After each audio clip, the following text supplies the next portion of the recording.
what's up guys? Halo semuanya. Welcome back to my YouTube channel. Balik lagi bersama gua Isnandar Zaini Ridwan di sini. So today gua watch party lagi, yakni Grand Final VCT Pacific Stage yang ke-1 antara Paper Rex menghadapi GEN.G ya guys. Kira-kira siapa nih yang bakal jadi juara?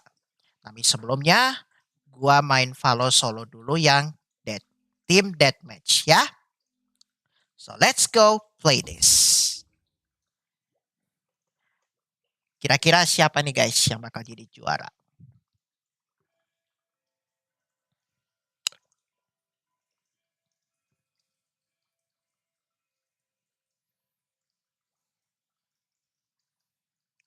Match found. Ini dia guys.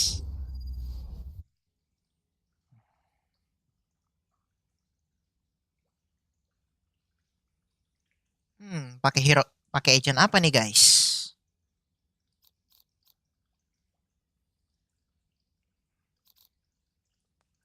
Pakai KO aja lah.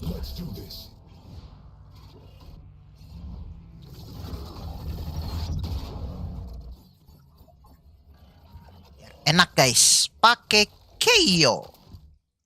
Because this is good. Hahaha.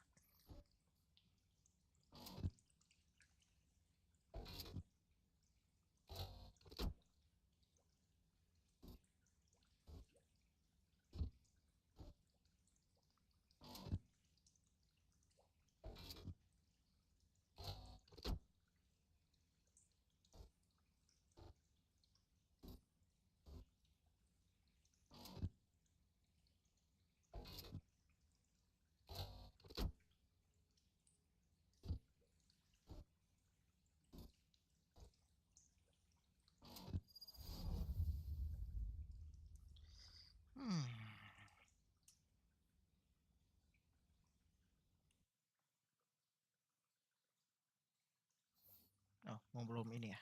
Masih ini ya.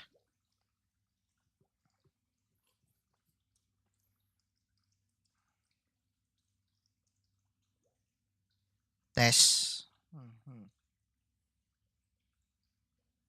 Semoga bisa nih guys. Amin.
Bisa nih guys, ini pemanasan sebelum watch party ya.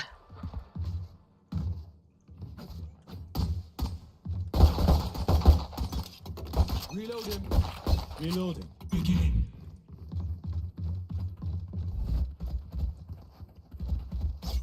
Time to jump.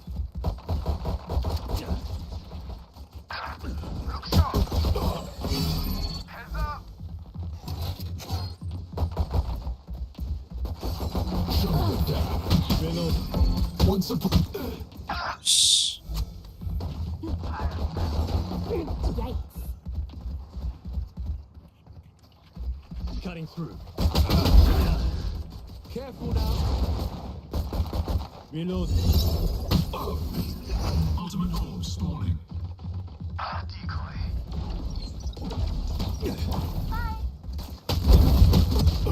Duh, apa sih?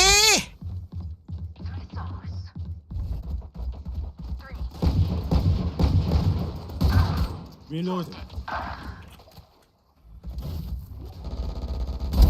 Target dead.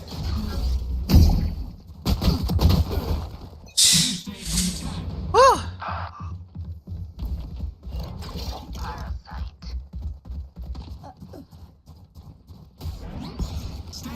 Going charge. Reloading.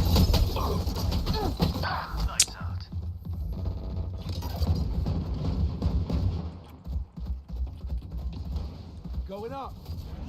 Flashbang. Reloading. Careful now.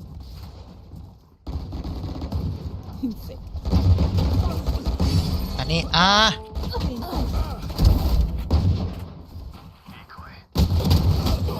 Set dah.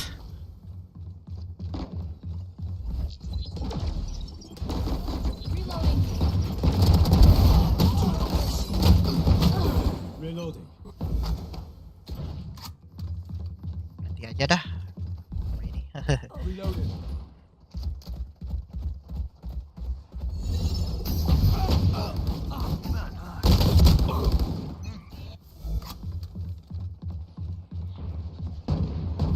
Reload. 10 seconds until stage change. Time to jump. Stage 3. Flash.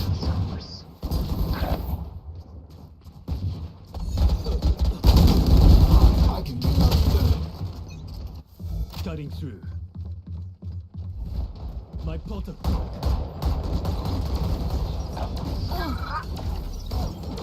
Decoy.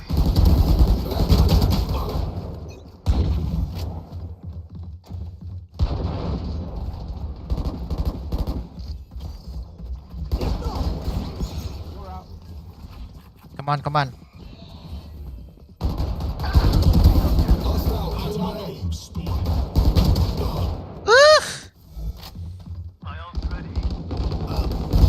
Go get some. Finished.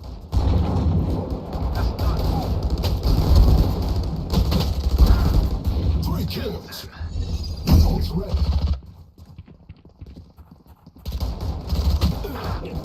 New stage in 10. Triple kill nih. Triple kill, bos. Malah kayak gini. Final stage. Done.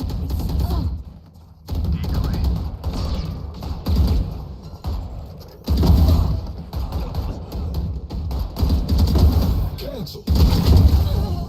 Aduh.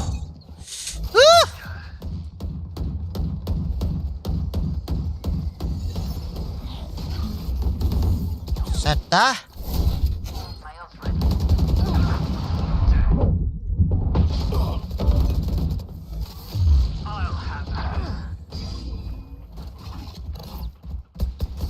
Grenade. Reloading. My ultimate ready. It's you and me. Set.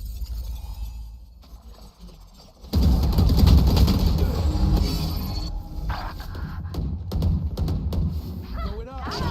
No one walks away. Requesting manual reset. Emergency reset required.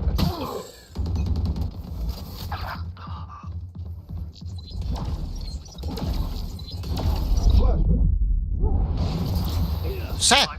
Flash, flash. You are powerless. Mission failure. Reloading.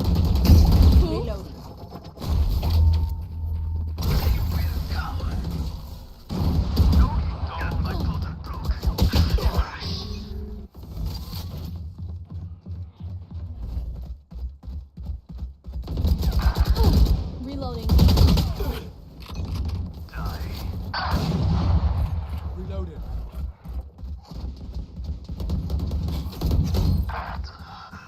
Block Shutting it down.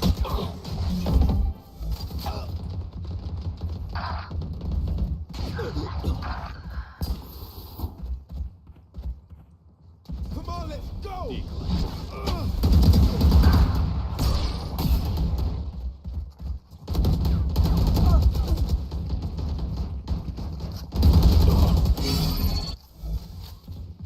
Careful now. Fake teleport. 15 kills to go. Ah! Anjir lah.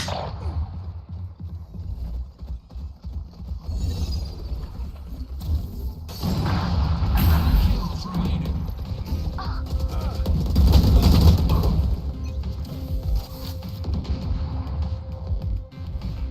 My territory, my rules.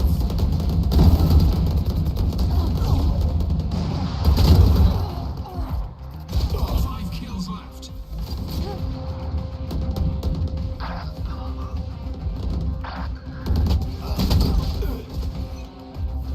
It's you and Get me. out of my way.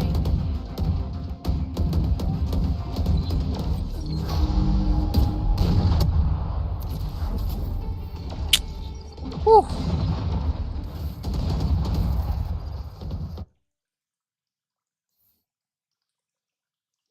Ente ya guys.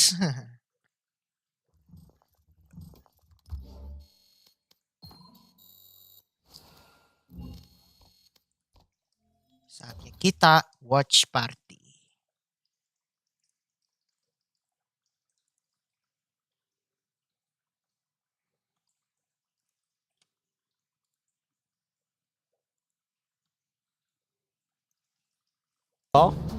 And we've tried our best to try and figure out what went wrong in the last few BO5s. I think Kita star poll dulu. we're gonna try. You know, I think we have a good chance, and yeah, we're gonna try our best.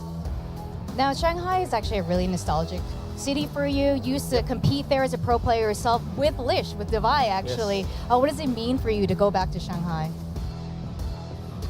Yeah, I like the place. I mean, you know, in the lift, it was funny enough when we were going down the lift, and Solo remarked to me, it's like, hey, you know that hotel we're staying in Shanghai? We were there 6 years ago. Like Oh, Solo, HSK, me, Lish, we were all there. Ah, Spirit also. And probably Yeah. Kevin as well. let's So we were go, all there, you know, so Peprex. that's nice, you know. I didn't actually notice, but like, okay, it's nice to see the whole hotel. You know, when we used to go to Shanghai, like Lish and I, we had no money. You know, so it was a bit difficult to enjoy the city. I mean, like we were. I hope it's different now. You know, like maybe you can go for a drink or two, go for a restaurant, you know, that kind of thing. But in the past, like we go there, we had a Chinese team, a Chinese org. You know, so the boss would bring us one dinner, and then we spend the rest of the dinners eating whatever the tournament organizers pay for us. You know, because if not, we just can't go out, can't afford anything. So I think we're gonna see a new part of Shanghai, and I'm really looking forward to it. I think people need to buy the Paper X bundle so you can afford your dinners. Yeah, hopefully. Lish too, man. That'd be Buy great. the Paper Thanks X for the bundle. advertisement. Oh my goodness. I do have to. I know you're gonna hate this question. I'm gonna ask Sure, you sure. anyway. Which team do you want to? If you win today, which team do you want to pick in Shanghai? I don't It's know. like, don't ask me that question. I'm like, I'm asking that question. I don't know. Who are you excited to play against? At least? You know, honestly, I told the boys, why don't we just flip a coin? But they're like, no, I'm trolling if I do that. I have to actually pick it. I mean, I want to play. I want to play Fnatic. I want to play. I don't know actually. Anyone, you know. Heretics would be a good game, I think. But I mean, I don't want to play them, but I want to play them. You know what I mean? So I won't pick them. I don't know. All right, he's still thinking about it. I have one quick last question. Yes. So your mom, who's definitely watching this, sent you to tons of Chinese tutoring classes Why do you know this? because she's always boasting about it. Can you show her your Chinese right now? Any message to your family or your fans before we go in? 妈妈爸爸我爱你 and for the fans I guess 很感谢你们的支持，谢谢大家。 Hey, Okay, Mama, nice. Mama, Alex, I hope you're proud of Yeah, let's that. go. Well, thank you so much. You're welcome. Best of luck in your Ciao. best of 5. Bye guys. Good Bye. Cheers, guys. Bye. Cheers. Bye. Hey, yeah, as I was just saying, I love Awesome. you, and you know, a message of support. Like, thank you for Thank the you for support to the supporting. fans. So yeah. We got William flexing Korean yesterday, and now it's Love Alex flexing his fansnya Mandarin. ya. That's awesome. Kita ke fansnya guys. Northern knows. I know zero. I know You some know Korean. what? I know a decent amount of Korean, but my Chinese is non-existent. I know, but Pacific Jiao. There you go. Oh, yeah, Pacific Pacific Paper X. Yeah, That's so all I we're got. really excited for Gen.G and Paper Rex, and we're gonna welcome them down at the stage. So let's go, the grand finals of stage 1.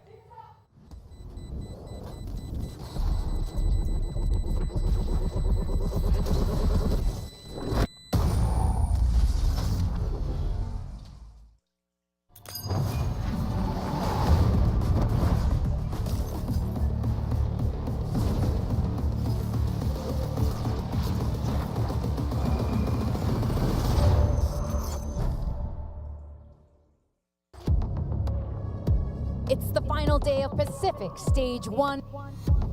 All over the world want to come and see this team. Who do you think is gonna win today? What's your prediction? Very high confidence in both of these teams, so it is really hard to predict who's going to win. Who knows? Anything can happen at this point. T1과의 경기에서 패배를 했던 게 저희가 부족하다는 거를 맥시멈 단계를 찍은 판이었던 것 같습니다. 힘들긴 했어도 그래도 최대한 받아들이면서 했던 것 같아요. 결승을 가서 결승에서 이기고 우승까지 하면은 결국 우리가 승자다 라는 얘기를 많이 했었어요. 2연속 우승 당연히 욕심 있죠. 꼭 하고 싶어요. I think the reason why we can get on the float because we trust each other and also because we're like family in this team. I can feel it that we're in form right now, especially with Jing coming to the team. I think we're like very confident. So yeah, let's see. PRX는 항상 변칙적인 팀이라고 생각을 합니다. 공격적이죠. 근데 공격적인 게 약점이 될 수도 있는 것 같아요. 양날의 검인 느낌입니다. PRX전 당연히 자신 있고 당연히 이길 생각입니다. Well, I think the strong point about Gen.G is texture and carrot. These players are really sharp with his aim and they're really smart. But if texture is not on fire, I think it's gonna be hard for them to play against us. 힘겹게 올라온 만큼 마지막까지 힘을 쏟아내서 결승에 임해서 우승하고 트로피까지 탈환하겠습니다. 이번에 킥오프 때 결승전이랑 마드리드 때도 우리한테 졌던 기억들을 다시 되살려 줄게요. Pacific is always been ours, and now we try to bring it back. This time, I will revenge you for the kickoff. Let's go! Paper Rex.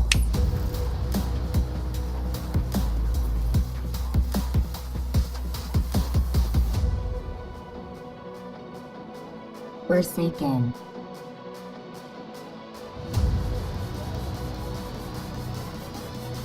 Forsaken. Ah!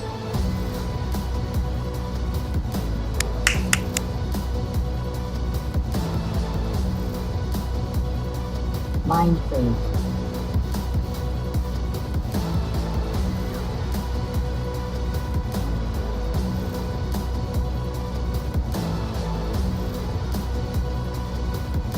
Bagi.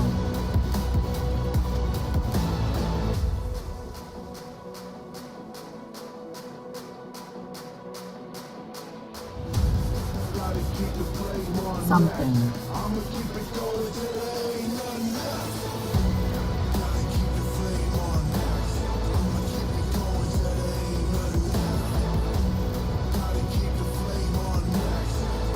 Thing. Jing!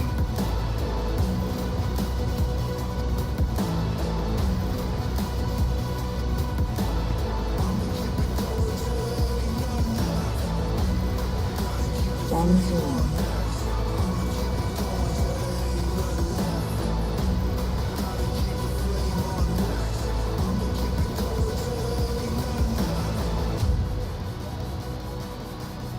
Texture.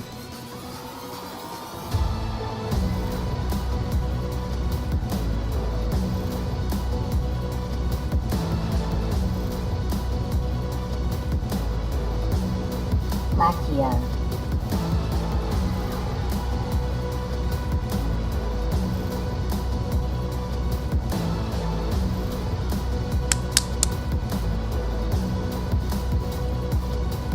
Munchkin.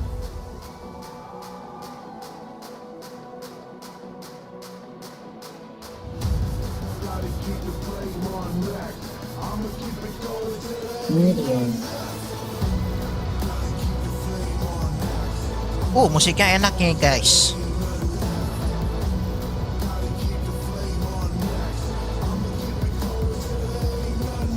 Sauron.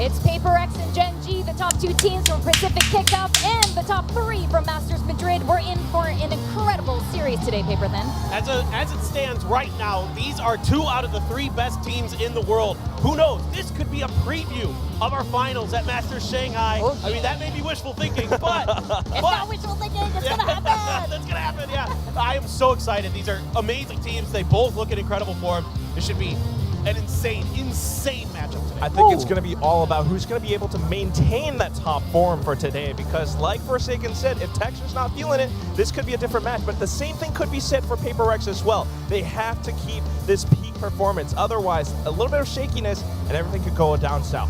What I'm liking is that everyone is in tip-top form from what I can see. Everyone is in a great mood. The weather is great, which might not be great for Solo because he said when it rains, that's when they win. And today is really sunny over here in Seoul, South Korea. Yeah. Munchkin's been telling me that they're lucky when it rains. So I was like, I looked at the weather today. I'm like, uh-oh, bro. Like, I don't know. But no. They're still very confident today. It's going to start raining soon. Kira-kira pakai agent apa nih guys?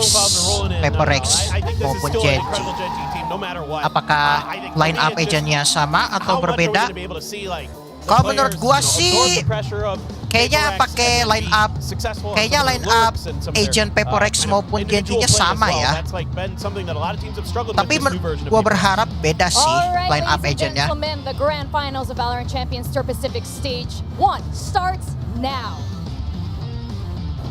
Thank you very much, Jess, for getting everything prepped and ready. Hello, I'm Achilles, joined here by William Chobra, and we will be your guides through this hopefully messy, hopefully very close grand final here at Stage 1. 3-2 the all-time Kayaknya ada yang scoreline sama between deh these line two up squads, agentnya, with Paper guys. Rex out in the lead. 3-2 is what we're hoping for. Winner be damned. Don't care who wins this one. Just give me 5 maps. You know, I agree with that, right? I mean, especially because worldwide, so many people have eyes on both of these teams. Paper X coming back in form, Gen.G continuing to have that endurance from the beginning of the year. Whoever wins, we want to see the best that both teams have to offer before they head off going into Masters Shanghai. And of course, with Masters Shanghai there on the horizon, there is still plenty at stake in this matchup. Being able to get that bye, being able to select your opponent once you get over to that Masters stage in Shanghai, as well as those championship points that you get for winning the stage, Menarik are nih. big prizes to have in addition to the nice little trophy that we have there on stage for the Gen.G players. But no defending, changes to be Paper seen Rex here as we get ready to attacking. kick things off on Lotus. Both teams going to be Interesting. running their standard compositions. Paper Line Rex, up of course, agentnya juga really adjusting ada yang over to sama, this breach comp. ada yang They've beda. been really focusing on the breach, and I've loved what they've shown of it. Papais, Obviously, bersihin, still guys, sticking sorry. with that Jet. Now, Gen.G, how much have they finally adapted to the breach? Because that's been a thorn for so many teams that have had to face the new version of Paper X. The breach allowing Paper X to go in more aggressively, have further reach in the post plant, you know, on the things like the retake. So I'm curious, Gen.G, we saw some adjustments yesterday when T1 tried to pull a similar composition. See if Gen.G keeps that in mind today for this very first map, Paper X's pick in this best of 5. Pressure going to be mounting. I mean, Paper X have looked absolutely incredible with this composition. It was the first time that they had ever played Breach generally on this map, just 2 series ago. And it has looked absolutely immaculate. That 13-0, just the utter dominance that they have put on display. Gen.G, they have had the time to sit back and really digest, or attempt to digest, as I should say, how Paper X like to pilot this comp, but have they come up with the antidote? Can they counteract it? That is going to be the big question. We are about to find out the answer. Ladies and gentlemen, let's go ahead and hop into game number 1. We are kicking things off on Lotus for this Let's grand go! final. Paper X versus Gen.G. Come on, Paper X. So with that breach, Forsaken, he's been taking a bit of a back seat with some of these compositional changes, but that doesn't mean he's not contributing. Of course, he's setting up a lot, but this has also allowed something in Jing to be a bit more confident, a bit more flexible. As we hear the cheers for both sides here today in Seoul. Full house, of course, for the grand finals. And I mean, sure, Gen.G is the hometown favorite here as being the Korean team, but Paper X, they have garnered so many Korean fans in the past year and a half here in Pacific. I think we could give them credit and go beyond that. You know, Well, even since yes. the original run for Paper X all the way back at Masters in 2022. People just loving that play style. As for now, Haunt just quick clear, and it's going to be a very set back start for both of these teams. Neither really looking to aggress too much. Yeah, I love it from Paper X. The patience just to say, we're not going to bite on your first piece of util. We're not going to waste that fault line just because you tried to get information. Gen.G's trying to bait that out. We're not quite seeing it just yet. Rubble already now in control. A lot of fake pressure coming in from Paper X onto the A side. Gen.G just can't rotate off of this. Tap on the door. Across Lockett, still holding. Gets a little bit of damage across. These two players going to be knocked down quite low. An orb going to be snatched up here by Forsaken. Give himself one step towards that rolling thunder. Looks like they're going to be satisfied with just the one pick. So Lockett dead. Dexter missing the timing to be able to spot Device. He gets himself a back Rubble. And now Gen.G, they're just going to have to kind of stick around these crucial rotation points. They can't really stack one way or another. In this 4v5, oof. Lots of damage already taken on Texture as well. Yep, some heals going across as well to put something in Jing back up towards 100. As there's the entry. Meteor here in the smoke, getting a timing. Doesn't manage to find Jing, but Mind Freak is right there to find the punish. Headshot from Texture. Comes up with one with that sheriff. Gets himself a second. Considering his HP, that is an immense amount of value. Brings it to a 2v2, but HP bar is very much not in the favor of Gen.G at the moment. Fault line also available here for Forsaken. If he can suss out where the approach is going to be coming from, he can very easily shut this down. Gen.G's got to stack up. One has to play bait for the other no matter what, just because of the HP. Spotted there. Headshot and something will be able to collect the final 2 kills. 3 in total there as Paper X will take the opening pistol round. Let's go! Right off the bat, Paper X really changed up the tempo, right? Not going full rush, not using util early on, and just kind of baiting Gen.G into stacking one side or the other, kind of forcing them to not be able to rotate, right? Which usually is Gen.G's big strength. So Paper X identifying the tendencies right here on the pistol, and that's a good lead. So Gen.G, we'll see how long they can keep this in mind, because you don't have too many rounds here in Valorant, as we've been finding out the past couple months. You really got to catch on quick right off the bat. Tunggu guys. Certainly do. Pin shells out, delays, does cut off something here for the time being. Haunt gets the reveal. Just take a couple pot shots here through that Viper wall, see if we can get any connections. Wily Gen.G suspecting that this is going to be an A hit, and they are correct. This Trailblazer moves his way forward, doesn't spot too much of anything. Tucked behind tree. Lockyer not going to get clipped by that paranoia, but no one's pushing in through the door either. No opportunity to try to come up with a pick. And again, just hitting this, keeping it revolving, keeping attention tied here as they spray through. Let's see if they come up with anything. The smoke rotations, to yeah, are really good here from Gen.G. The toxic screen then into the one-way as well. So Paper X, they don't really have the information they want. The rotation is a smart way to go. Yeah, we'll just come their way through. Meteor trying to hold the door there. Just come up with one kill, put something down, but that's just going to be one of the pistol wielders there for the side of Paper X. So overall, still not much damage dealt. One more Sheriff in the hands here of Gen.G, as Texture has that. Saw what he was able to do in the previous round. Against this level of firepower, though, will struggle to do the same. Oh, that's a well-timed guiding light. That's so much information that they want. So they're going to fill the site back. They don't want Jing to be stranded all alone. Bush getting ready to come through. Device right here. Texture will be able to find one more kill, but otherwise, all the big weapons going to be carried over into the bonus here for Paper X as they kick things off with a 2-0. Yeah, the Desk talked about him, obviously alongside Coach Alex, but Devi just showing once again why he's such a crucial part of this team. Just the wits that he has about him, the timing that he reads, and then to fill the site to make sure that he's there for the trade so you're not dropping, maybe giving away weapons on this retake from Gen.G. Really counteracts some of the weaknesses that B-site has in the post-map. A lot of teams, a lot of players talk about how it's hard to hold on to, but this time, of course, with the weapon advantage as well, Paper X plays it to perfection. Odin now in play here from Lockyer. He's going to be set up over by A. Something. Bring that Outlaw out. Now all half armors. Do plenty of damage here if anybody gives him the time of day, but I think he's been showing this quite a bit, so Gen.G should be fairly suspicious and expect that he is going to be bringing this weapon into the fold in the bonus round. Got plenty of cash, so find the Outlaw even there, not going to break the bank whatsoever. Jing now one away from that showstopper. Yeah, but Jing, if he dives in and draws away the crosshairs, that's when this Outlaw can do a lot of damage. Angels over into Bend. Shots across, and yeah, wow, Munchkin taking quite a bit of damage, down to 40 HP now. Pulls back a bit. Follow-up smoke being sent over, trying to just cut things off here on C, try to dissuade this. This could be a forward position taken there by Texture, but now the pivot in towards B. Only counter on that upper at the moment as he's going to be taken down. That Outlaw able to find the kill. The dink is there, and Jing able to pursue. Even with a low pen on that Spectre, comes up with one. Nice. Timing out of the smoke, does manage to find two, interrupts the plan, but now 2v3 with Munchkin down to 40 HP. Texture needs to deliver. Showstopper also available for Jing should he feel the need to pull it out, and he will. Might as well. Immediately sends it, and that's going to send Munchkin packing. He's got to pull back around the corner. I mean, this might even force Gen.G to go for the save, right? This is their first buy round. Like you said, they're not healthy on the creds either. You already had to waste so much time. You only have 2 people, and you can't group up on this B site. You have to create crossfires. Now still situated forward, waiting to see if they can spot out anything. If anything comes their way, if they could try to shut it down. Munchkin playing on the corner, starts inching his way in. Jing not seeing the gun barrel there. Might be able to get the catch here, but Jing now in position to maybe get caught, but no, they decide to back away. They don't see enough on that little creep forward. Gen.G make the call to rotate out. 3-0 now for Paper Rex as they will convert this bonus.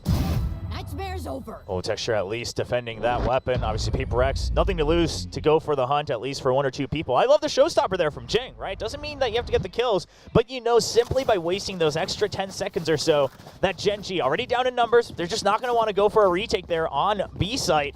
And that gives you that extra bonus round. Still puts them on a weak bye here going into round 4. It's the perfect setup for Paper Rex as they've been here before here in the playoffs with a bit of a round win streak. You mean not killing somebody with Showstopper? That doesn't mean that you're a bad raise? Well, yeah. Then why does the chat just always spams Rose? I assume that's a bad thing. But it's a good thing, right? Rose is a good name that you want to follow, right? Surely. It's out buying space, buying time. It's a W move. Paranoia out as they look to get a little bit aggressive over here at Rubble, though. Just shove Paper X back for the time being. Orb take there for Texture, who's now 1 away from his own Showstopper. But Paper X still very much just hovering around the spawn. I mean, I think this tempo change from Paper X is really throwing Gen.G off, right? Before it was all just fault line, go, aftershock into the site, get those extra flashes, keep pushing through. But Paper X, they've realized somewhat of what Gen.G's done yesterday. Mind Freak. Mind Freak, gotta be careful. Double TP, gets himself out to safety. Flash out as Devi, also actually looking to take some forward space. He moves up over towards bounds, going to be sending that Trailblazer in the meantime. Texture getting in a lurk spot, gets the catch, and for a second it looked like Mind Freak was going to be able to get away scot-free, but that headshot does come through. Still about the scalp, but they already know that Sky is still going to be on the C side of the map. Push up into the smoke, Heron going to be taken down, not able to do too much there with the Sheriff, blocking out, just spamming, backing off here at drop. 30 seconds Trying to keep himself alive as the Haunt goes in towards Tree. Yeah, that seize was big, so was the Haunt. You knew you had already set up a 3v3 over on A. You can still restack it. Munchkin taking a bit of a hero play. He's not going to be able to get that first kill. He gets a headshot. Devi does have some healing, though. Something is down to 10 HP for now. Just holding over to Baby Door. He's got a very hard angle to work with. There's half armors on everyone as they get ready to take the corner. Somehow Meteor not able to come away with that kill. I guess granted the Marshal in hand, gonna make that difficult. Hops up into the corner. It's just over the shoulder of Forsaken, who will collect 3 in the round. Now 2 away from that Rolling Thunder as Paper X move up 4-0.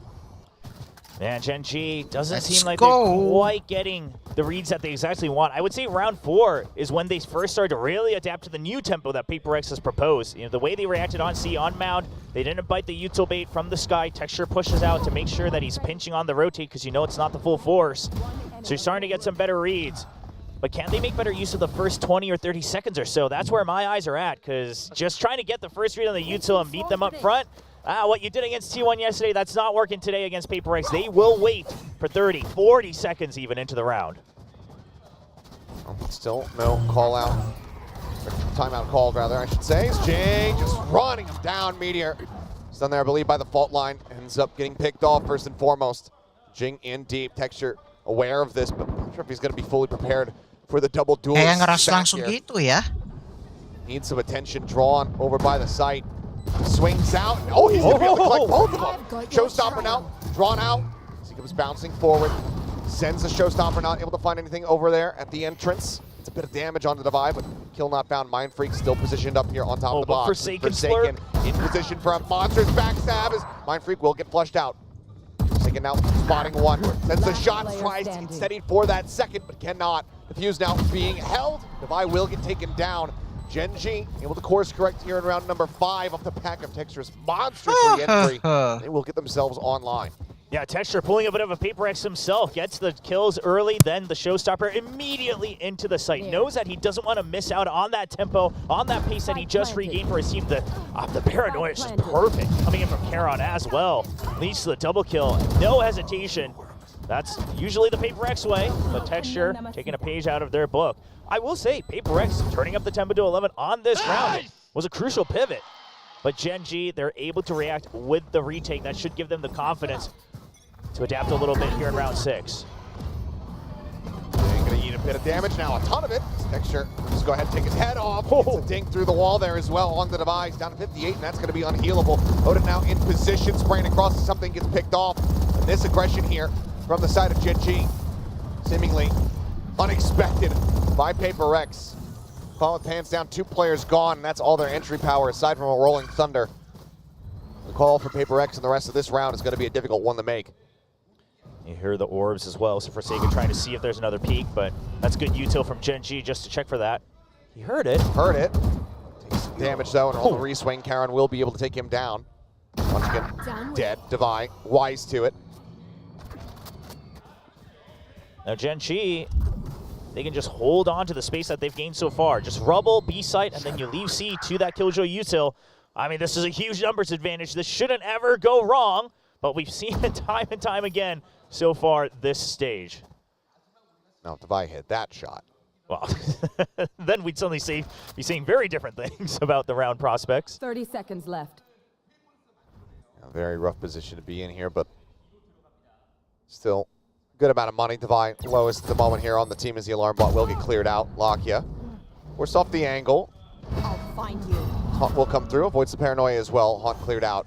Tap on the spike, Mind Freak wanting to play forward. They send in the pop flash, he's able to find one. Haunt get dead, but Divide unable to find Meteor, creeping in. It's gonna be Gen.G now, closing the gap a bit. Halfway to time, it up 2-4. Yeah, you've started to get some more ults online. You've gotten 2 rounds in a row. That's great, but it's still not ideal buys right now just because of the extra damage you just took. But Gen.G now answering back and saying, okay, since you're not using util that much, you just did your kind of pace change over on round 5. So we expect you to kind of hold on to your util early again. And then you just push in.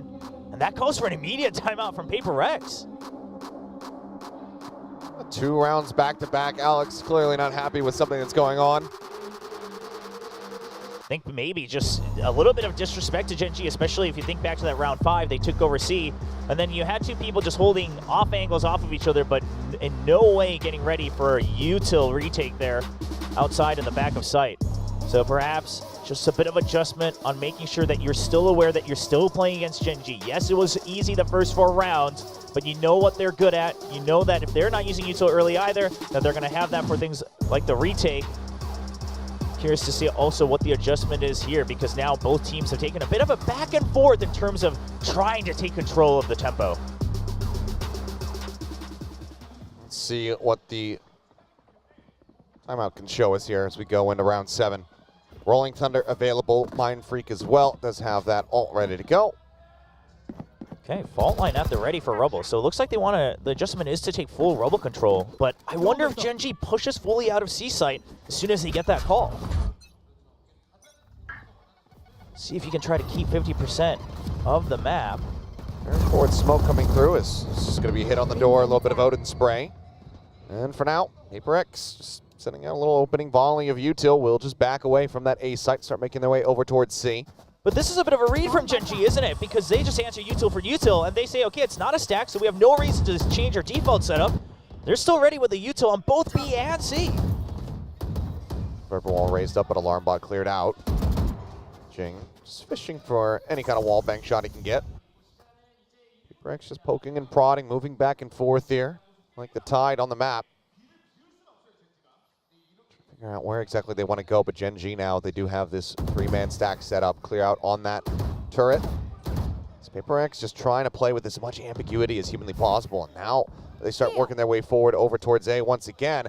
That is just Lakia on his lonesome kill list so far, 0 and 6 to try to hold the line. Is he really going to just try to hold it with the Odin? Because he does have the Nightfall as well. That could be huge, but the door opens. Onto the ready, but yeah, backs away. Only gets a smattering of damage there on a Forsaken. Gets himself in the backside, pushed up the top of the rope. But oh my god, he gets around the corner just fast enough. Something unable to collect that kill. Texture now arriving over at drop. There's the Nightfall coming through. Interrupts the plan. What a dodge on the flash, and Texture immediately snaps and finds Forsaken.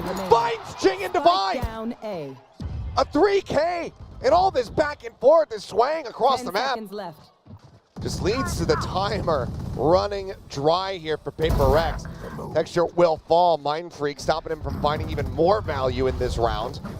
He's going to have to just tuck back into A lobby. As Texture put his foot down. Holy, those were some snappy shots, and the ante on the flash as well. But overall, a really good read from Gen.G. They don't get baited by the early util, and then once you see the turret get broken, if you were watching the minimap, you saw Lakia actually back out into sight because he knew there was a possibility that it was still a fake. I mean, I'll still give credit to Lakia for trying to jump off of that Rolling Thunder as well. Gave him a bit of that edge to go onto the rope, but Texture, my goodness. And one of the things that PaperX was talking about in that pre-tape was, we think we're fine unless Texture is really on it. Well, he's pretty on it.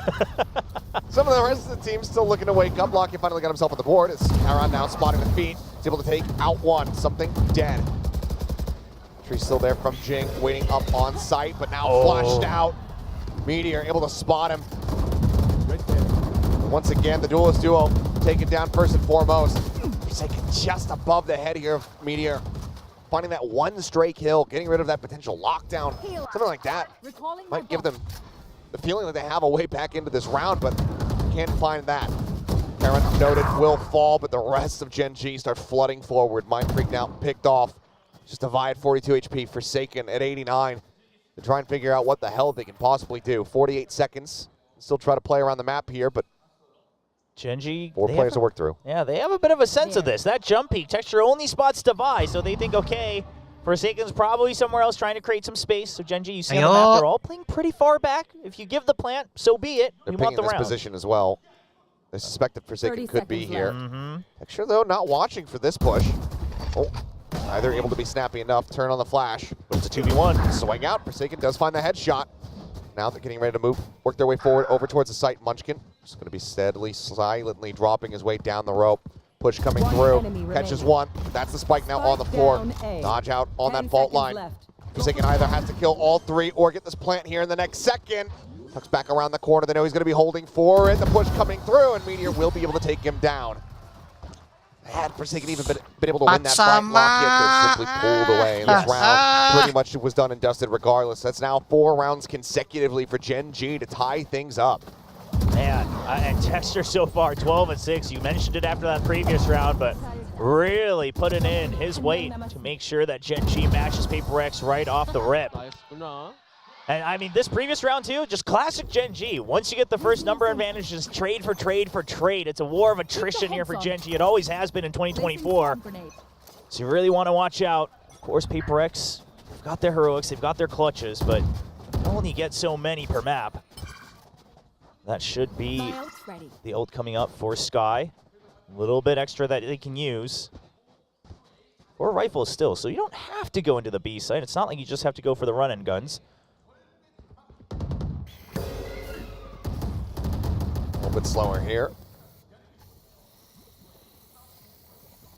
Sure, moving his way forward, tucked in alongside the wall here at B, while Lakia going for a quick little jiggle. Sees enough, hitting out down over on B. Trying to sway the wrap around. Granted, could just do the cut in through Baby Door.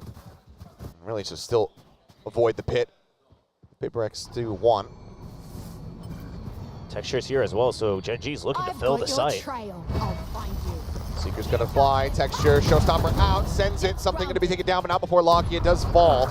It's a little bit of damage. Splash Pack trying to slow up the approach. Finds the kill. Jing now dead. Paint shells in hand. Resetties. Tries to snap on a Forsaken's unable to find a Devi. Stinger in hand is able to take down Charon. Man advantage now here for the side of Paper Rex. The plant coming through. Lockdown sent. It's being watched from the opposite side by Munchkin, but now that smoke comes in, it cuts him off. He's spraying across. He wants to try to catch them. Lockdown is now destroyed, and they know his position. Tap on the spike. Meteor trying to draw some attention away from his comrade, try to bring them back over into the site, and so far it's worked a treat. Two of them swinging around the back, but now Munchkin spotted, and Meteor not fast enough to pull the trigger. Mind Freak will take him down. Paper Rex, they break the win streak here for Gen.G, and they reestablish a lead. Oh, that 2v3 in that post plant. Just so many individual mind games going on between these players. It really just goes to show why they are representing the two best teams of Pacific here in the mid-season grand finals. But of course, Texture once again trying to pull off whatever heroes he could. I thought the paint shells might give him that win against Forsaken, but it's Forsaken we're talking about. But the lockdown, and then you don't account for the smoke. Munchkin's trying to draw attention. Meteor goes for the fake. But back and forth, but the numbers advantage for Paper Rex comes true. Woo. Now getting aggressive over here at C. On up over the top, blast pack out around the corner, and something, yep, shot out of the air. As that is just going to be a flawless crunch from Gen.G. We'll have to play the replay because it happened so very quickly. Lima sama. Drop one round, and they just say, screw it. We just full send. And this is why Gen.G's always been able to match or beat Paper Rex, is that a lot of teams would fold after rounds like the previous one.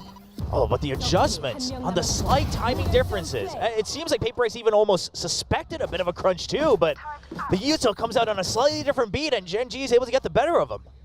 Absolutely gorgeous from the side of Gen.G. As once again kicked back, just not wanting for Paper Rex to get any kind of momentum, any kind of bank built up. Paper Rex now maybe looking to play a little bit more pacey themselves.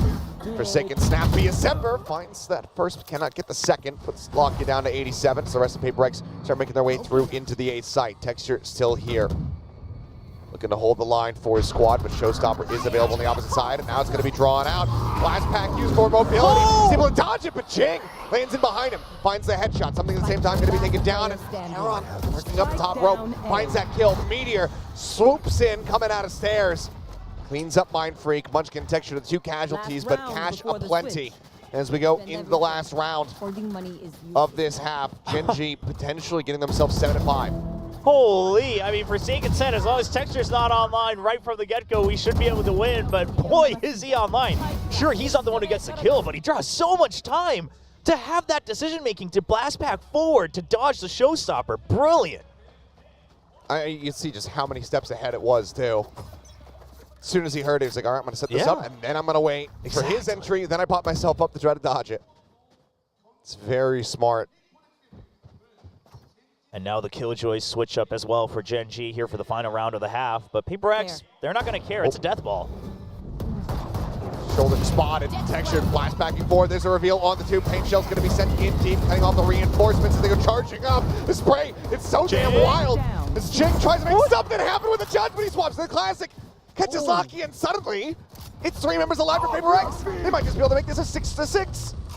Munchkin shoved back as the Rolling Thunder cuts across. Now they don't have that 4 post plant. Munchkin, Meteor. Meteor, especially on this C site, has worked miracles in the past, but this time he will be denied. Jing finds himself a 3rd. Munchkin spotted, fault line coming through. As up over the top goes Jing.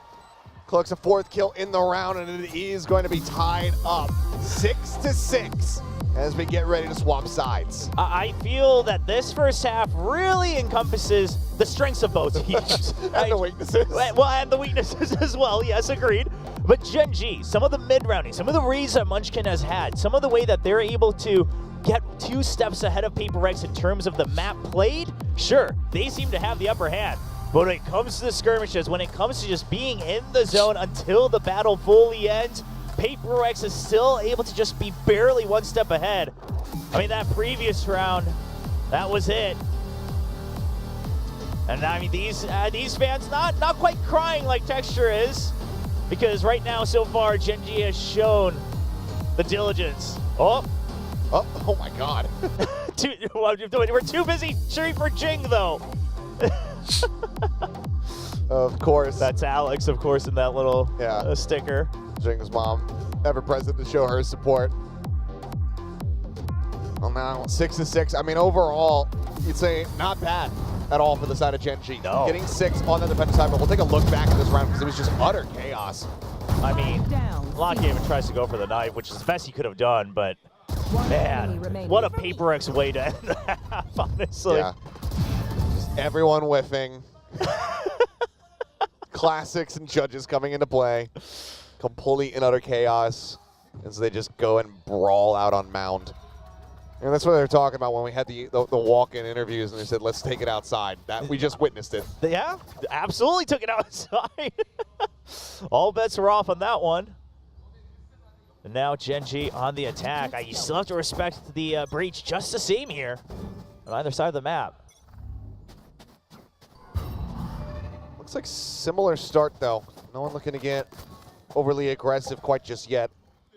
Jing gonna be jiggle peeking, something set up behind the box.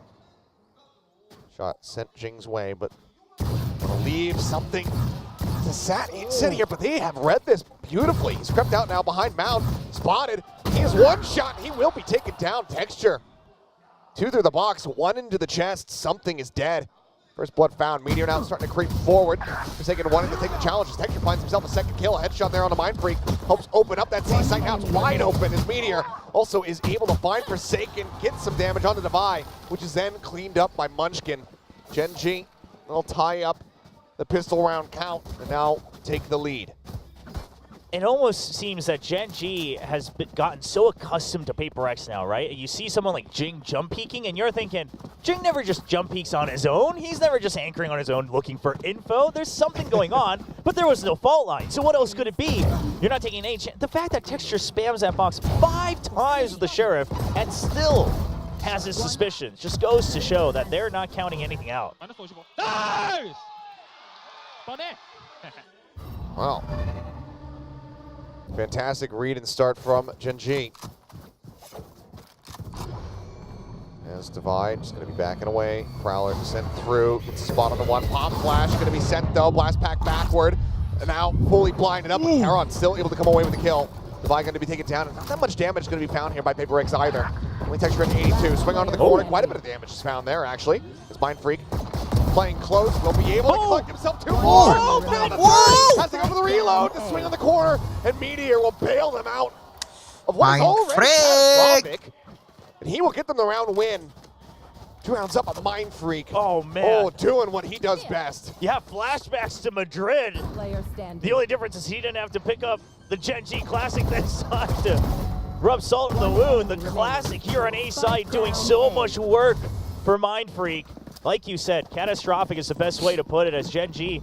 I mean, they'll still dump whatever econ they have to try to match because they want to keep the momentum, but this could get very, very costly. Big investment here. Texture just gets some forward space. Drops back though. Getting stunned up there by that fault line, wants to make his exit, so widely just avoiding the rest of the follow-up utility here from the side of Paper X. But already quite a bit expended. Trailblazer, Paranoia, Aftershock, all gone. But so too is Meteor. As Forsaken this time around, will be able to hold down the B site. He's got some reinforcements with Jing hovering nearby. Locky trying to draw some attention, sending that Prowler out towards Rubble. Has pulled the lion's share of the players away. Forsaken swings, goes for the challenge, but Charon is able to win that out. Waits out the paint shells, looks for Charon, puts one into his shoulder, continues the challenge, and Charon is just up to it. Shuts it down, something dead over at C-Door. It's Mind Freak again, the one to deliver. Finally brings an end to the reign of terror here. The enemy Omen finds himself follow-up before getting picked off here by Texture, who will be able to collect the final 2. Similar scenes to Paper X's start on the attack. Gen.G looking quite streaky thus far. 3 in a row in the second half. I'm curious. I wouldn't be surprised if a timeout came here just because it started to look like Paper X just getting a little bit overconfident in their own individual skill. I mean, I don't think you can ever fault these 5 players for getting confident, but the fact that you're playing against Gen.G and you're still going for these repeats after you lose 1, 2, 3 people might be cause for concern, but Alex says not yet. Only 1 timeout left, wants to use it wisely.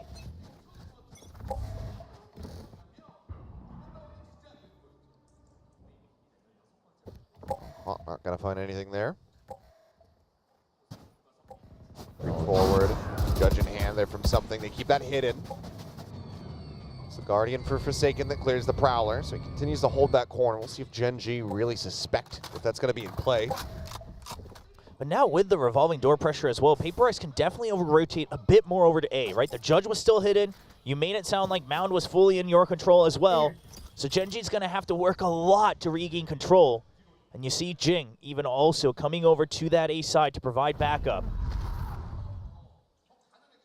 Gen.G's going to have a little bit more faith in their own weaponry, but this could be a rude awakening. Slow creeping forward. Bulldog in hand here for Jing. Right side of stairs. Orb lobbed in. Tap on the door. Fault line at the ready. That gets sent, but it's going to be a wide approach here from Gen.G coming around that left-hand side. Not stunned up, not caught by any of the util. Mind Freak tries to find it, tries to clutch it out. 2 kills to try to keep things a little bit more even. Showstopper, ready, set. It's going to be Karen who claims the kill, and now it's all on something with a Judge. We've seen this man work miracles with shotties in the past, but this might just be a bridge too far. Texture the first on the challenge. He won't be able to win that one out. Texture will strike him down as Gen.G get themselves up to double digits, now 10-6. Okay, I only Charon's paranoias today have been absolutely impactful. Always getting 2, if not 3 people. Always leading to more than 1 kill. I mean, even here, catches everybody. Even Texture able to get all the way back and catches Forsaken off guard. Then you still leave someone on the plant to make sure you're covering your back. And the death ball of Gen.G is something different. That tap on the door was everything for him. Just getting that fault line directed away from everybody as they go for that entry. Monstrous there from the side of Gen.G. PaperX now using their second timeout. Gen.G, even with the early streak coming through, being down 0-4, have yet to use one of their own on this map. True. I mean, the coaching staff just taking this time that Coach Alex provides for both teams and reassessing the situation, looking fairly confident, it seems, in the preparation they have for this weekend. But meanwhile, Coach Alex, I mean, PaperX, we saw on the desk, has some of the highest timeout win rates. But so far today, 0 for 1. We'll see how this one goes. It's been a rough go of it so far. We'll see what the call is. Try to course correct here. Because right now, winless in the second half are PaperX. And it's looking like it might just be a brawl over on this A side of the map. 3 players here from PRX, everyone from Gen.G ready to clash on the opposite side of the barrier as they get ready to drop here in 5 seconds. No fault line right in range, though. So PaperX might have to get ready for an exit. And Shell's coming through, Texture way out in front. He's gonna mow down 2, Mind Freaking Jing. Bolt is taken down, and time again, Gen.G just have the answer off the back of these timeouts. Boombot gonna be sent, Device still tucked in behind the box. Paint Shell goes in deeper than that. By swinging out, tries to look for a little bit more, but so far it's only gonna be the kill under the race that he is able to find. A-Site now completely opened up something, working his way over towards Baby Door to try to challenge Forsaken here at stairs. Swings out, looks from Munchkin, but he's the one being found. Something now with everything to do, and only is able to find the one. The timeouts continue to work against PaperX. Gen.G now move up to 11.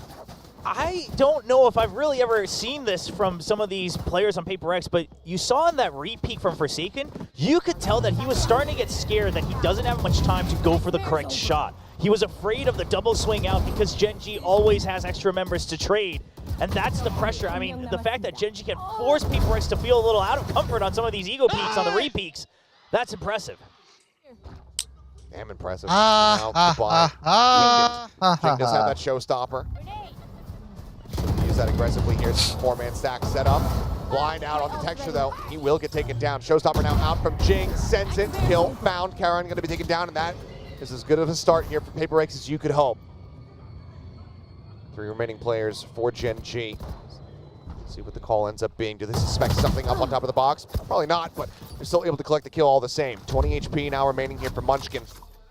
This PaperX very well poised to collect their first round on this defending side. Oh, they need it so much. If not, it's going to be map point. Obviously, the Cred's not looking great. So PaperX would love to stem the bleeding just a bit here in round 18. And they've got him trapped. I mean, Gen.G, they're going as a death ball of 3, but absolutely trapped here. Some amount of damage taken there by Forsaken. They do have Mind Freak nearby to go ahead and reinforce. Seekers now coming through. Those are going to be cleared out. Aftershock to further delay and shove them away from this B site. Triple push up now towards Baby Door. Bagi trying to get the spray across, but it's going to be Jing winning out on that fight. Paint Shell's now sent in shallowly. The spike is on the ground. Meteor trying to lob in that Nano Swarm. Can't even get it popped in time. He and Munchkin versus the world. Winning from this position, nigh impossible here, even for Gen.G. Time working against them as well as the buy. It's a one shot. Mind Freak will get the follow-up. Paper X finally break the win streak and they get themselves around the win here on this defensive path. 5 in a row for Gen.G, 1 more than Paper X had at the very beginning of the map. But at the end of the day, Paper X just going to be happy that they stopped it. Unfortunately, they did have to invest the Seekers. I imagine they wanted to hold on to that for as long as possible. But they will have to invest that. They'll still be able to buy up just a bit, but it's going to be messy until they can get a streak going themselves to try to catch up to 11 before they let this map point happen. And now look at this, a full stack over on C. Paper X just bouncing on one side of the map to the other. Blades out for something. No tags. Look to get this pretty pacey. Yeah, no tags, but that knife tags ahead. Looks for a little bit more. Unable to get that one, but it doesn't matter because Mind Freak collects Lockya, collects Texture, and Forsaken pushing out. Does find Meteor. Gen.G. Formerly the ones they were doing the crunching, now they get crunched. As everybody just sat in on top of this one. Now we've seen some teams, take a little bit more damage than they needed to by trying to guard the spike. Paper X is in a better position, a little bit more spread out to try to get some early info. Don't think they should be caught off guard too much. Of course, Munchkin just looking to do whatever damage he can. Before some rebuys. Right now, Gen.G's economy a little bit all over the place. Careful. As from here, it starts slowly creeping forward. Forsaken just got the orb too, so Forsaken can be the one who gets the kill, or even just die. He'll have the Rolling Thunder. And Munchkin, that might be something he has to start to consider. If you don't want to give that up too easily, you have your own pit. Maybe you're trying to make map point happen in the next round with a bit of a play. 30 seconds left. Don't want to give up that point too easily over to that breach. Yep. Looks like widely the call. Just to go ahead, sit back, try to hold on to the weapon. So unfortunate here for Gen.G and for Munchkin, who's just had to run around the map for the last minute or so. But for Paper X, it's flawless, which is exactly what they need to try to get themselves back into this game. Close out their map pick. They'll get themselves now up to 8. No one feeling confident enough to go for the hunt, even Forsaken knowing that he'd be able to get the ultimate online. Will just go ahead and allow for Munchkin to survive. A warning for the rest of the players. It just goes to show how intense this game already has been. But I love the variations on the Seaside Crunch here from both teams. Obviously, for Paper X, a very different composition than most. And finally, a timeout forced away from Gen.G. So Gen.G, they just had, what, like 40 seconds to talk as Munchkin was trying to survive. And then you have another minute here to reconvene, try to cool off Paper X as well. Yeah, maybe for those last 40 seconds, Solo was listening and was just like, I don't like anything. It could have been they're cooking up right now. So let me pump the brakes and tell you why you guys are wrong. Either way, just not wanting to give Paper X any kind of wins for their sales. We've seen both of these teams, how quickly the momentum can shift. I mean, the last time they played against each other, Gen.G looking down and out on this very map of Lotus. Yes. And suddenly Texture comes up with that incredible ace over on that C site, and they run away with the rest of the map. That's what Gen.G is looking to avoid right now from Paper X. Yeah, I mean, we've seen it from Paper X, just like you said. Sometimes it's Forsaken, sometimes it's, something. And I mean, it's anybody over on the side of Paper X, quite frankly. But you just want to make sure, okay, we gave away a couple rounds, but we don't want any one singular player to suddenly pop off, turn that switch on. Because on the side of Gen.G, Texture has had that on for the entire map. 25 kills already, absolutely carrying the entire team on his shoulders. Yeah, he's just been an absolute monster. I mean, he's got Jing and Something's kills combined right now. Oh, it's not something that you really think you'd ever say. Just given the form that we've been seeing from them. Something in the meantime crept forward, tap on the door. Texture still just saying, screw it, I'm going in. Goes diving forward, all on his lonesome now inside the site, but Something unable to hold that door. Ends up falling, but Texture traded at the same time. So both teams, I should say, down a duelist. Yeah, Gen.G cross over in towards C. Nightfall going to be sent, but Forsaken does manage to dodge this. Smart from Forsaken. His position's going to be hard to read. Jing spamming through. So much damage. That's actually going to be Divine. No, he's Missed here. to come up with that one. Now the pit going to be dropped in. Locking, however, able to take down Forsaken. Jing dead. Munchkin spraying away. Comes up with another one as Mind Freak will fall, but Munchkin dead means the pit gets dropped, but now Divine in a 1v2. A lockdown also available, but Spike not yet planted. He's to try to isolate, but they double face. They take him down, and Gen.G get themselves up to map point. Where are you? Man, and once again, Paper X, you might be talented, you might be some of the best players in the world, but a lot of these rounds, it's one guy standing on his own without a backup plan. And if you cannot win every single duel that comes your way, that opens up the map. Forsaken even does his best. Wraps around far wide, avoids the Nightfall, tries to catch a timing, but doesn't lock onto Lakia fast enough. And Gen.G, one round away from taking Paper X's map pick. And they will have been watching the composition, studying how Paper X were able to pull off, things like that 13-0. The dominance that they've been putting on display. And part of that dominance was something using an operator. Something that we haven't been seeing up until this point. Granted, the economy has been very rough for them on this defending side as well. It's Jing forward here at Mount. Prowler scouts him. Paranoia now sent, looks to just make his exit. Minor amounts of damage taken there by he and Mind Freak. Giving up that space, but you're still holding on to rubble if you're Paper X, so you don't feel too bad about giving this up. You've had some util trades. You still have Rolling Thunder for the retake as well. Not all is lost. See the call here. I mean, they're more than happy to basically just leave something on his lonesome with that operator. I think they might push out if the lockdown gets used. It looks like he's Forsaken's just set up for this. Oh, not even gonna wait for it. They're gonna go aggressive on this one. Able to isolate, finds the kill there on immediate, but Texture answering back. Does take him down. Opposing Raze now dead. Showstopper online for Texture, but low on HP. The creep around the side, stabilizes the aim. Karen comes into the rescue as well to find that kill. Forsaken now trying to find a little bit more, but Karen able to collect a second now. Down to a 2v2. Showstopper still in place. Something trying to flank around the backside here up B. The Showstopper comes in, but no one to be found. Drops the spike for Karen to plant. Something towards upper, drops down into the smoke. Something, the dash at the ready to flash in. Charon dead. Texture needed to try to clutch it out. Here's the jet landing right in front of him. Pushes out of the smoke. Can't quite find Divine. Headshot comes through. Paper X, they hold on for another round. This is some of the most adrenaline pumping Valorant we've seen this stage. You can just see all the cogs turning right now, and all of the players, all 10 players on the server. As soon as that first contact, the first util trade happens, everybody is currently on dial 11. And Paper X not waiting for that lockdown, but Gen.G perhaps suspecting it a little bit, kept a distance away from Meteor. It looks like they were thinking about baiting that Rolling Thunder out with the lockdown, things like that. Now lockdown, of course, eventually not used, so Gen.G a bit ahead, but you still have that operator to worry about, and you don't have buys across the board.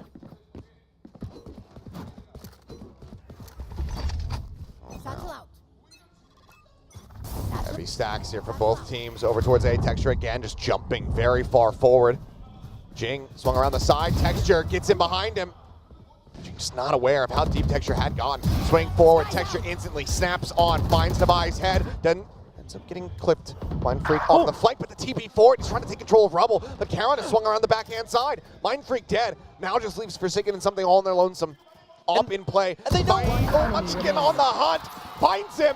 And now it is all down to the captain, the IGL Forsaken, to try to drag this one back to keep them in this map.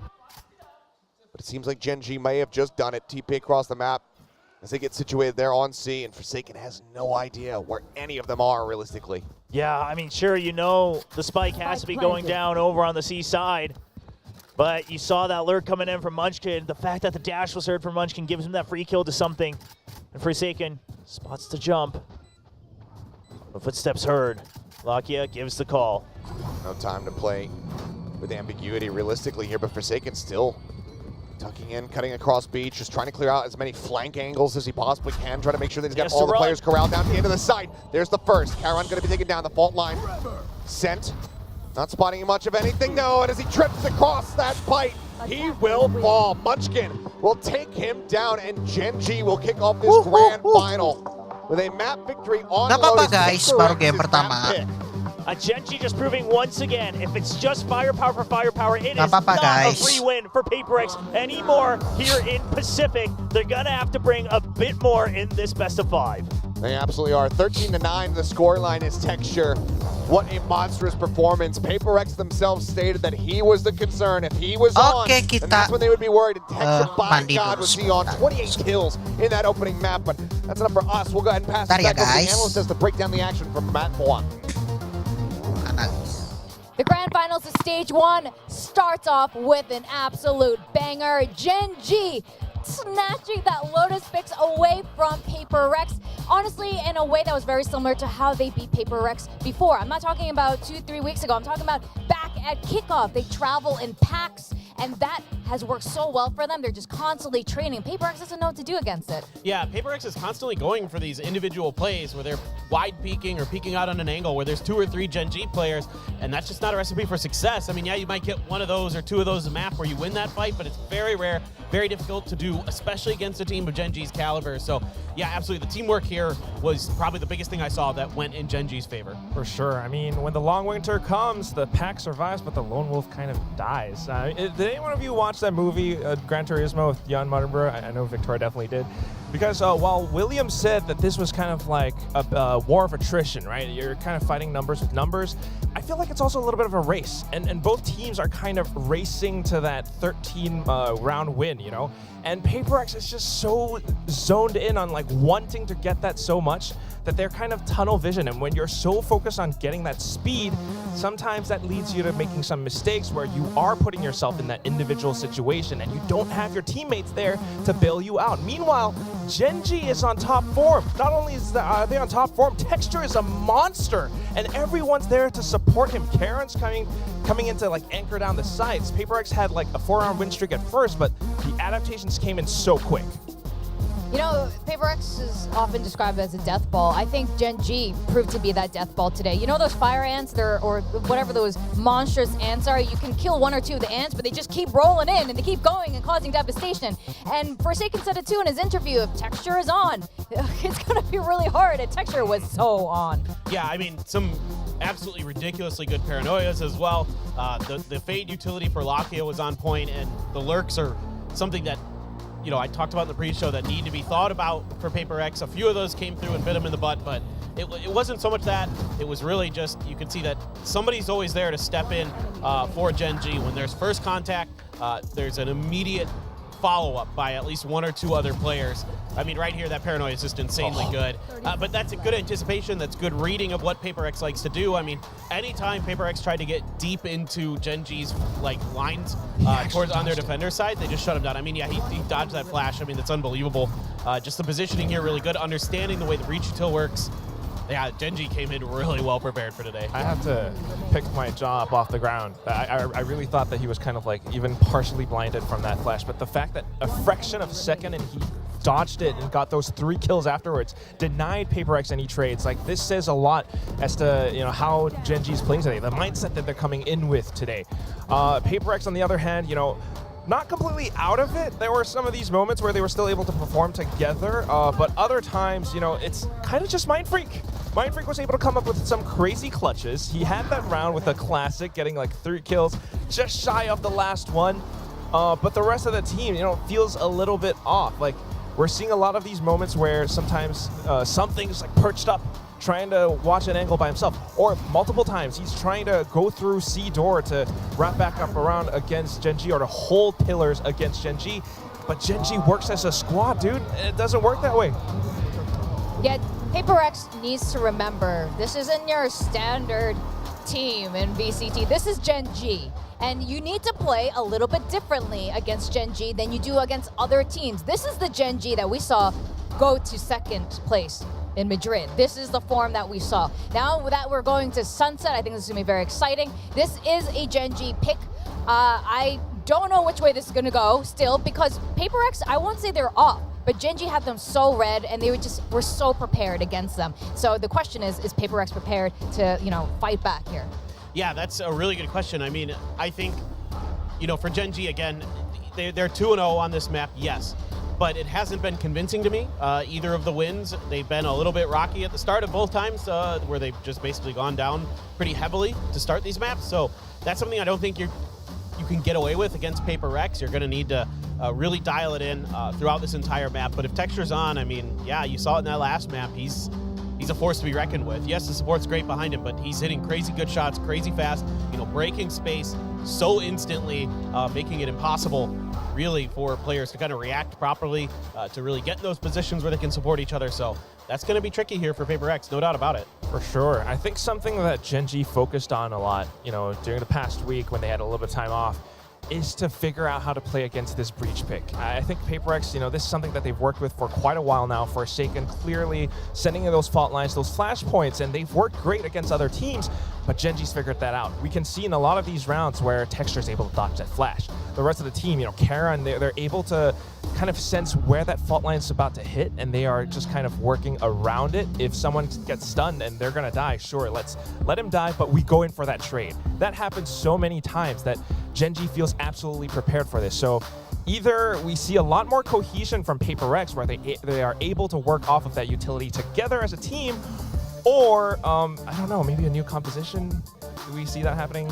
I could see that happening because of them. It's Paper They Rex. literally did a Champions Grand Finals. Like, I don't know, like people call them crazy, but it works. Sometimes. But I don't know, when it comes to best of fives, you guys have seen their track record when they change these comps. So who really knows with Lotus? With that, let's ask, sorry, not Lotus, but with Sunset, let's ask you guys, because the guessing game does continue. We all went down. Yeah, here are our Lotus results. So Okay. we, most of us do Most of rank us did bad. together. Oh my Let's god. just be honest. I've never hit iron in my life. Yeah. I'm just happy I'm just that gonna go chat here. went down with us. There you as go. well. Yeah. At least chat suffers with us. Seth Achilleos goes up. up. Yep. William down. Yep. I go down. Oh my Puck god. down. Mika. Chat down. Down. Mika's up there. Mika is radiant today. Asarai is down. Wingman is down. Valdez, Down Mr. as Guessing Game is. He's. I mean, it feels unfair to put him anywhere like. I know. I 'cause feel like he's so many extra points. He's like so many above Radiant, it's Yeah. ridiculous. He's He gotten is. so many right. It's unfair to him, but oh well. They That's should the- just make that's the him. game, I guess. Yeah. Well, that's where we are now. I mean, depending how many maps there are, it's gonna change a lot throughout today. So I'm not gonna, go too crazy. But congratulations to Mika. Sunset is map 2. Viewers have picked 79% Paper Rex. What have you guys chosen for Sunset? What are we doing? Oh boy. I think I remember. Yeah, I remember. I picked mine just now. We Shall we reveal? I picked earlier. Okay. This is a Gen.G map pick. Quack. Go. Okay. Make your case. just go. Well, I mean, just thinking about how Gen.G played this map previously before, there was that one time when they played against T1. They struggled quite a bit at the start, but they were able to come back incredibly well. They were able to adapt against how Xcurate was trying to read the map. And I feel like the same thing can happen today, especially given their performance from that first map. So whatever Paper Rex throws at them, Gen.G has proven that they have got very good mid-round adaptations. And I think Paper Rex needs to stay a couple steps ahead of Gen.G at all times. I mean, for me, I think it's a bit of a comp difference. I think the Sage in there really actually adds a lot of value to what Paper Rex wants to do on this map. It gives them it creates extra angles for them in terms of setting up high lows, getting info when they have to break the walls. They can throw flashes over that to create angles around the pillars and things like that. So there's all these extra options that they do with it that's really tough to account for, and you never quite know exactly which way they're playing it in a given situation. Sometimes it's a wall to just set up for a post plant. Sometimes it's a wall to put somebody up on top of it. I think that's going to be the hardest thing here for Gen.G to deal with. Yeah, I agree with that. I had a little bit of trouble predicting for this one. I think the next 2 maps, though, will continue in this trend of teams not winning on their map picks because they're all really good at all of their maps. So I think this is going to be very close, but I think it's going to be in Paper Rex's favor. But you know what? Who knows with this? Let's see, first off, if the agent comms are staying the same or if they're being a bit experimental. Okay. It looks like it's pretty much the same. especially for all the Paper same. X. Yeah, I mean, again, I think it's going to be a little bit tough here for the side of Gen.G. You know, a lot of flashes, a lot of util that they're going to have to be well prepared for. It looked good on Lotus, yes, but there's a little less room to maneuver here on Sunset. It's a little more readable where those fault lines can land, where that Gecko Dizzy can go, where that Paranoia can go, things like that. And I think with Paper X's comp, it gives them just a little bit more flexibility in dealing with the util that Gen.G has. Yeah, I need to see them make use of this composition, like, together as a team, right? You've got these two initiators. They're really good. And at the same time, like you mentioned, Paper Thin, Davai on that stage just gives them a little bit more flexibility, creates several angles as well, or just interesting setups since they are starting out on defense anyway. They need to be able to make use of that to work against Gen.G, but for Gen.G, I mean, what else can they do? You know, they're already that good. Just to make sure that they maintain this speed, this performance, and they should be good to go. Yeah, we are going to find that out. I mean, Sunset for Paper Rex, they looked incredible on it at the start of this year, but that was with also a player difference here with Monyet, who is still playing. Paper Rex has been fairly successful on Sunset, but, you know, not as strong before. Let's see how this is going to go. We're going to go to our casters for the second game of today's grand finals, William and Achilles. Thank you very much. Yes, let's go into Sunset now. See if Gen.G going to suffer a similar fate and drop their own map pick.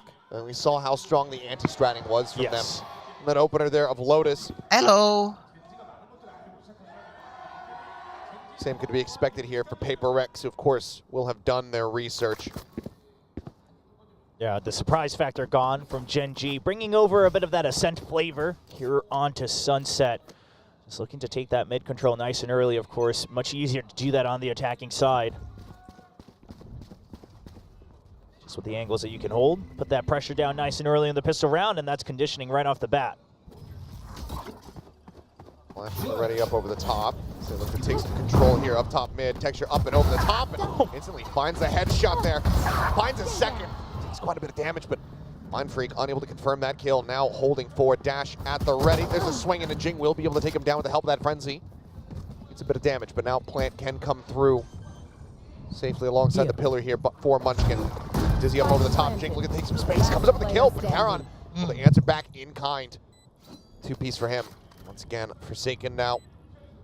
The Lone Ranger, last one standing versus three. Does have that ghost, catches a glimpse there of Charon for a brief little moment, who's now looking to take some more forward space, become a little bit more unpredictable as he jumps out over top of the smoke. Just eats so much damage, seeing way more than he wanted to. Saw a little smile on his cam as well, just realizing that there really wasn't much he could have done. That'll be the cleanup. Well, excellently done, Gen.G. Concise plan, well executed, and also just some very snappy shots from Texture on that entry up through mid. Leads them to a pistol round win, now taking the lead 2-1 in that regard.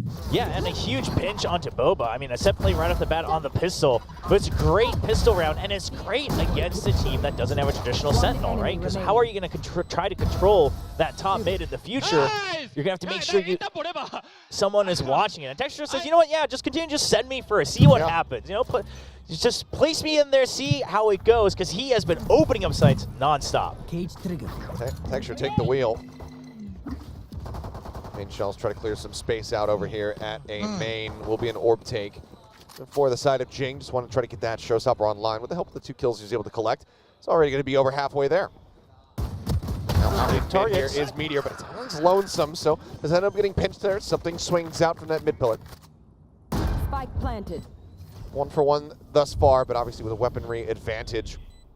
Odds still very much stacked against Paper Rex. Dizzy in towards Market. Clear out. The wingman standing around the side. Charon able to come away with that headshot right as that Paranoia hits. Swings forward, looks for a little bit more, puts some damage down to Mind Freak, but starts getting a little bit whippy. Ghosts could be picked up here. Still 2 Phantoms in play. It's Mind Freak out in the open, taken down. Boombot. Not going to be able to garner too much here for them as something comes in from behind. They actually bring this into a 1v1 with a frenzy. Munchkin will just barely be able to stabilize that spray. Take down Jing, but it's a pretty hefty cost here for the side of Gen.G as they move up 2-0. Yeah, Gen.G, something I'm noticing is that their anti-eco buys are really built for them. They're such a trade-heavy team. They know that most of their rounds might end up with only 2 people alive, sometimes only that 1 person for the clutch. So sure, they drop a Phantom, so they go in for that extra investment. But the rest still sticking with those ghosts, so they'll carry over one of the rifles. It is a bit costly, but they can still match. And if they win, they can really start to build on those creds. Same thing that happened on Lotus. Yep, this is that snowball potential. Shut them down. So now quick check forward with that 0 point, nothing spotted. Back off the angle. Paranoia through his Jing, looks to make his exit, but Forsaken not caught by the blind whatsoever. He's able to find texture, punishing that aggression. Very nice start here for the side of Paper X as they look to get themselves on the board. Something though, taking a peek down into mid. It's quite a bit of damage. Frankly, he's lucky to come away with his life, where Bagi can now just go ahead, rotate over, join in with him, and get that heal across. Paper X has to respect this mid control.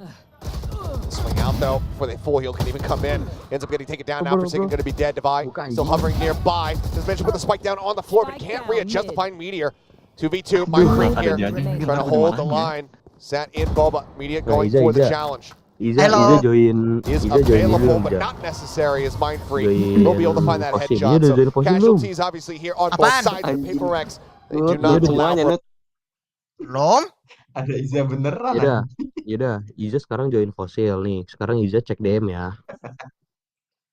It's a matter of some of that armor. Does look like Kara not going to be able to get it by himself. But here, Jing's movement to decide to blast back towards Forsaken. Just really good split-second blast packing. It's always good for those. Forsaken there to cover his teammate on that early kill. And now this mid control continuing to build just a bit. So we'll see what the adjustment is in the future rounds. Main dia ikut ini ya, Bang Izza ya. Sama Bang Izza itu Izza cek DM sambil orphan nggak sih Izza? Meteor able to put one down. Does find Devi there at mid. Munchkin, however, fallen. Kenapa harus? That's a lot of their info gather, as well as their flashes now taken away from Fossil for life. Mind Freak. Over here in the back, able to find one before falling. Weapon can now be scooped up by Karon. TP forward, grab that Vandal. Oke. Terus? And the drone clears out everything, so no need for the paranoia just yet. They try to save that for the post plan even. Nothing spotted, but still positions that had not been checked by that drone. Announcement. At the ready, leading the charge, drawing the attention of Makia. He ends up falling. Taking out Karon and Texture. He's only got 2 HP. Ini calon No hope in admin. hell. The consolation prize is going to be the trash burn at the very end of the round there for Gen.G. Oh, Paper X, admin. more importantly, they tie things up at 2-2. Yeah, I mean, Gen.G, they decided to go for those sheriffs to try to make sure that they're building bank back up, make sure they don't get caught in a weird situation if they end up going on a losing streak. So all in all, in Gen.G's situation, like you said, you took the trash out. It's not too bad. Aku bilang Eterna ya. Kok nurun sih tadi kayak 149. Jangan gitu Not, jangan bilang kereco. That's what you want the most right now. They'll still have all rifles, you still got a showstopper. Things are looking okay for Paper X, and they're deciding to just leave mid open once again. They'll deal with it when it comes to it. Lagi live loh ini gua. Knives pulled Emang iya, coba aku tonton. Back up where possible. Everybody else with a very full investment. Vote berapa ya vote? Gua gitu. Nomor 2. 3. And Gen.G maybe Nomor suspends 3. a little bit of that showstopper tiles crunch, but doesn't come through again. So they want to try to fish this out just a bit more. Wanted to go for that swing, but knows that. Udah belum? Right there alongside him. Jing now going aggressive, is able to find the headshot, takes out that enemy Cypher and is able to back away. Kok dia unfollow lagi sih Izza? That flashpoint support from Forsaken was so good too. Made sure there was no extra trade. Paper X starting to catch on to Gen.G's tendencies. Fault line coming his way, has the dash to the side, keeps himself Jangan, Not. something. Yaudah, Places, jangan he's either diklik backed lagi all the way dong. up or he's behind this pillar. Belum diklik. Balap 06 Cok. Oh iya anjing. Mereka aliansi Cok, kita susah anjing. Gua pilih nomor 3 nih. Aliansi sama siapa? Tai 145 NPC semua Spike is going to land, but there's a showstopper here. I mean, Jing basically has full util, just one blast pack burned. As the drone goes up over the top, showstopper on the hot point blank takes him down. Spike down A. The smoke comes through and Jing just swings in ahead of it. Karon dead. Paper X now up to 3 and in the lead. Anyone have any splints? Gen.G kind of falling into their own traps right now by thinking that mid is always going to be free, but Paper X just leaving it open for the first 20 seconds or so. And now Paper X, I mean, if you notice, a bit of a difference from that Lotus. They're not trying to greed for the kills. If you don't land that first shot, they duck back, they wait for trades. They're able to set those up, and now we finally see some cheers. Ini saling It menolong looks kok, like a saling viewing menolong. party here Saling for menolong. Paper Rex and an early timeout Nanti from dapat Gen.G. Oh, Well, more Mana sih? proactive compared to what we were Mana seeing tuh on sih, that Izza? first map. Oh, ini share skin deh. As they had allowed, that 4-0 streak to come through from Paper Oh, Rex ini before default. looking Oke, to oke, oke, really bentar. intervene at all. I mean, we hadn't seen a timeout Default from nomor Gen.G 3. until, Dah, the done. last udah. 3 rounds. Yeah. But before that, trying to close things out. But this time, on their own map pick, Solo not liking what he's seeing. So wants to be able to try to turn things around here. Dah. But for now, Paper Nah, Rex sekarang starting Izza to build suruh up that teman-teman Izza momentum. nggak sih? Shots being hit where they were being whiffed previously. Itu On the temen first aku. Absolutely. And I don't blame head coach Solo Izza on the side of temen-temen Gen.G. Because on Lotus, sure, you might have been losing a couple of those rounds, a lot of those rounds in the beginning, of course, but it always felt like you had the right read, Let's go, that it was Paper execution, Rex. maybe a little faltering, Paper Rex having some heroic moments. But right now, it almost seems like the reverse. It almost feels that Paper Rex read Lu through you nonton immediately ini, Cok. after that pistol round loss. Nonton And now they say, PRX okay, you want to take di mid control, Izza, take it for a support little bit. Izza We'll nggak, go in for Izza? the trades. We know how you want to set up for the bait and switch. Things like Subscribe that. nggak And sih, Gen.G, guys? the fact that they've been trying to save this shield to try to subscribe ya. creep up, create that point of contact Dah, first, it's not gua working tampung out dulu linknya. against the Singaporean squad here. Tuh. You have a hero rifle, as well as sheriffs in the mix here for the side of Gen.G, which is often where they've been the most deadly. Paper Rex. Grand final ini Paper Rex lawan Gen.G. They've shifted Jing and Forsaken over to that B side of the map. Get a little bit aggressive. And they flush Gen.G over towards A now.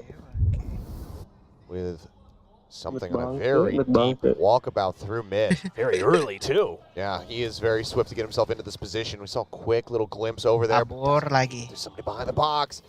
Had he done so, been able to set up for that wallbang kill, but instead for now, will just stay behind, lurking.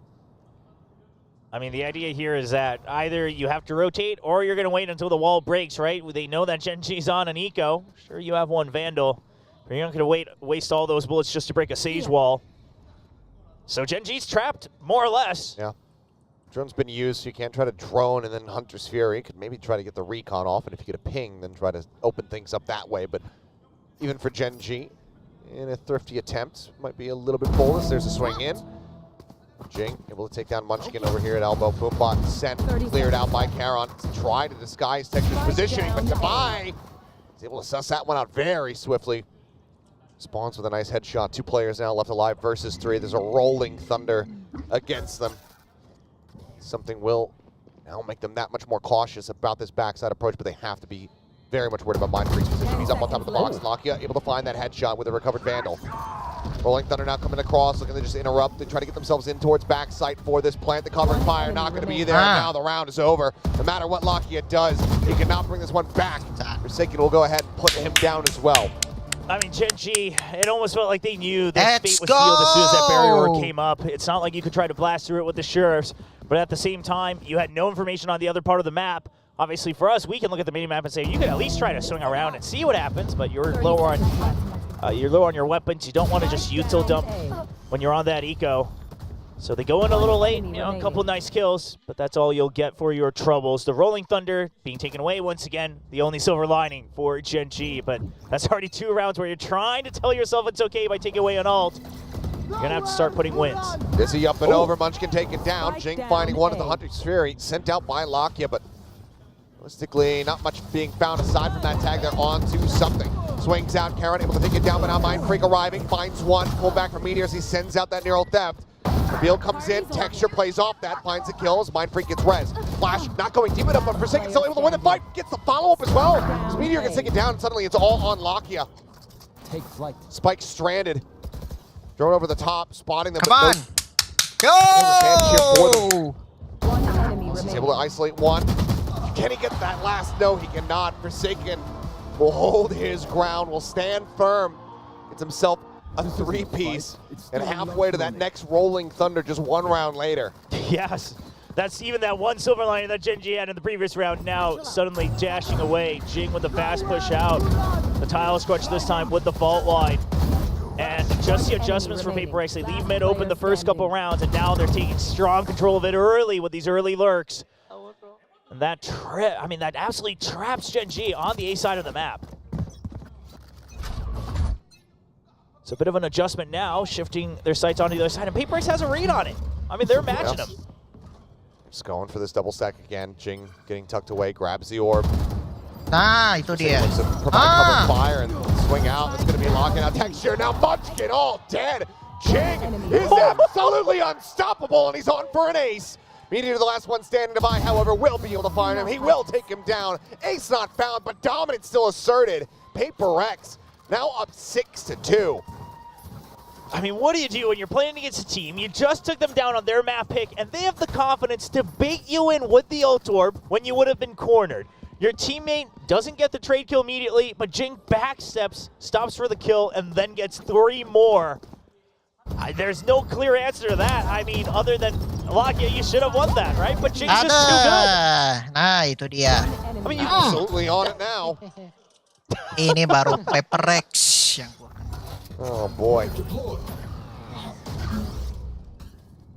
I'm laughing as if he just told a right little joke. He knows as if he had just exactly what he did. massacred an entire squad.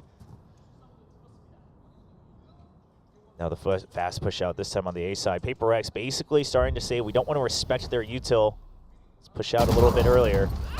They're ready for it. They're anticipating this aggression, but they're just not able to find the kills. And Meteor, by the time he does take down Jing, it is still far too late. His fate has been sealed. And it's just disadvantage after disadvantage, round and round again here. As he'll at least be able to trade one back, something giving up his life for a bit of information. Only had 5 HP remaining as he swung out. Look at this patience from Gen.G, though. They realize that there's a good chance Paper X might have re-aggressed on the A side to try to keep control. They would be correct, but they won't get rewarded for it. And Mindfreak never quite cleared over that market area. Just what a turnaround from just everybody right now on Paper X. Clearly, seemingly needing that first map as a bit of a warm-up. And Paper X on that Lotus I sleep. On Sunset right now, I have insomnia. Not blinking even, it seems. In full control. And we joke all we want about Paper X and best of 5s, and you know, do they have the mental nerves and the endurance to get through? But we also have to remember they were the first team to go for that reverse sweep last year at the Pacific Grand Finals. I mean, they are built for this. It's just unfortunate because they also quite get up there quite often, and they haven't quite gotten the international trophy just yet. And this is Gen.G having to use both timeouts within the first 9 rounds of this map. If that's not a moral victory, then I don't know what is. Huge pressure being exerted here by Paper X. Yeah, 7-2 lead, 5 rounds. Already feeling pretty decent about this half. Obviously, you would like 1 or 2 more, especially considering just overall ult and credit economy on the side of Paper X. Coach Alex looking a lot calmer as well, knowing that they have a hefty lead. Meanwhile, you can see on the faces of the Gen.G players, they're kind of scratching their heads. They look a little lost. They aren't quite sure what the answer is. It's not even just about the execution, but they don't even have the solution at hand just yet before they can write the answer down. So see what HSK and Solo, the coaches of Gen.G, can relay to their players. Do they see something more through their players' POVs? It's going to be a rough one for this round, though. Another mixed buy.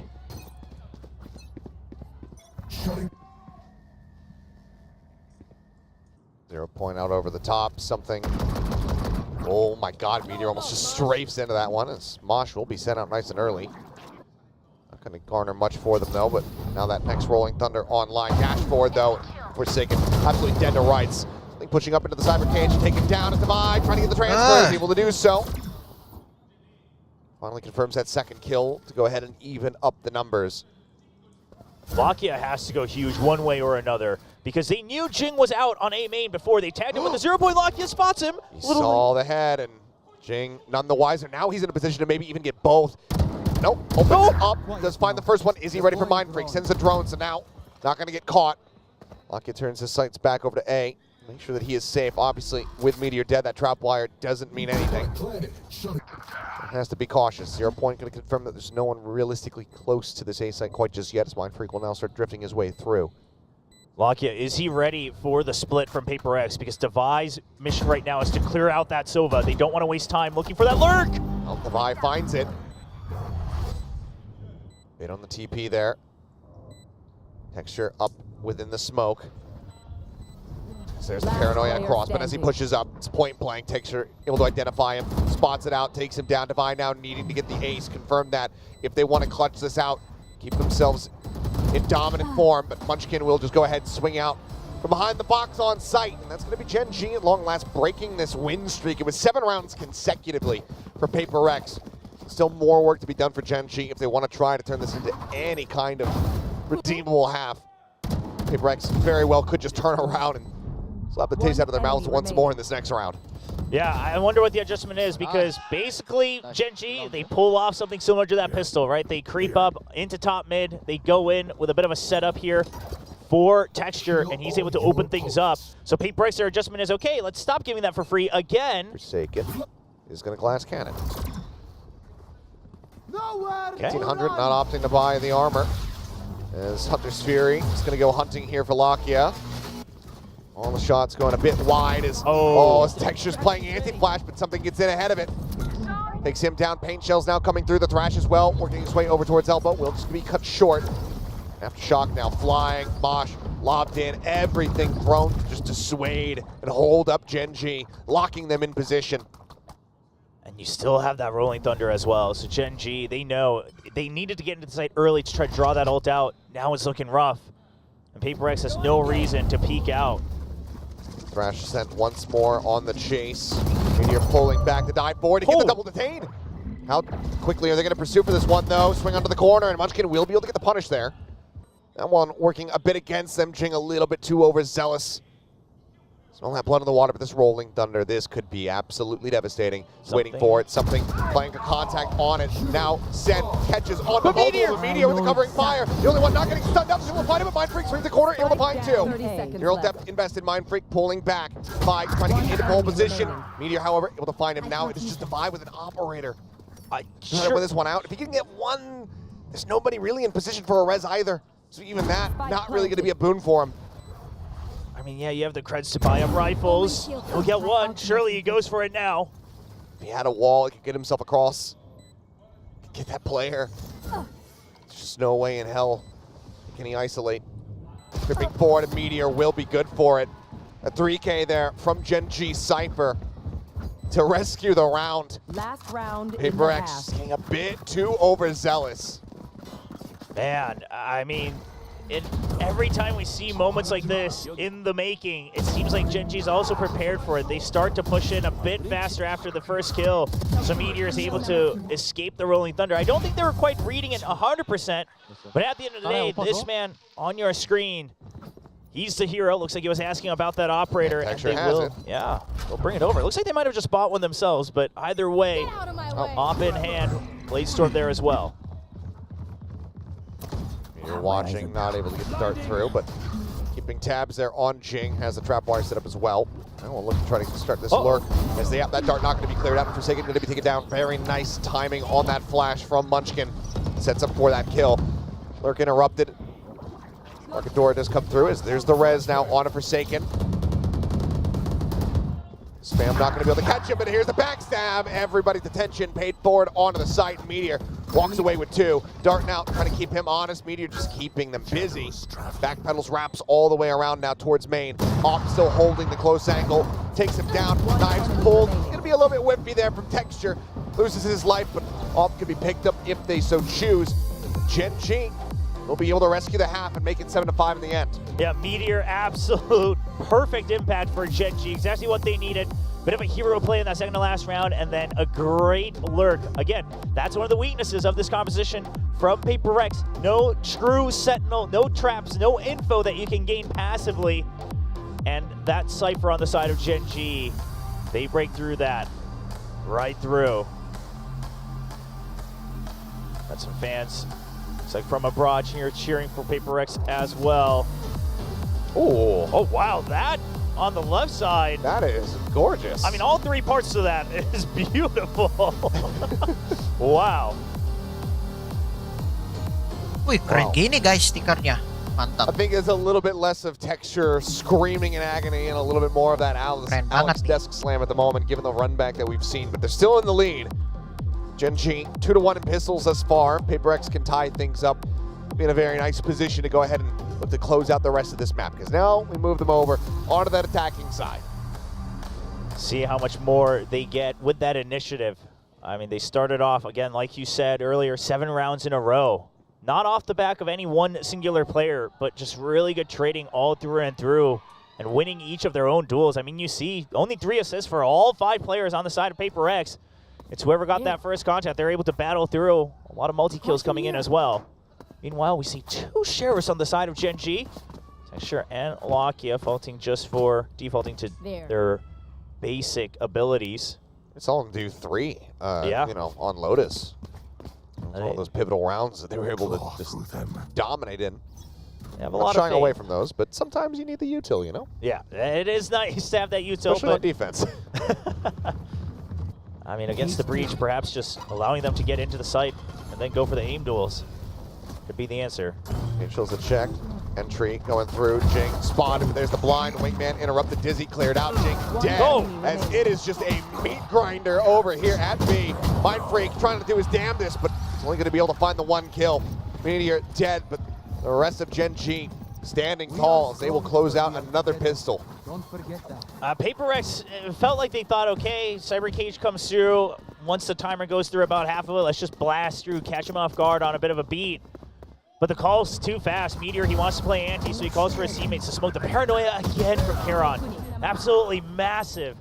Doesn't allow anybody to check for that left corner. And again, it's like I said, let him come in. Use their util, then we'll just fight him fair and square, gun for gun. 3 sheriffs now for the side of PaperX to try to pull off some thrifty magic. So, a couple shots across, Forsaken unable to get the connection there though. It's Meteor tagged low, 47 HP remaining on him, and no damage answered in reply. Here. Very big jiggle peek there from Mind Freak as Forsaken now in position to try to send out that fault line. Texture moves off the angle, shifts over to the opposite side, swings out just in time to take out something that's going to be the spike now spotted as well. Does quickly get recollected. It's a slow push out into Munchkin, who's got Guardian in hand, and he continues to be an absolute monster with it. Edan. A 4K from the KO. We're tied up 7-7. Dak-dik-duk nih. The IGL of Gen.G, just him with the Guardian, it's just something different. Yes, he plays well with other weapons, but when he has the Guardian, because I was looking at the minimap, I was looking at the screen, and I'm thinking, I mean, he's got the Guardian, he'll get maybe 1-2 kills. It's that shot onto the Divine. Yeah, exactly. That's where the trade should come in. Yes. You know, the first 2 kills, okay. Sure. That last one, to be able to come through is just disgusting, and then by that point, there's just no way for Mind Freak to, you know, he's not counter swinging anymore. He's just lone peeking. And now an op here for Texture as well. Now, a pause of the tech variety. Of the tech variety, really not a long one. Generally, they've been pretty swift. I assume it was a very last minute, you know, maybe a cable unplug or something like that, since it's called right before the round begins here. But yeah, I mean, like you said, I love that you pointed that out, because up to the second one, I mean, Munchkin, he whiffs a couple shots, but he's able to stabilize. He's got better weapons, things like that. But man, the trade not coming through, and that's just the window he needed. So the issue is not actually on stage. It's in one of the coaching booths. I have an issue with... I can only imagine which side it might be. Certain coaches set up. We'll get fixed and we'll get things underway here once again. So players unaffected. Shouldn't be anything too drastic here. As well, he's looking like he's typing away. So everything typing. Wonder what that could mean. Should be hopefully taken care of here once more. Oh, man. I mean, I can also only imagine at which scene that this tech issue might have arrived. Perhaps it was the 4K from Munchkin. Quite impactful, I would say. We should get Alex one of those, what is it, like the ergonomic keyboards or whatever, where they're like split in half, kind of like raised. Oh, there you so go. It just looks like he's smashed it in half. Then at least you can hit like right in the center of the desk and just go right between the 2 panels and not have to worry about actually destroying a keyboard. We'll have more advanced coaching setups in the future, I'm sure, as VCT continues on. There was a Korean content creator that the current status announcement couldn't be more appropriate. There was a Korean content creator that imagined that if Alex was strong enough to break the desk every time he slammed it, how much damage would he have done to VCT financially? And of course, that has never happened. The tens of thousands of dollars. Yes, it was very high. Because not only do you have to consider the desk itself, but all the things on the desk that would then fall and potentially break. So we have to calculate monitors into this, audio switches. You know, It's a fun little bit. There's a lot. We should do a segment where we have them like, you know, doing like karate chops and breaking boards and stuff and see which coach would be able to do it. Yeah. It turns out Termy's actually the strongest, breaks through everything. Just got to get him in the right mindset. Munchkin, though, to hold here at something. Able to win out that fight. Just dry peeking on the corner. Takes him down right through the corner of the box, and that's going to be a strong opener here for Paper X. One that they need is Gen.G. Right there. Has just managed to tie things up at 7-7. Yeah, Texture, very high stress situation now, all alone. Forsaken tag low. Oh, and Texture. Whippy on the op shot. Wants to go for the re-peek, and something says, yep, come to me. Another headshot delivered. Dizzy now up over the top block. He's going to be blinded. Has to try to tuck back. Tries to take the fight. Something claims a third. The wingman now rushing forward to check the daze. Goes through. Something out for blood. Will not be rewarded with it this time around, but already his job has been done. Only a couple bullets remaining here for Meteor. 2 left in this mag. The wall will come up. Scoops up a Vandal. But now, looks difficult like position here. Karon still just now starting to weasel his way forward. Did they just make the call to save? Yeah, just going to be the save, it looks like. I mean, Karon just still watching in case there's any lurks that are on the hunt. They realize that it's already too far late. You've given over a potential operator as well. And it's not like you have, you know, all the flashes. You don't have any pings with the recon, anything like that. Sure, you have the paranoia. But Gen.G saying, listen, our creds aren't okay because they invested in that operator. They're going to have to make sure they balance out the bank. An operator saved over for Paper X. We've seen it before. That Gecko. Driven by something. Going to be picking up that operator, I'm sure. Being forced to save while they're on your bonus round. Definitely going to be feeling like an odd moment, but I mean, Gen.G have just times been forced to, you know, have to buy down so much, even when they're going for those anti-ecos. The economy just not in a great spot, so we'll be able to preserve as much as humanly possible for Paper X for now. Not going to allow them to get that snowball going on this defender side. Triple Sheriffs and half armor available here to Gen.G, but as you mentioned, that operator, now that Thrash as well off the back of those kills, all available for Paper X. Let's see how they look to utilize them. As for now, simple pop shots over in towards market, but don't give him the angle as Lakia playing a very risky game, jumps across the opposite side of mid. And catches good sight. Karon dying. I mean, Gen.G overall looked like they were somewhat prepared for a B pitch with Texture's position. It's one of the rifles. Trying to recover it. Texture would love to grab this one. Does have the dash, but it's dead. Okay, confirms that they're going to be quite far forward. Tries to make his exit, gets in around the corner. The Vandal is going to be in hand, but now Thrash coming through after shot, trying to flush him out. And he's just going to die to that one. Get himself away from that util. Shots out from Munchkin, not really connecting, can't find that kill. Now Meteor all on his lonesome, noted by the Dizzy. Jake bouncing forward, they just go ahead, multi-face in towards Boba, and they take him down. It's a flawless round here for Paper X to go ahead and move up now 9-7. Sure, you can argue that it's a half buy round here from Gen.G with 2 rifles saved over, but overall a bit of a loss looking Gen.G in that previous round as well. Just waiting for initial contact, but not really getting any clear info, not really rotating fast off of it. Bit of a widespread default as well. So we'll see. Do we chalk it up just to that buy? Or is it them not quite realizing how to react to Paper X's tendencies with this composition here on the Sunset? Now a full stack from Paper X. They're continuing to keep the Cypher here. It's been, the A side has been an absolute menace here from Paper X. So Gen.G just trying to buy some more delay. And now the over-rotates start to come through. Bot cleared. Chills lobbed it deep. One of the trap wires going to be taken down there. It's going to be another cyber cage setup here as Jink bouncing around to the opposite side. What is that drag across? Are you kidding me? Gets a shot, swings in before the reveal though, and something watching the wide angle is able to take him down. Reping does come through. Texture now swinging out, jumps in the corner. It's his shot. Mind Freak dropped. Now 2 for 1. here for Gen.G. Lakia, recon available. This lurk, they're just buying time. If they eventually do come in, Munchkin's still going to be very valuable on that lurk. Something now holding the angle, though. No, actually pulls off of it. Peeking in over towards site. He's inching his way forward. He's looking to try to get in here. Spot a pixel out of place, but he cannot see Karen. And now Texture is made all too easy for him. Something just disrespects the angle. Now the spike going to be dropped. Peek out the headshot. Instantly hit. Forsaken. Dead. And there's the cleanup from Karen. Gen.G keeping things neck and neck. One away from tying us up once more. I got to see the shot from Meteor again, because to start things off with that was just absolutely nasty. I mean, sure, you heard it, but I think he starts spraying on the right side, and he hears another blip through the cyber case, so he just swings it across, and somehow the bullet lands right on the dome of Jing. But then it's just a chain of insane shots from Texture as well. So now PaperX, you read that. The Cypher setup consistently going over to that A side. He'll try to take some control over a beat main again. Munchkin barely making it out. Looking for the catch. It was well set up, but Munchkin does get away.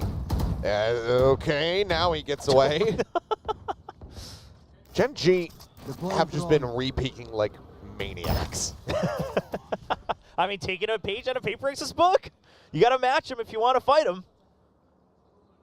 This is what PaperX were getting punished by on Lotus. Gen.G certainly getting punished by it on this map.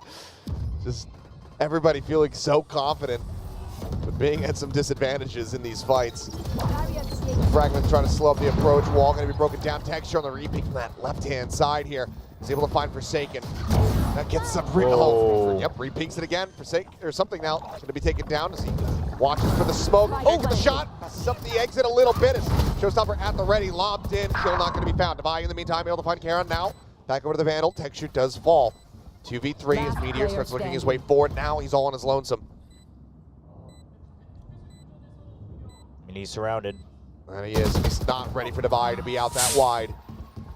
He ends up falling. PaperX once again restretching that lead to 2. Ayo, satu-satu. Taking over that B control. I mean, this is just straight rock, paper, scissors adjustments here from PaperX. And so now Gen.G are the ones who have to answer back. And now you start to think, is it a mind game back and forth? Maybe Gen.G overcompensates. I believe Texture's going to glass cannon into this round. It's all in his hands, but doesn't have the cash for any kind of armor, I believe. Take a glimpse now, and yep.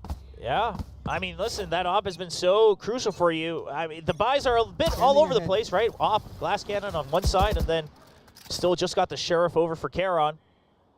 But he's been having this deep push forward, which they did not spot. PaperX didn't catch sight of this before. See if Charon, that's a double angle! They're double peeking, so it will just be that 1-for-1. Forsaken able to get the repunish, but Charon now in a position where he could do some significant damage, but he just can't nail the shots! Bit whippy does manage to TP out in front of that fault line, shut the door, but Meteor noted up at top mid, taken down. Jing opening things up, and now that A site completely unoccupied, and that Cypher util there doesn't mean a damn thing. Lakia quick on the rotate to try to intercept. Meant to find 2, and puts Forsaken down to 1 HP. Forsaken kasihan darahnya tinggal satu, cok. Drone. Munchkin manages to do so, but Munchkin going to be heard. Mind Freak. He heard it. Very well aware of this, but needs to win the fight. He's cognizant of the potential, and Munchkin is able to best him there. That leaves Forsaken now with just 1 HP. Granted, Munchkin and Lakia both dangerously low. This gives him a rolling thunder, but using it here, it would be absolutely ridiculous of Forsaken if he could pull this off.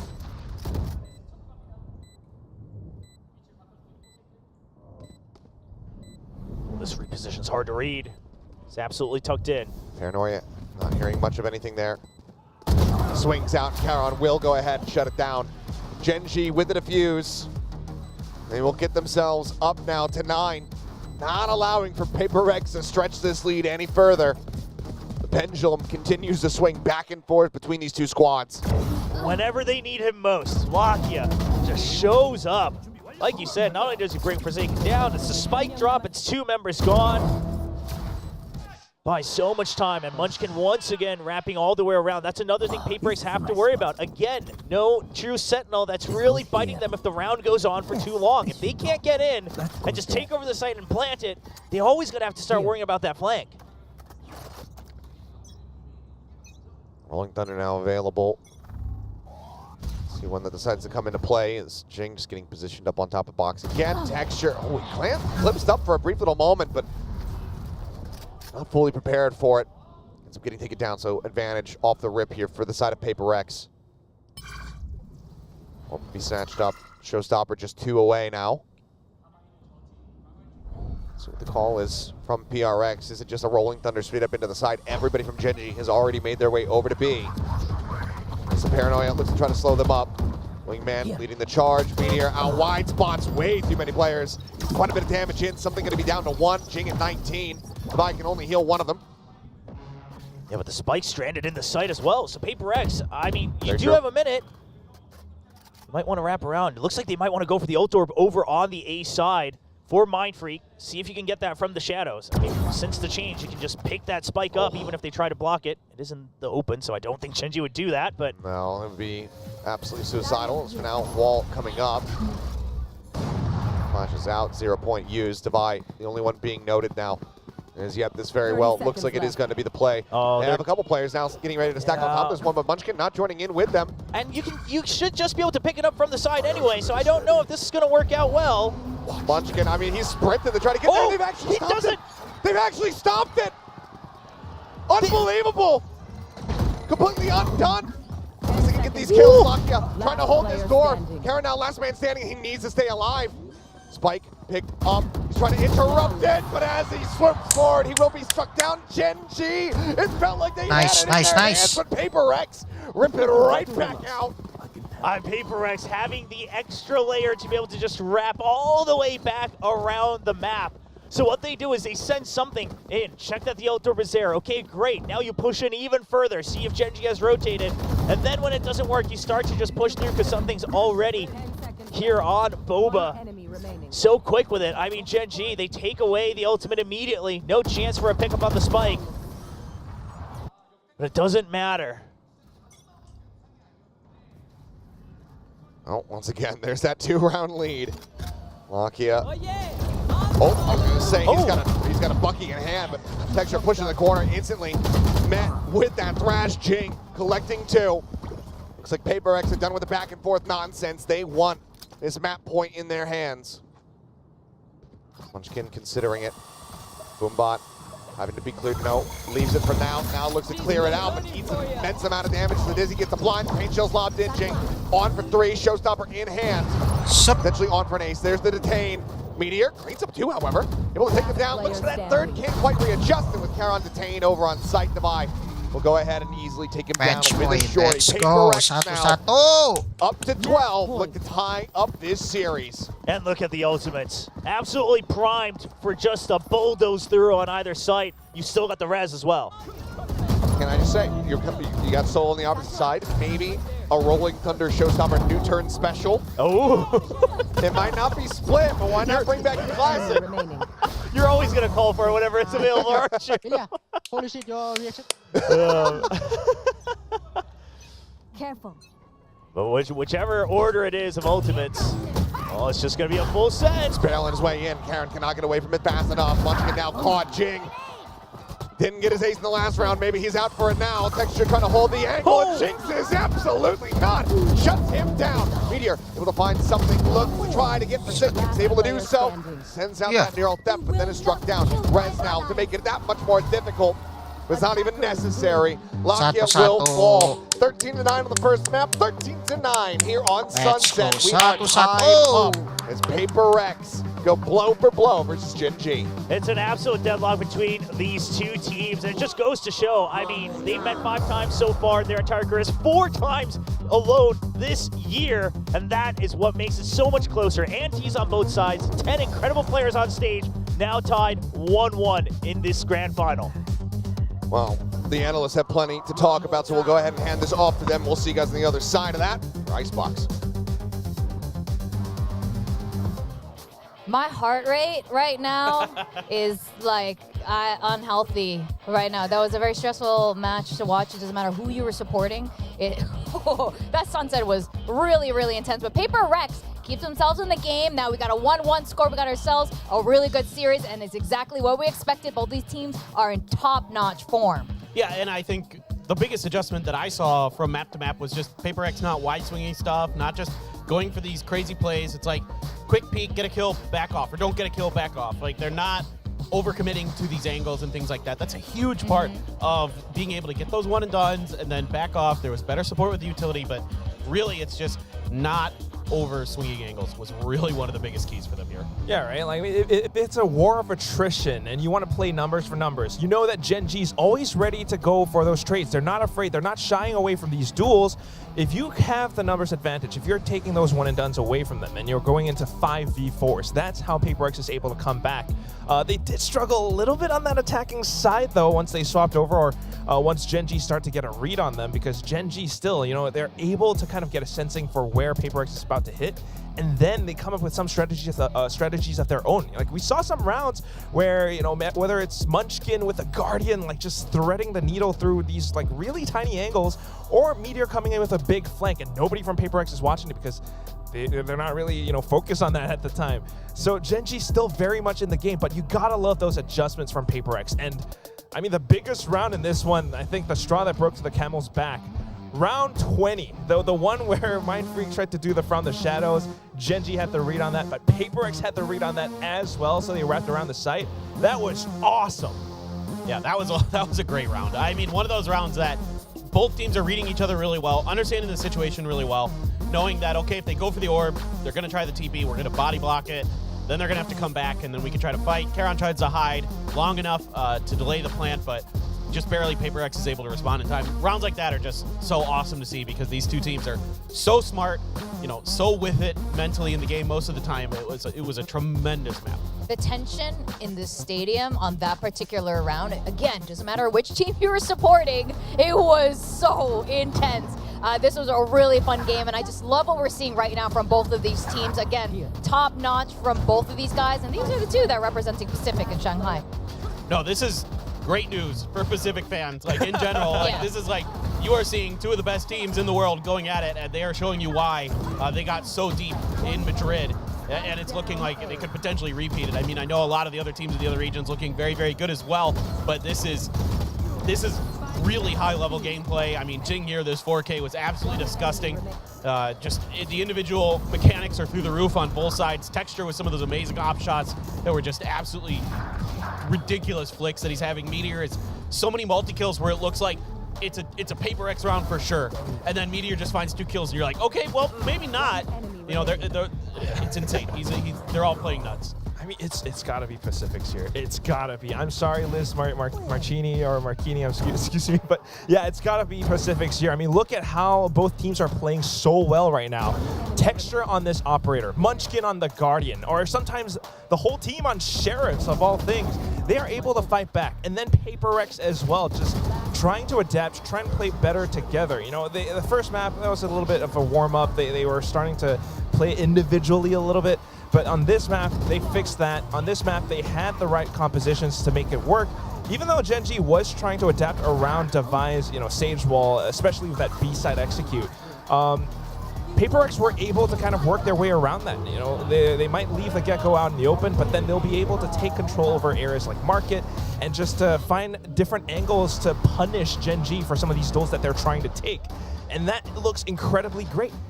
Yeah, it's fantastic. And both of these teams, you can tell by their energy levels, these are two teams that are experienced in Grand Finals events at this point, going the distance in a best of 5. You can see that they're both extremely serious. There are moments where you see Texture, you know, having a lot of fun, and Paper X, of course, usually are like that, but they are both so focused right now on making sure that they win. This is a proper opponent today. There's so much respect on both sides. Now, Icebox is a Paper X pick, and we've seen them face off before, and the last time these two teams faced off, Paper X won quite in a dominant fashion with a lot of surprises. Gen.G looked very surprised by what they did, but I think it might be a little bit different this time, Everton. I think it'll be really close. I mean, I think, you know, with Texture on the Jet, he's really looking very dialed in today. I mean, this is some of the best we've seen from him.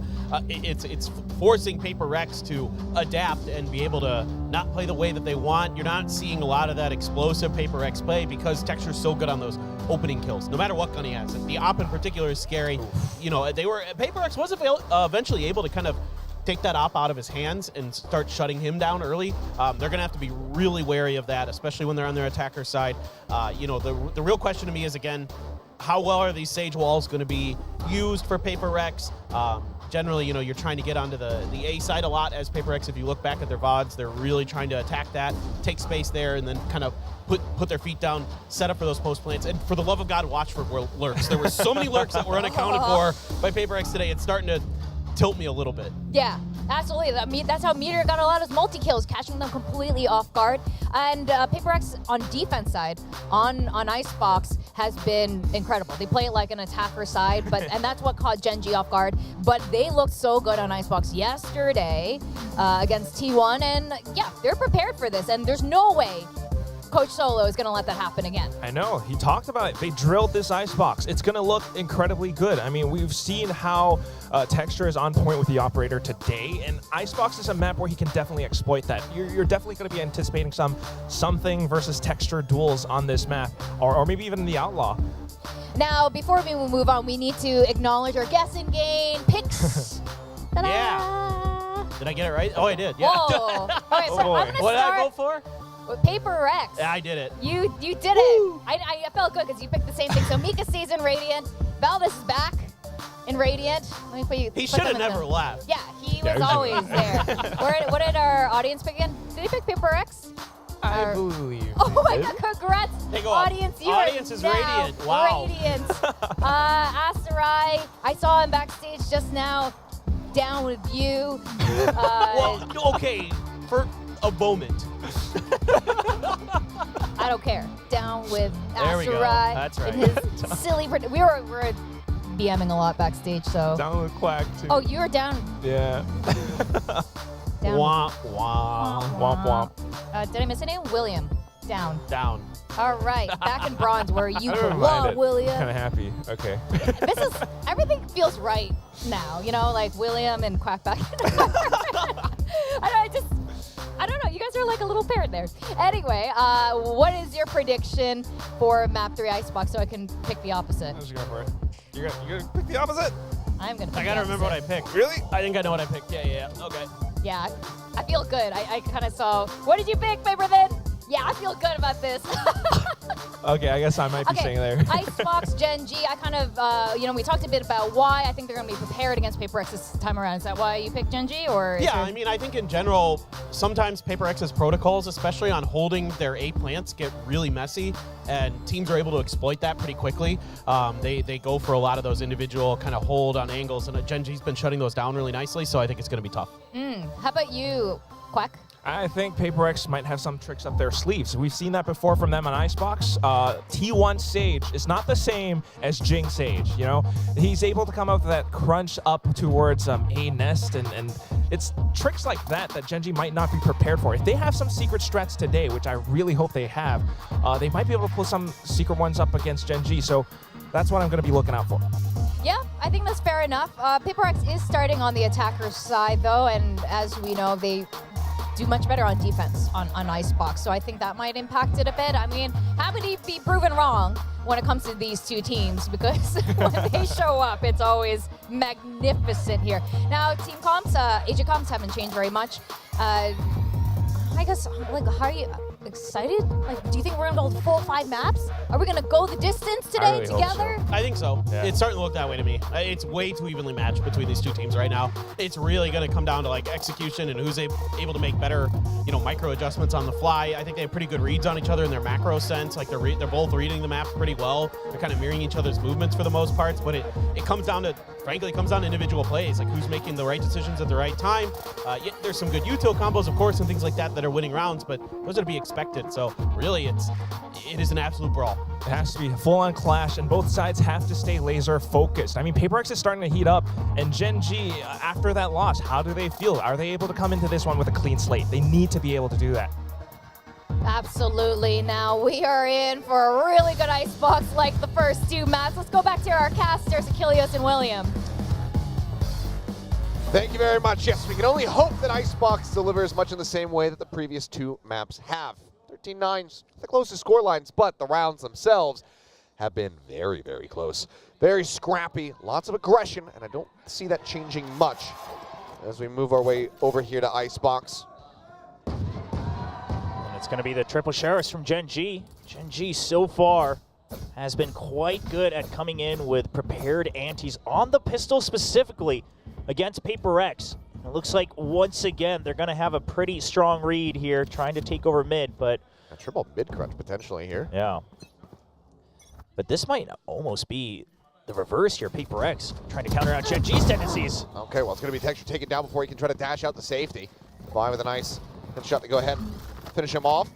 Heal out from Jing, put something back up to 100 HP. It's like nothing ever happened. And just a wide spread out, but with that, I mean, Gen.G, there's no real way now, without the extra utils, without all the other weapons, to try to take control of mid. Even that turret giving Paper X the information that no one else has pushed out. So you're safe to reaggress. And no matter what, it's 4 members left on Gen.G, so the safe play is to play 2 and 2. Paper X trying to punish that by staying grouped up. Quick peek out the window, nothing spotted. Pulled back over towards the side here from Charon.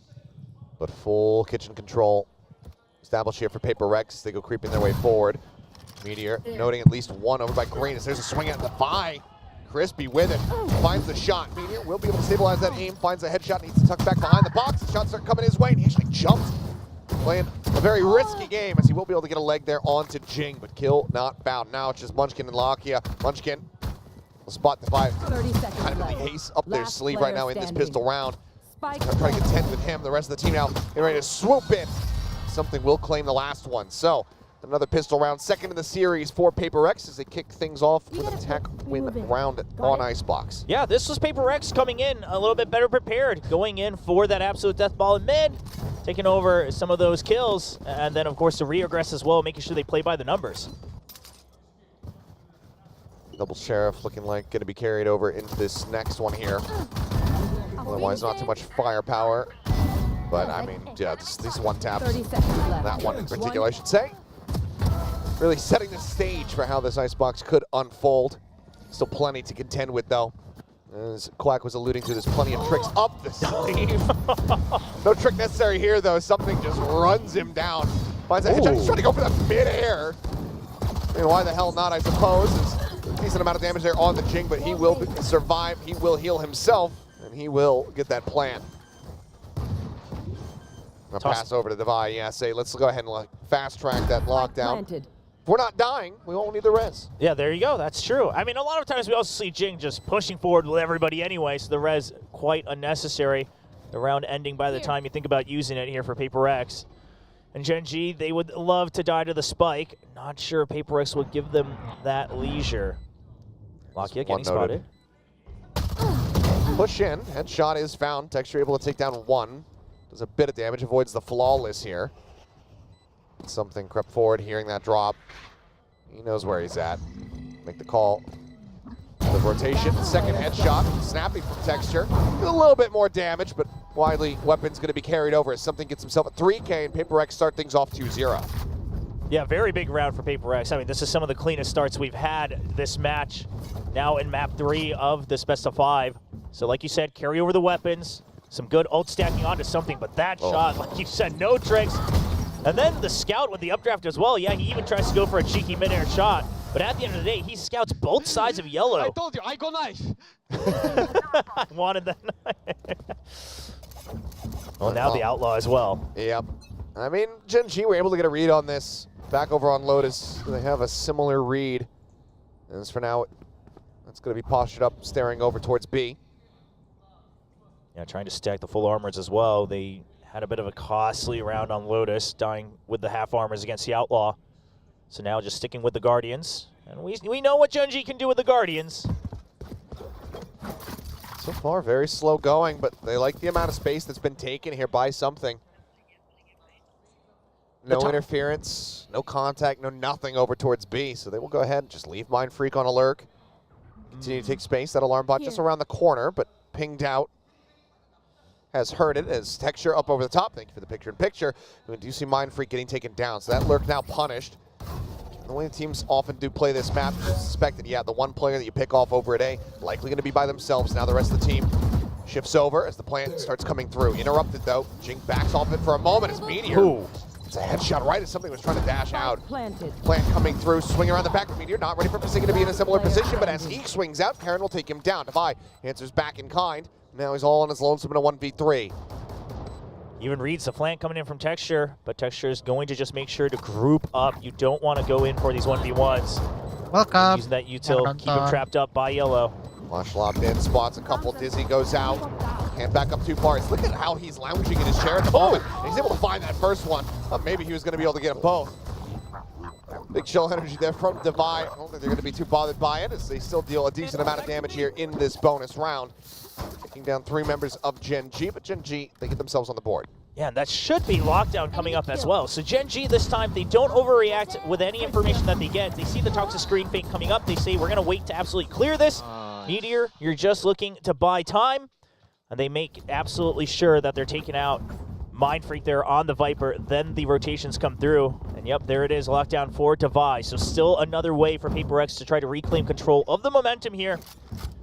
With the attacking ultimate. See if Gen.G maybe goes for a push out to try to counter it. Storm their way forward here towards A. Might just be a full send with the lockdown. They've already taken over pipes as well. Up over the top, Texture force off that rope very swiftly. It's a minor amount of damage, but kill not going to be found. Lockdown available, but Devi, the one watching behind for the moment. That comes into play, flash coming out. Texture going to be taking down something up here in main. Able to find one. Jing now up over the top.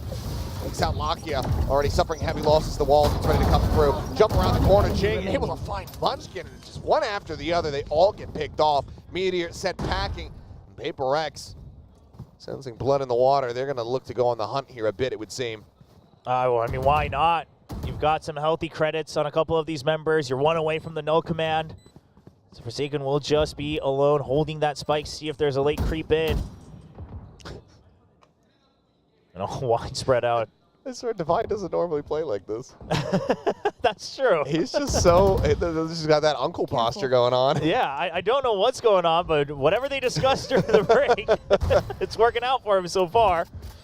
But I love the aggressive timing on the pop flash here from Paper Rex on that entry. So they set up, they all get pinned by the 0 point, and they just wait. They cut audio, they look for the flank, Devi still bouncing back and forth. No one's pushing out a B, no one's pushing out a mid from Gen.G, no one's pushing out of A. So then they deduce Gen.G's not one to just rest on their laurels after a ping, because that would be utility wasted. They have to do something about this. So if there's not a creep out already from B or mid, it has to be a re-creep out over on A.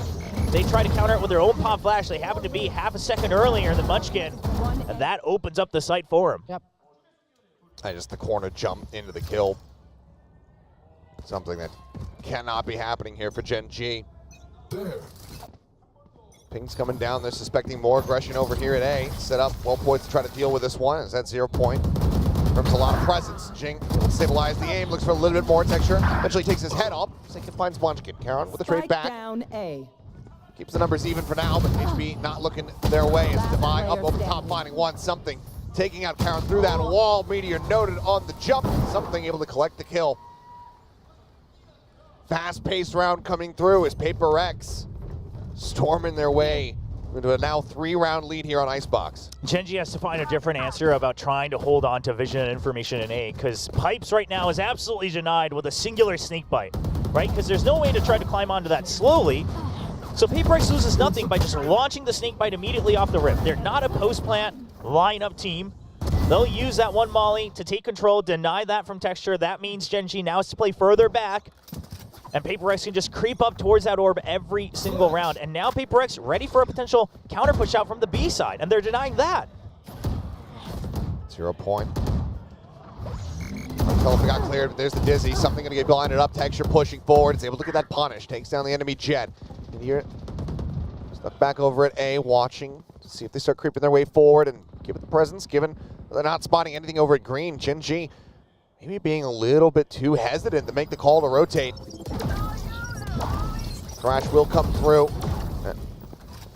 Scouting things out, but that's going to have to be quick canceled, brought back over and recovered here for Gen.G. This is going to slow them up significantly. Meteor going to see if he can try to find anything. Gets a spot there. Just the shoulder, a pixel out of place there onto Mind Freak. Minor amount of damage found, but cannot get that kill. So still, man advantage here for the side of Gen.G, but they're going to have to go for this retake. Right now, they're very much straying away and making all the noise in the world as they just go stomping their way up mid. Yeah, curious to see if Paper X might try to send someone to follow up. It looks like maybe not. They'll just check to make sure it's everybody slower, but a bit of a miss there from Jing. Bit of a miss, but it might not matter too much. Never mind, Meteor able to find one, traded out by Forsaken. A 4v3 now, as there's the suppress. No util available here for the next couple seconds for Gen.G. Jing watching the wraparound here on the elbow. Rope taken, Texture dropping off it as the wall breaks. He gets taken down in time, still ticking. But Tries to find that shot, but Divine now swooping in from the side, cannot clear it out. a.k.a. has that wingman sack onto the spike. It will with 0.2 seconds remaining. 3 players from Gen.G will survive. They'll get themselves a second round win. Yeah, I mean, the fact that they decide, okay, even if we make all this noise, it's not like Paper X is going to sprint up mid to follow us, so we just try to go for this. And I like this. Gen.G, one of the things that they used to do is over-rotate. It used to work out for them, but the problem with a tendency like that is it can be abused a lot. So now they're saying, we just re-clear, put pressure on the flank, force them to use their ultimates. Before they execute, a.k.a. saying, don't worry, never worried for a second there, all calculated. But now they're able to say, okay, lockdown use, we still have another Thrash, we still have our utility. And this is a bit of a variation from this composition that Gen.G's been working with since the beginning of the year, saving that util a little bit later rather than dumping it immediately. I saw the Thrash used in that last round. a.k.a. collecting those kills. Now the Orb, just 2 away from having the next one, but a little bit quiet at the start of the round. Now no ambiguity about it. Paper X stomped their way in this A site. They're right on the alarm bot. Meteor trying to hold the corner. The push coming through. Claims the first one. Gets the dig. Gets the cleanup. Mindfreak will fall. Divine able to close out one. Texture up over the top of the knives in hand. Able to find that kill. Jing answering back, however, alongside something. One hit 6 HP. Dead. Now leaves Karen all on his lonesome. Finds the first, but Jing swiftly swings back out. Gets revenge there for something. With the res, they'll carry forward 2 more weapons. Economy was already still healthy as hell for Paper X, but now even more so. Yeah, and that last moment right there from Charon, this is what it feels like to play against Paper X, because he tries to swing around for that res, thinking that you might be guarding the res teammate, but it's Paper X. Jing just keeps on swinging alongside his teammates. You don't see it coming for a second. So that's going to be the timeout. I mean, Gen.G, I'm already seeing some of the adjustments they've made, but Paper X is still 1 step ahead of him. And also just, I mean, Paper X, it almost feels like they're saying, okay, let's see if they over-rotate. And if they don't, whatever, free sight. But if they do, then we start to adjust again because we know how that plays out. So it almost feels that Paper X is saying no need to try to over-adjust, try to get a read on what future Gen.G might look like. We just play as if they will over-rotate. And if they don't, it's even easier for us. That's worked out so far for Paper X. Another early timeout call, but a necessary one here for Gen.G. One of the things that Dusk was talking about was how that defending side often comes to fruition for the side of Paper X on Icebox, which granted we haven't seen too many times, but this here is a very star-studded start for them on the attack. Very much setting the stage. I mean, Mindfreak hasn't even needed to get involved yet. Yeah, I mean, those 2 assists might just be from the early snakebite that pushes Texture down and then someone picks up the kill there. Really hasn't needed to do much. But that's the other thing about intangible impact, right? That one snakebite has really ruined Gen.G's defense on the A site a lot. And now the early util from Gen.G looking to maybe try to place Charon deep into green, but he's not pushing up just yet on the minimap. So Gen.G, they've reverted to their old ways. The util on B, make them think that it's going to be a fast aggression, make them have to use util if they want to re-clear it. That buys time for Charon to just anchor alone, and then it's a 4-man shift towards mid and A to make sure they can flood that site. Oh, he goes right behind. Lucky has no idea. Lucky has no idea. Oh, drops out of the window, but he's not going to get this read. The punish can come through. Mindfreak thinking about the timing, but he just narrowly misses it. Lakia by the skin of his teeth, getting away, and he doesn't even realize it. We'll flashing in here to something. Dizzy as well, going to be connecting. 0 point does fly. Slow Orbs now bouncing their way forward, but Meteor already taken down. And again, a strong start. Something just swings on the corner, takes out Texture. Trade back, but man advantage very much established now as Munchkin swinging out of backside. Just not ready for Forsaken to be there. Seemingly not realizing where his teammate had died from. He'll just get mowed down. Charon, nothing realistically more to do here. Maybe a kill to be found with that Sheriff in hand, but Widely is just going to want to die to that spike. Yeah, I mean, the last thing he would want is give a kill over to Forsaken, or even killing him, basically allowing that ultimate to come online. Finds the first, can't quite find that second.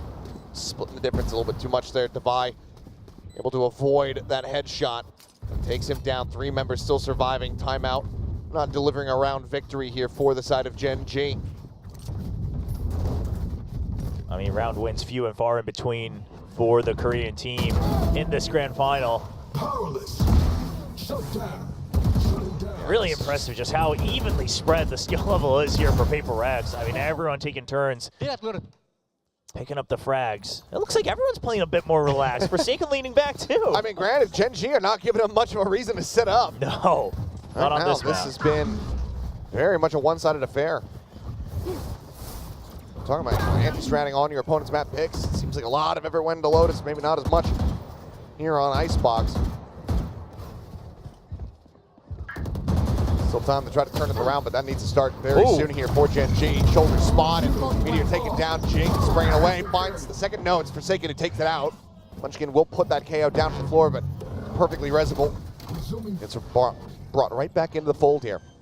On the null command, not going to be snapping enough to find that headshot. Locky does take out Mind Freak, gets himself another one, but has to go for the reload and is going to be punished. Texture now arriving from behind, gets the first, gets the second. Oh my goodness. Now brings it to a 1v1. Dash available, dashes forward. Not sure if that was accidental or not, but either way, has the second one ready to go. Gets the weapon, cuts over into the corner. Texture, can he actually save this? He can! Unbelievable scenes from Texture. Bails them out of this round. Somehow, some way. Sukar You dipercaya. push them back economically, you give them some sheriffs, and my God, Gen.G. Texture. They'll just roll a nat 20 and absolutely dominate Gila, Texture. Texture. What in the hell just happened? Man, I mean, the 2 first shots, and then the dash forward as well. And let's say it like it is, though. This all happens because the spike just wasn't planted from Paper Rex. They're too busy hunting, thinking that this was an absolutely washed round. And boy, did that bite him. You can never relax too early against these aimers. I mean, same thing goes against Paper Rex as well. Drift across. The open Texture not snappy enough for that shot. Trying to adjust, but something able to find Munchkin. Texture unable to find that punish, locking out. Noted up above. Cannot get the kill, but Texture gets the collapse. Go ahead and bail him out. Bring this back to parity. 3v3. Now the man advantage. Gen.G. Starting to find their footing. Wall comes up. The wall's too close, though. Yeah, can't get the plant there. Freak just on the edge. Dash now gone. Karan watching the opposite side as there's the arm spotted. Snake bite down. Trying to flush him out. Kill. Noted. Jing My ultimate is ready. picks up one. Now a 1v2. Trying to isolate, but he's been spotted and taken down. Karan with a second. We'll get Gen.G their second round win in a row now as they move up 4-6. I was Still about plenty to to say, call back, but operator still in hand. That momentum's starting to build. Yeah, I was about to say, I think this is a round for the timeout. The previous round, sure, if you're a coach, it might have been frustrating, but you let it go. They're probably talking about it. Yo, gotta get that off. He's just like me for real. Very true. Very true. Can attest for that. But here's the thing, is that how many times have we all said, and even some of the players on Paper Rex, that the moment you allow Texture to turn that switch back on, that momentum is really hard to stop. That's 2 rounds in a row now where he's made incredible things happen for Gen.G. You want to cool him off. You want to make sure that the train doesn't run away from you before you can get back on track. We've seen it from Texture time and time again. And again, you know, I keep mentioning it, but against Paper Rex, that Lotus, that ace, that was the turning point. He just got that monstrous clutch 3K with that Sheriff. Gas tank likely filled up now. And the onus is on Paper Rex to drain that one down. Siphon everything out that they possibly can. So timeout called here from Alex. First one since Lotus that we've seen. Feel the pressure, didn't feel the need for it over on Sunset. See if they find success off the back of it. Knives going to be pulled out here from something. Rifles for everybody else. Jing does have that res in the back pocket should they need it, but they are stacked up against 4 ultimates on the opposite side. Yeah, it looks like it might be a setup for a retake over on A as well. With all these ultimates online. And everyone getting tagged by that 0 point. Something going to try to find an off timing to dig deep into it, though. Something up over the top, eating quite a bit of damage. Tries to send the right click at range. Cannot find the kill, but helps set up for it, though. Gets the assist there on AKAN as he does get taken down. Rash chasing forward. Nothing spotted there. Meteor playing very aggressively. Spots one. Takes a while, but eventually does find the shots. Lockdown now committed, but in a punishable position. They'll just swing the corner. They clear this one up with texture. Punishing Jing on that jump peek, snaps down, finds something. Follow-up off shot, Forsaken now. Last one standing and not for long. Texture with a 3K. Showing, yeah, I'm back. Cleans it up at Gen.G now, get themselves up to 5. Man, I mean, I was almost getting worried that Gen.G was dumping these ults a little too early, perhaps. But they just said, Paper Rex, if we spot more than 3 people, it's a death ball. They're coming in. They aren't able to watch their back. And there's the thumbs up. There is the smiles from Texture. This is exactly what Paper Rex wanted to avoid. Now, last round of the half. Couple half armors and a Guardian for Forsaken on Paper Rex. Not where they want to be. Uh-oh. Yeah! Well, notice right before the music kicked in. Technical pause. As we get word as far as what the issue is, we'll go ahead and push that over to you guys, keep you informed, but looks like it's going to have another brief little tech pause here. It's another issue in Alex's camp. Oh, we've lost him. I don't know where he went. He slammed the desk so hard that he just fell through the ground. He's now in a different dimension. He created a black hole that consumed him now. He's right here.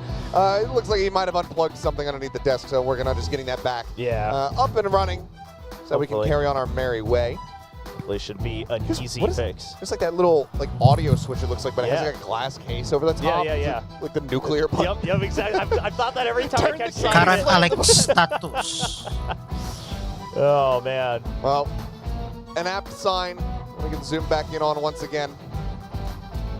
For any of our fans wondering where some of these stickers are coming from that we show up on the screen and some of the fans are drawing as well, the Korea Valorant Esports Instagram account always asks for requests as well, moments that you'd like to see from Pacific. So feel free to leave a comment the next time you see one. They've got quite a few others as well. Yeah, there's been some nice ones throughout the stage. There was the Buzz going for the fist bump. Bane, and Bane just completely ignoring him. And they've been drawing them and animating them. Yes. And putting them up as little reactions. It'd be obviously amazing if that could be something that gets integrated into the game itself. Oh, I hope so in the future. That would require the other regions to step up their production. So I don't know if I want to hold my breath. Oh, well, Champs is coming to Seoul, so we might have some moments there.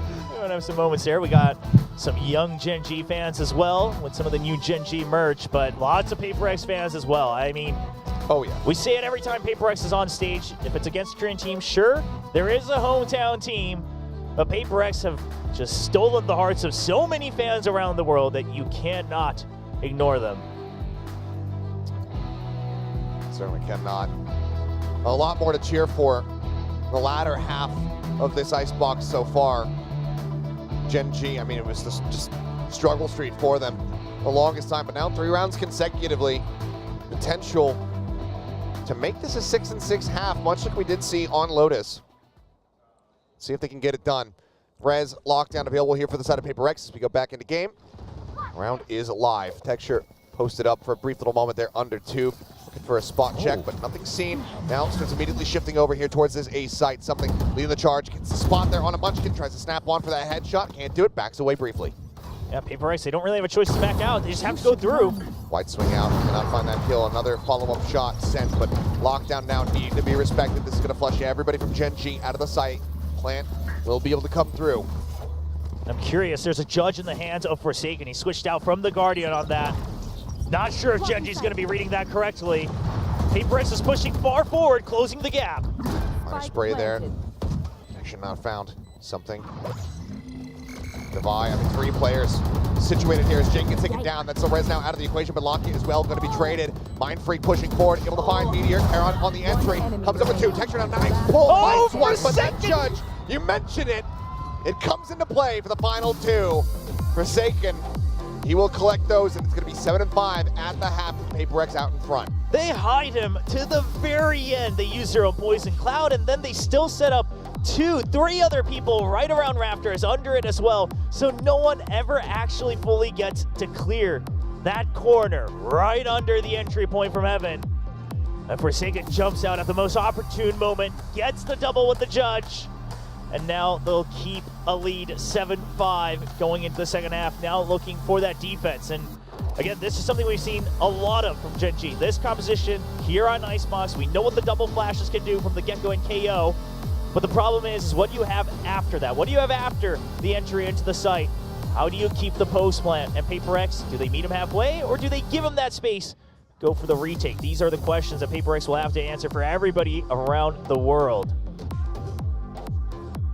PaperX can breathe that sigh of relief to get the final round. Give themselves that advantage. They won the opening pistol here on Icebox. One more would tie things up at 3-3.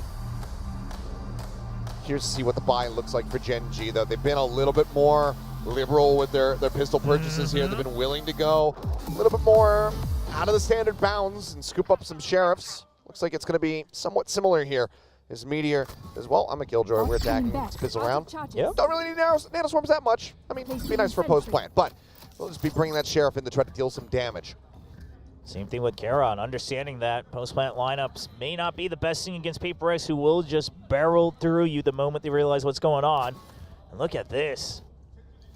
The setup from PaperX. The turret to shield as well a little bit if it's not a headshot. And a high-low setup. I mean, if this works, it's going to be incredible. Certainly unconventional. Then again, that's just PaperX in a nutshell. Dash at the ready, got the spot on to 1, the swing out, Texture take it down, something, able to find 2. Karon, however, finding 1, Forsaken playing forward. He punished after getting that kill onto the enemy Viper. Is it suddenly a 2v2 in the blink of an eye? Swing out, Meteor taking Jing's head off there with that Sheriff, putting it to good use. Now they've drawn the attention of Mind Freak over towards this site. Gen.G are going to look to make their departure. Yeah, I mean, no matter where they go, they're going to stick as a double for sure. You might as well take the chance on the rotate, because Mind Freak really only has 1 chance to move. Would be very risky of him to keep bouncing back and forth. So they'll start their run over, and So too will Mind Freak. Yeah, he is going to take that bit of a risk. More slow going, but he'll get himself into audio distance to hear this plan. There we go. Here's it on the B side. Well, he's just trying to figure out where these 2 players are. It looks like widely they're just going to stay together. Wanted to be able to double face rather than get any isolation here. I say that. Okay. Hill nearly found a Meteor, able to put him down. Gen.G, they win yet another pistol. 4 now for them, and just 1 round away from tying things up. Okay, well, something. Currently has an outlaw in his hand. Not sure if he'll stick with that, obviously. You know, the turret setup does its job for the most part. Got some shielding done, but I do think it kind of impeded their movement as well. I mean, the turret was the last one standing. never killed everything around it. Okay, so it is going to be an outlaw force bite. Glass cannon on the eco. Texture finding Devi nice and early. Jing going to stay tucked away here. Something dashing out, swing in. Jing able to find Karon. Texture up over the top. Gets rid of Mind Freak. Drop down, noted. Trying to just go for that no-scope shot. Hoping that he gets lucky, but going to be a low roll there from something. Shot straight wide. So he's still wary about this lurk over in mid, but Meteor just cutting back cross over towards green. Forsaken now noted. Good angle of approach, but it has to deal with the turret there. It's a little bit of additional damage. Work his way over to Kitchen and just try not to give over any more ult charge here. Yeah. Any more ult orbs. Any more cash. Not going to get spotted just yet, but Gen.G Bagi is surely. pursuing. Yeah, they go on the hunt. Oh, there he double is. tip, and the 1 tap. Puts him down. That's right. Clean stuff for the most part here. Just Karon lost as Gen.G tie it up at 7-7. Yeah, they'll pick up the Outlaw themselves, because guess what? That was all the creds used on something. So at the very least, one person's not going to have a full buy. You know that for sure. He's got a judge, though. He does have a judge. I just saw that. That could be another great counter for that long-range weapon. One enemy remaining. But Gen.G continue to kind of stick with their plan of send texture and support him as much as you can, because he is absolutely that explosive duelist that they've been looking for. All right, the judge going to look to hold close. Barely dodges out that wingman, gets a little too close, and they got to suspect it. I mean, this is way afterwards, yeah. He's just going to have to dash away. It's like Gen.G, yeah, very much getting a read as far as what that game plan was going to be, and just hearing a little bit more than they thought they would. Just a quick peek out here. Forsaken is clearing up that turret. Munchkin doing very much the same. Drop down flash at the ready. Sends it. Lakia swings his way across, gets himself situated. Outlaw in hand for Meteor, going to be lurking in behind. Checks towards the back, but no, actually hasn't spotted Forsaken, but the alarm bot will give it away. All right, so Gen.G, they might have to be ready to start to push out as well. Texture dead. Defy going to get cleaned up. And that lurking from behind. Forsaken able to find the kill. Meteor going to be taken down. Now they don't have that long range to try to cover them here, but Jing falling brings it back into now a 3v2. Karon cleaning up 2. Monstrous kills from him, but Forsaken answering in kind. Whoa. Third found. Karon falls now all on Lakia. He's suspicious about screen. The drop down. They're both playing together. Swing in. There's the headshot. There's a swing out. Something. He'll be the last man standing, but he will get the lead back into Paper X's hands. Forsaken gets so much space and so much value on that lurk in. I mean, just even bringing the turret early means that Meteor can't really join his team, has to hold an awkward position because the alarm bot was already placed inside the building on the A side. But afterwards, he's able to get the kill as well, just completely throws Meteor off as if he's already gone into the site. And then those 2 quick kills, it's everything. Allows for the 2v1 trade. Yeah, you know how much that meant. You know how much they needed that to try to keep the lead here at 8-7. Get pumped up. Still, an immense amount of damage dealt there by Gen.G in their bonus round. So while they can't convert, they're still overall going to be decently satisfied with what they were able to do. They're going to win this follow-up at least. Killed my bot. Alarm bot going to be taken down. Meteor still, at this point, in a fairly committed position, as something continues to take space. Dash expiring, though. We'll see if he decides to back away from this one. Mind Freak just taking some pot shots. Here's Mind Freak. Gets a little bit of damage there on a Munchkin. Gets the back yellow safely, but Meteor eventually able to find that lurker. Something going to be taken down. Jing still watching from underneath too, but now the Dizzy up over the top. He gets a blind across, and Mind Freak gets a bit of damage. Tries to face it forward in towards Texture. He ends up falling, and Texture comes away with another kill on a Forsaken. Lakia, the only casualty here, as we are again tied up. And this is a really good split-second call from Gen.G where they get the lurker pushing out of A, and that causes a brief moment of hesitation from Paper X. Okay, could this be a rotate? Should we wait? And then they decide, no, Gen.G's gonna full send it even further, all the way into Snowman. That's one of the things that Double Flash can do. We haven't seen it in a long time here in Pacific, but Gen.G pull it out of the playbook, and they'll be able to get around back, tie it back 8-8. Marshall and full sheriffs here. One away from the blades as well. Something opening kill with that. Pass the Marshall over to somebody else. Look to just go ahead and pop that ulti. Gosh, Ryze goes for the flick. Can't quite make it happen, but at the re-peek, he will find Munchkin. Gen.G just not ready for that, not anticipating it whatsoever. Texture misses the drift, doesn't get himself situated over on screen. So there's the knife pulled out. Texture just holding the spray down. It's a bit of damage, but does manage to find that kill to go ahead and answer one back. Spike delivered a bit late. Paper X, they're going to just wait until the very end where they're all grouped up here. Of course, just the sheriffs. Texture Meteor on that peak, rather. Moves forward. Divine out. Marshall in hand. Pass. He gets picked up. He finds Texture. Lakia take it down. Forsaken finds a headshot.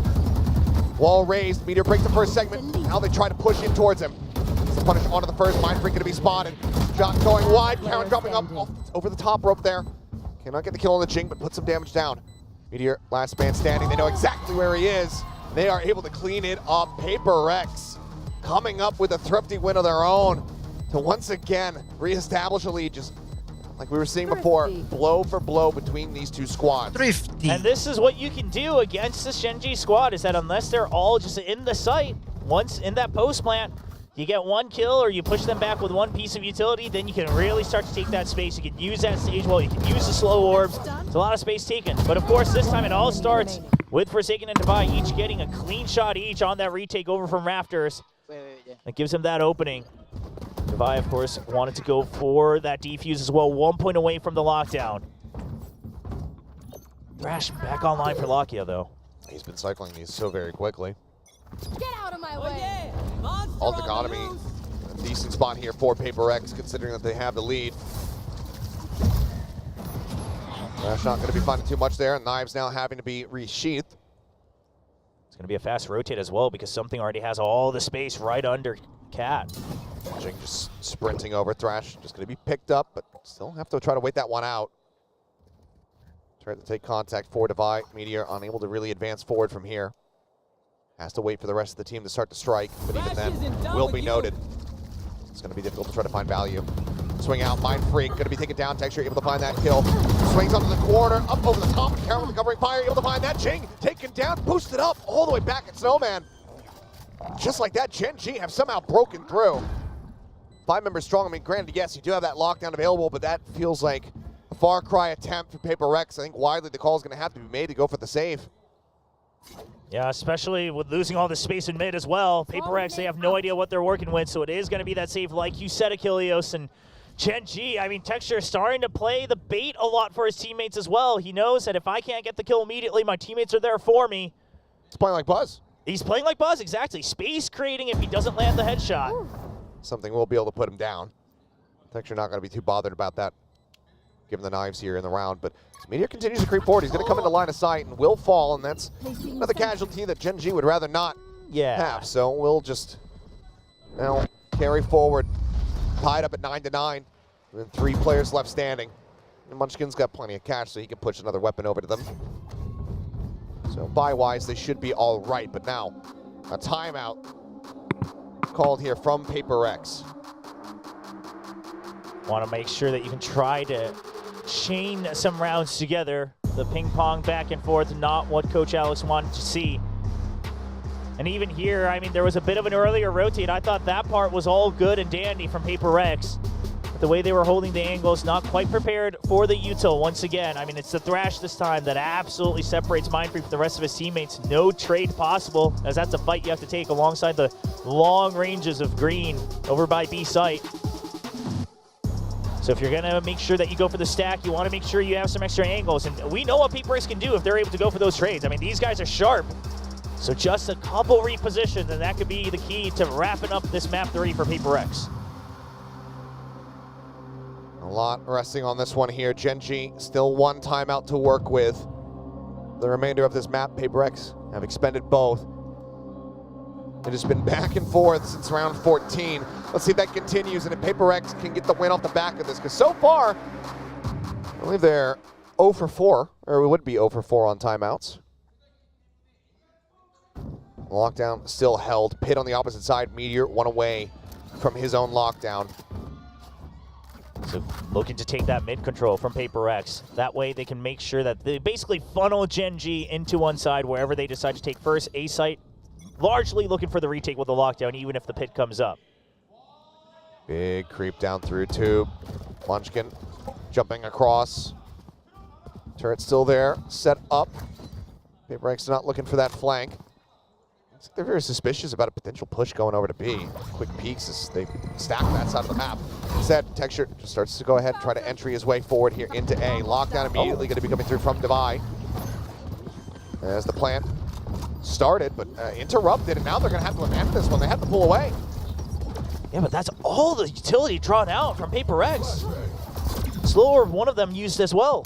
It's a decent amount of it, but now how do you try to re-aggress into here? Basically, everybody is rotated towards this side of the site, this side of the map, I should say. Given the Meteor doesn't have his own lockdown, you can't just counter flush them back out. They're just going to have to brute force it, it would seem. 0 point cleared out. GEN.G able to find the first one, finds a second. Now it's the day of the shooting range here for Paper X. This round seemingly getting away from GEN.G. Just that hesitation off the lockdown and a great call to send it by to by. They will get a win off the back of the timeout. The pendulum continues to swing. And now, Cash looks a little bit rougher for the GEN.G camp. Finally, a bit of a mixed round coming in economically for Gen.G, but you're right. I mean, Gen.G, they looked a little flustered. Wasn't quite agreed upon if they wanted to stay and fight while the plant goes down, but it looks like largely the team said it's too big of a risk, because what if we get detained afterwards, even if we trade 1-for-1? They back out, and then both sides missing out on the flashes. Gen.G, no info on the flank. And now again, a very fast aggression here from Paper Rex. They're largely just saying A is a retake site, no matter what. Look at this push, though. Here's the pop flash. Way forward. Yeah, pop flash, and Karan taken down. They'll be happy with that. Look to make their exit. Mind Freak, though. Looks like he's going to stay on a bit of an extended linger. And are they ready for this one? The swing in. Guardian makes it a little bit more difficult to find the kill instantly, but he still gets Texture in the end. Keeps him at a man advantage. Divine out here in mid. First shot on that Marshall. Missing, and both of them go whippy, and Meteor somehow comes away with the kill. Res available, however, so Jing can bring him back into the fold as soon as they know the coast is clear. Will be able to do so. Lock-in now. Basically last man standing. Wingman going for the plant. Meteor out in no man's land, just trying to watch, trying to get some kind of punish on that Res. And he cannot. Placing swarm grenade. 5 HP. Swarm grenade not able to find much of anything. They're just going to look to hold this one as there's so much covering fire. 3 players left standing. Paper Rex win 2 rounds in a row for the first time since round 8. And now they are 1 away from at least locking in overtime for themselves. Really good adjustments after the timeout. 2 rounds in a row, you aggress on different sides of the map. You say A side to retake, and you force them in. If you don't get the info, you're ready for the retake faster. But if you do, you're getting the kills just like you did in this round. One enemy And Paper X, they don't miss too often. And that has now thrown a wrench. That's his name. Alrighty, well. All timeouts now burned here in the map. Gen.G using their last one. Don't want to hold out for Paper X to get themselves up to 12. They want to try to just go ahead and run this back. 4 consecutive, though, given how the map is shaken out. It feels like if this one is going to be extended, it's probably going to overtime. Yeah, I mean, I would be very surprised if it doesn't, just given how back and forth it has been. The ping pong, very consistent until that most recent timeout from Paper X. So Coach Solo trying to work a bit of his own magic. I wonder, it's got to be a bit of a default switch from Gen.G. I mean, to stack in to get some area first, it hasn't really been working out. But now you have to consider what's Paper X's read on our timeout as well. I mean, there's so much to discuss in just 60 seconds. So you have to stick with what your gut tells you. Now, a lot of ults online for Gen.G, though. I mean, you could try to use this round to mask your timeout, go for an ult play, then go for the default switch.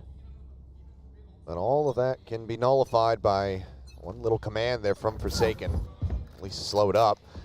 Speaking of which, orb goes out, Munchkin cutting across, not spotting anything there, but it's just going to be that slow creep down, that triple push again here from Paper Rex. Just prodding, seeing what they can find around mid. Nothing spotted. As they will once again turn their sights over here towards A. I mean, feeling like deja vu, but this time around Divide does not have that lockdown available. Dash in, Texture gets himself over at backside. Wingman now going for the plant. Texture, ooh, he looks away for a brief little moment. I think he might have been able to spot the shoulder there of Divide, but either way, Pit now invested. Now looking for the flank. Because of that pit, they're expecting a large wraparound, and there it is from Paper X. Flash in, double coverage here. Munchkin finds the first, sees the gun barrel. They suspect how many players are actually in this position. Cloudburst comes down, Lakia on the backside, able to find him. Cleans up 2. Keeps him in with the advantage so far. Jing now up over the top. Texture turns off that angle for a brief little moment. Meteor on the opposite side, watching for it, now noting it. Jing has to drop back down. 2 players for the attempt to retake Divide up over the top, and yeah, they're just running out of time. Instead, they want to just try to deal as much damage as they possibly can, but Texture will be able to find Divide. Jing cleans up Meteor. This puts Karan in a bit of a rough spot, but no, swings out, gets the headshot with the Guardian, can scoop up a Vandal. Gen.G, timeout will work its magic. They bring it back within 1. Yeah, and that was only the pit invested as well, so you still have your own no command, the lockdown, and the thrash to try to go for another curveball, try to go for another ult dump, so to speak. Lucky a little whiffy here, but still eventually gets the kill, and that's what he needed to do. One enemy remaining. Get out and save the remaining weapons. Gen.G holding on by a thread, but enough money here for another buy on the side of Paper Rex. After this, things will be a little bit more disjointed, but they have their own pit available. And that is going to be invested immediately over towards this A site where Gen.G continue to creep up. Yeah, so Paper Rex, I mean, they're going to hope that this is going to dissuade Gen.G, but yeah, there is a lockdown. They've got, the lockdown will force him out of this one. They're pinging out already, back site. That's where he's going to try to exit too. It looks like cognizant of this though, Mind Freak just going to send a parting gift and a snake bite. And works his way all the way around outside. We'll look to reapproach, but for now, hit now dropped. But the flood is ready from Paper Rex. Gen.G. Lakia lucky to be alive. 8 HP remaining on him. Scratch the ready. Forsaken going to be put down. They interrupt that null command. Much value though, swing on the corner, something able to get the punish on the counter. Texture answering back, finds one. Munchkin getting Mind Freak. Texture continues the plus forward. Now finds Divide. And that leaves Jing as the last one standing. He falls and Gen.G tie in 11-11. This could not get any closer. I mean, the players on stage trading round for round, and then the coaches trading 2 rounds each off of the timeouts. Tied 11-11. Thrash still in the hand for Lakia. So whatever was discussed, I don't know how far Gen.G tried to write things out in the timeout, but they've still got another trick up their sleeves. And Paper X, I mean, this round, I think the adjustment was good. You used the pit, you bait out the lockdown early, the flood is there early. But Texture, another menace once again. 28 kills. Topping the board. It didn't start this way. No, it certainly did not. A buy scraped together. Glass cannon, though, for Divide with that Vandal in hand. Working their way forward. Closest ult they have is the knives here for Texture. And this looks like for now, Thrash will try to lead the charge. Scout things out over here on B. Jinging something, though, situated up top. Just drop down. Thrash is actually sent in quite deep. Maybe hoping to just try to find some kind of straight connection there to get that detained. Either way, though, something. Guardian strafing. Able to find one. Divide pushing out of tube. Able to find another. Gets the shot there on the Texture through the wall. And he's down to 34, but he's still watching the angle. Manages to pull back, and Jing going to be caught up in the crossfire. Got himself involved in somebody else's fight, and he's the one getting knocked out. 3 players left, though, here for the side of Gen.G. As they continue to rush their way into the site. Wingman going to be interrupted. Lakia taken down. Paper X looking to try to get themselves up to 12 as Texture will fall, and that leaves Munchkin, the last one standing. Nigel and Captain in a 1v4 to try. The Clutches have to get themselves up to 12, otherwise they will be map point here for PRX. Identifies 2 positions, but swings out, checking the wrong one. Forsaken gets the headshot, and PRX get themselves now up to map point. I mean, just the way that you have those 2 players at the end, Forsaken and something going for the trades back and forth, the bait and switch off of that pop flash from Munchkin. That is Paper X in a nutshell. So good on these trades. The wide swings continue from something, and Divide. I mean, we talk about Lakia being there for Gen.G. Divide's the one for Paper X when they need him most, quietly putting in one of the most impactful kills in the map, bringing them to map point. Knives v knives for now. Jing 1 away from having that res available. Could very well be all important here, but question is, do we get to overtime? Can Gen.G deliver on that front, or will Paper X go ahead and end this map right now and get themselves up to match point overall? Plant the spike. Turret there, pinged out. Texture wanting to keep that op hidden for now. Yeah, but you do imagine, right, a little bit of an inkling here from something that... Dash expired. Texture. Gun barrel might have been spotted. Yeah, and he knows he can't stretch out too far. Then it's too many angles he has to worry about. So as confident as he might be, he'll just wait to try to hold that information. The Dizzy over the top, though. That has alerted Paper X, and they're starting the rotations. But now the lurk in from Meteor, and he gets spotted. That's huge. That's Paper X knowing how to read against Gen.G. You know the timings on the 1-4 split, and pushing and pulling across the map. Divide again, working his way down tube. He's been delivering results from this position. Looks like he's not going to be able to get the catch, though, but he can hear. He hears Meteor. Clear it on the turret. They know now that this is going to be that B hit, so everybody swarming around, getting themselves situated. Forsaken with the last minute glimpse. Trying to see if they can find anything up over the top, something good for one with the knives. Trying to steady that spray, can't make it happen. Jing able to answer one back, but it's Munchkin starting to come alive. It's been widely absent on the map so far. He finds 3 in the round when they desperately need it the most. Aid lobbed into the back, nothing noted there. Meteor flushed out. Divide taken down, the lockdown now committed to. And that spike not in a good position. Munchkin needs to try to win the fight, and he cannot. Divide started off this map hot, he ends it in similar fashion. Swings the corner, gets the one tap, 3K in the round, and Paper X, they will take Icebox for themselves. Match point now is theirs. And just look at the relief on their faces. It started out smooth, but they're still able to clutch it up when they needed it. Able to stabilize. That's something that Paper X has needed for the past couple of years. And looking to prove that they are still the Kings of Pacific. Only a bit of a slip up in kickoff. Looking back in prime form. Wow.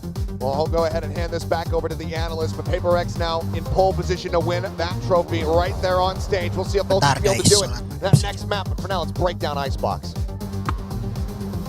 Paper X takes map 3 of Icebox. And guys, you wanted good Valorant, you got good Valorant.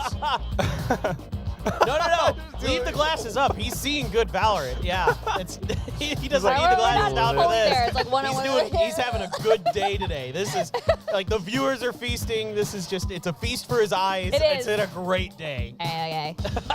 You do. You blink for a second, you miss it. Honestly, I want to go to the bathroom one of those rounds. I was like, but I'm probably going to miss 5 rounds in those like 2 minutes. So it was incredible. Ooh. You know what? It looked like Paper X is going to win. Then you're like, oh my God, Texture is doing it again. He was doing that Texture thing where he keeps killing everyone so well. It's almost like you forget he's going against Paper X, who usually wins these duels. And there are these moments where you look at Paper X and they're swinging like they normally do, and they usually win those duels. They forget they're going against Gen.G. Yeah, no. This is an insanely powerful Gen.G team. Texture especially, once he gets that op in his hand, he gets so much confidence, and he's so good at holding angles. He really understands when he can push, when he can't. You know, you even saw it at that last round when they lost, when he's up on belt. He's being super cautious, knowing that he can't overswing things. They're really good about understanding their ult cycles, our Gen.G. This was something that caused Paper X a lot of grief in that second half. So all these things put together made this really close, despite some really good ideas from Paper X. I mean, there are these rounds where he would know exactly whether or not he can repeak it, and when he does, he comes up with these big multi-kill moments that really halts Paper X's momentum. Like, they can't push off of that. But once we go into that second half and Paper X is on defense, we start to see a lot more different setups, different looks, and better reads from both sides as well. Yeah, different setups. But just when you think maybe Paper X is finally going to win another pistol round with like that little weird corner stack. Rafters, yeah. Yeah, that was... I liked it. I saw it and I was like... I liked it. Okay, I mean... It's cute, I guess. I think the idea behind it, my guess, it's funny. I mean, I don't mind stuff like that because they're pistol rounds, and that's the round where you can, you know, kind of try to do some wacky stuff. But I like it because I think the idea is that you wait it out, you don't give up much info unless they peek, and then maybe you can just spread out and do your normal default setups. But if they like hard push towards the orb around that corner underneath pipes, then you've got a phenomenal angle to just shut Gen.G down. The problem was Gen.G actually really spread out. They went belt, they went nest, they went pipes. So it was a little bit tougher for that stack to work out. But it's still a cool idea. I mean, I get why they did it. You know, it's a good idea. Like, other teams should take that against Paper X. Like, that would work perfectly against, you know, a Paper X attack. Honestly, it's like they forget also, like, no, not everyone's like us. Sometimes, yeah. Yeah, but our two duelists, something a Texture on form. I know, they really just absolutely were, especially Texture. Pretty much entirely consistent throughout the whole day. I don't know what it is, but this guy is just on something. I mean, he's always coming in with this operator. Literally. Yeah, I know. With the shirt. Are we going to point out this? Of course, the pun keeps coming up, and I didn't even intend for it, but you know, it happens, and it really just shows every single time. But Paper X, they were able to adjust. I mean, there were these moments where I think Devi especially was the one who really saved and stabilized a lot of these rounds. It really shows that, you know, Paper X is starting to anticipate some of these movements, right? It's always these like little tiny rounds or tiny moments where Gen.G wants to go in for these trades, and Paper X kind of gets a sensing that, all right, they're about to push pipes, they're about to push maze, and we gotta just kind of play very carefully. We want to take that numbers duel, but we don't want to overexpose ourselves. So there was that one round where they were able to get away with basically daylight robbery, just a very tiny peek, a paper-thin peek, and it works out great. Nice. Oh, all these name puns. I love it. Nice. Okay, do my name. What, Okay, I'm just kidding. Go ahead. I was just getting excited. I was like, you're saying everyone's name, and you're weaving it in. Great. But this was fantastic. What I like from both these teams is both of their Icebox play has completely elevated. No, this is so encouraging for both of these teams that they look good on this map. Like, I see a lot of good adjustments, a lot of good decisions. The timeouts were really impactful for both sides. But in the end, I mean, I think PaperX just has a slightly better read on when they can push into mid, when they can do things like that. Like, that's something a lot of teams struggle on this Icebox iteration of because of the window and the things like that, that finding those opportunities to get through mid is a struggle and it's a risk. But PaperX, especially Dubai, really understands when and how he can take that space, and he was really cautious with it. He wouldn't overstay his welcome. You know, you rarely saw him getting picked off there. He would get one, or, you know, maybe get some damage done and then peel out. And that's like the things that really gave PaperX not just good opportunities, but good information to control the map on that defender side once things started to get a little bit spicier. But I mean, that was just a absolute just brawl to start that map, and then they kind of stabilized and figured each other out. But what a map that was. Yeah, it was like a street fight that kind of became a clean ring fight near the end. Now, Gen.G did pick Bind, and you know what, at this point, I don't think it matters what the map ban picks. It was more about, I think, the order of how these played out. I think, if anything, Gen.G was probably would be a lot more in their favor if Ascent and Breeze were in. Obviously, PaperX banned those off the get-go for a reason. Now, Bind, you were very excited backstage coming into this Bind map, Quack. I mean, this is basically PaperX's home map. I mean, they've been really good on it for the longest time. Of course, Gen.G has kind of cooked something up as well. They've been working on it, knowing that this is a potential matchup that they would have to face. But this is the map where PaperX pulled out that Reyna. This is the map where PaperX has Forsaken on the Harbor, and the Reckoning is just such an OP ultimate that it works so well with how they control the map, whether or not they're attacking or defending. I mean, they're so good at reading the teleporters, controlling the map, and of course, when you have Jing on that raise,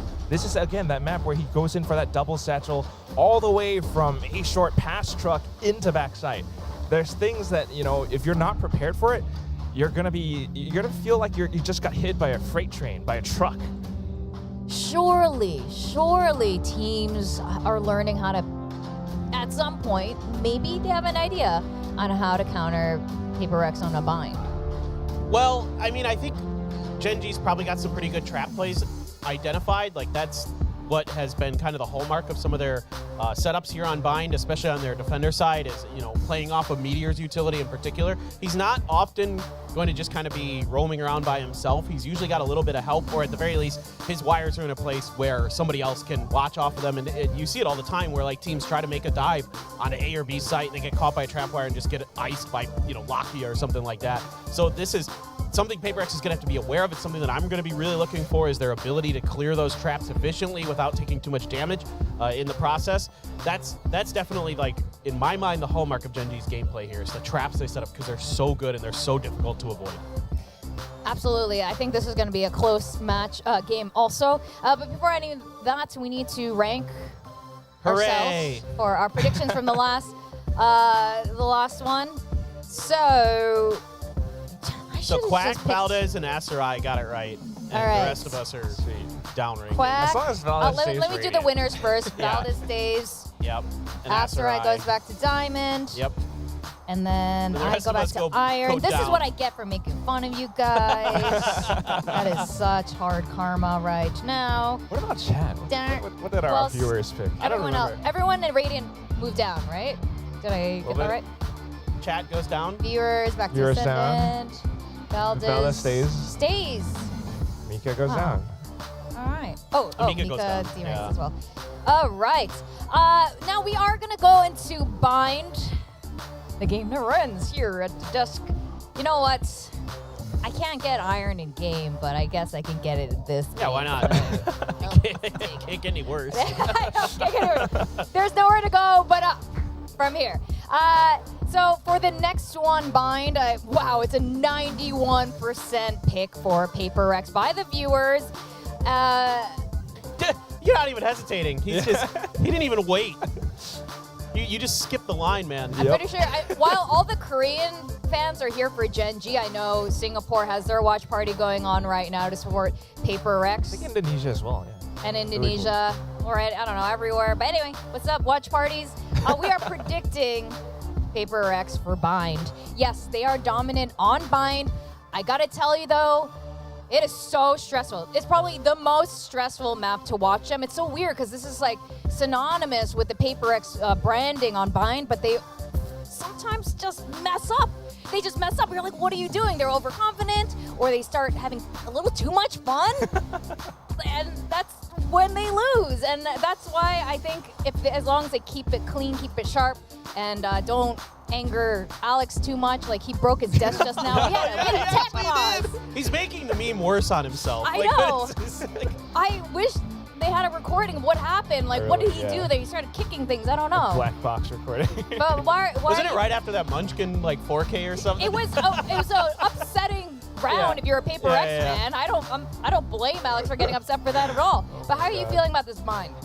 I mean, generally, Paper X is really consistent on this map in terms of like their ability to sort of identify open space and take advantage of it quickly and efficiently. And that's something that you were talking about earlier with Jing. He's like the instigator of all of that, but then the follow-up as well. Divide's really good, utilizing his utility to set plays up. The Geckos work the treat. They're really good at getting those dizzies deep and things like that. So they're so good at clearing space for themselves and setting up for like, you know, big multi-kills that really open up rounds. And then on top of that, they're great in like clutch situations on this map. They have such a good read on how to, you know, identify where players are, work those angles, you know, and that like Jing's crosshair placement. I know this is so basic to say, but it's actually really good on this map. He really understands where and when to be looking. It's like, it's something that's so important, but it is true. It's like I don't know. It's super instinctual for Yes. him on this map on really odd angles that the average pro player wouldn't ever play. He's just phenomenal on this map, and Jing is probably the key player for mine. Yeah. Paper Yeah. X. Yeah. That's it. Yes. You guys said everything. I mean, what else? I How guess, about you Texture, know, though? that's Texture exactly. ain't no pushover. It's a little bit different. I mean, yes, Texture is definitely really, really good, but I wonder how that operator will come into this map. You know, that's something that we have to think about. If he's able to get some of these like upward flicks against Jing, for example, that could shut down Paper X. So Paper X also has to be very cognizant and aware of what Gen.G could pull off against them. I mean, they've been taking so much time to prepare specifically for this matchup. They must have known that this was a possibility. Of course, Paper X being in the grand finals, Gen.G was preparing for this moment. This feels like destiny almost, just because of like kickoffs as well. I mean, you can clearly see that Texture is on a whole different level today. We saw a similar look throughout kickoffs, but today it just feels like he's consistently up there. I mean, don't you guys agree? Like every single map, he's been here. Oh, he's maybe the MVP of the series, and his team might lose. I mean, like, he's been man, absolutely insane. It's unbelievable what he's doing here today, and the fact that Paper X is still weathering this storm. They're still up 2-1 despite all that, and a big part of it is that something is coming online. Lotus wasn't good for something, to be completely honest, and he is bouncing back and having some really nice performances. Finally, kind of dueling Texture. I mean, Texture is still kind of a little bit better, but you know, you can see that confidence now with something. You can see that he's starting to be able to take those individual plays, start trading well. He's not over peaking angles. He's not trying to hold down that, you know, space where there's going to be 3 or 4 Gen.G players peeking him, stuff like that. So definitely, I think as long as something can stay at that pretty consistent level, this should be, you know, obviously it's going to be on the Gecko, so it's a little bit different, but, or most likely, I should say. But, you know, then Paper X should be fine. I mean, he is, after all, the Gecko that likes to push with an op. I mean, not on this map necessarily, but he's done it, and he is really scary. You know what? Texture, there's just moments I watch Texture, and obviously my prediction was for Paper X today, but these moments when Texture or Meteor or Munchkin, but especially Texture, does Texture things, and I'm like, here and that. He totally deserved that round. Oh my God. Today's been absolutely phenomenal so far, and you know, we keep talking about this, but I'm very excited to see both of these teams go against the international teams, the other regions there, because they are, again, top form right now. And I don't think we could ask for more today from these two teams in terms of just being simply entertained. I hope you guys are entertained. Are you not entertained? I'm doing good. Yeah, you're good? Favorite this, like, this is I'm very entertained. I'm good. I'm having a great day. We're very happy right now. It's been a lot of fun.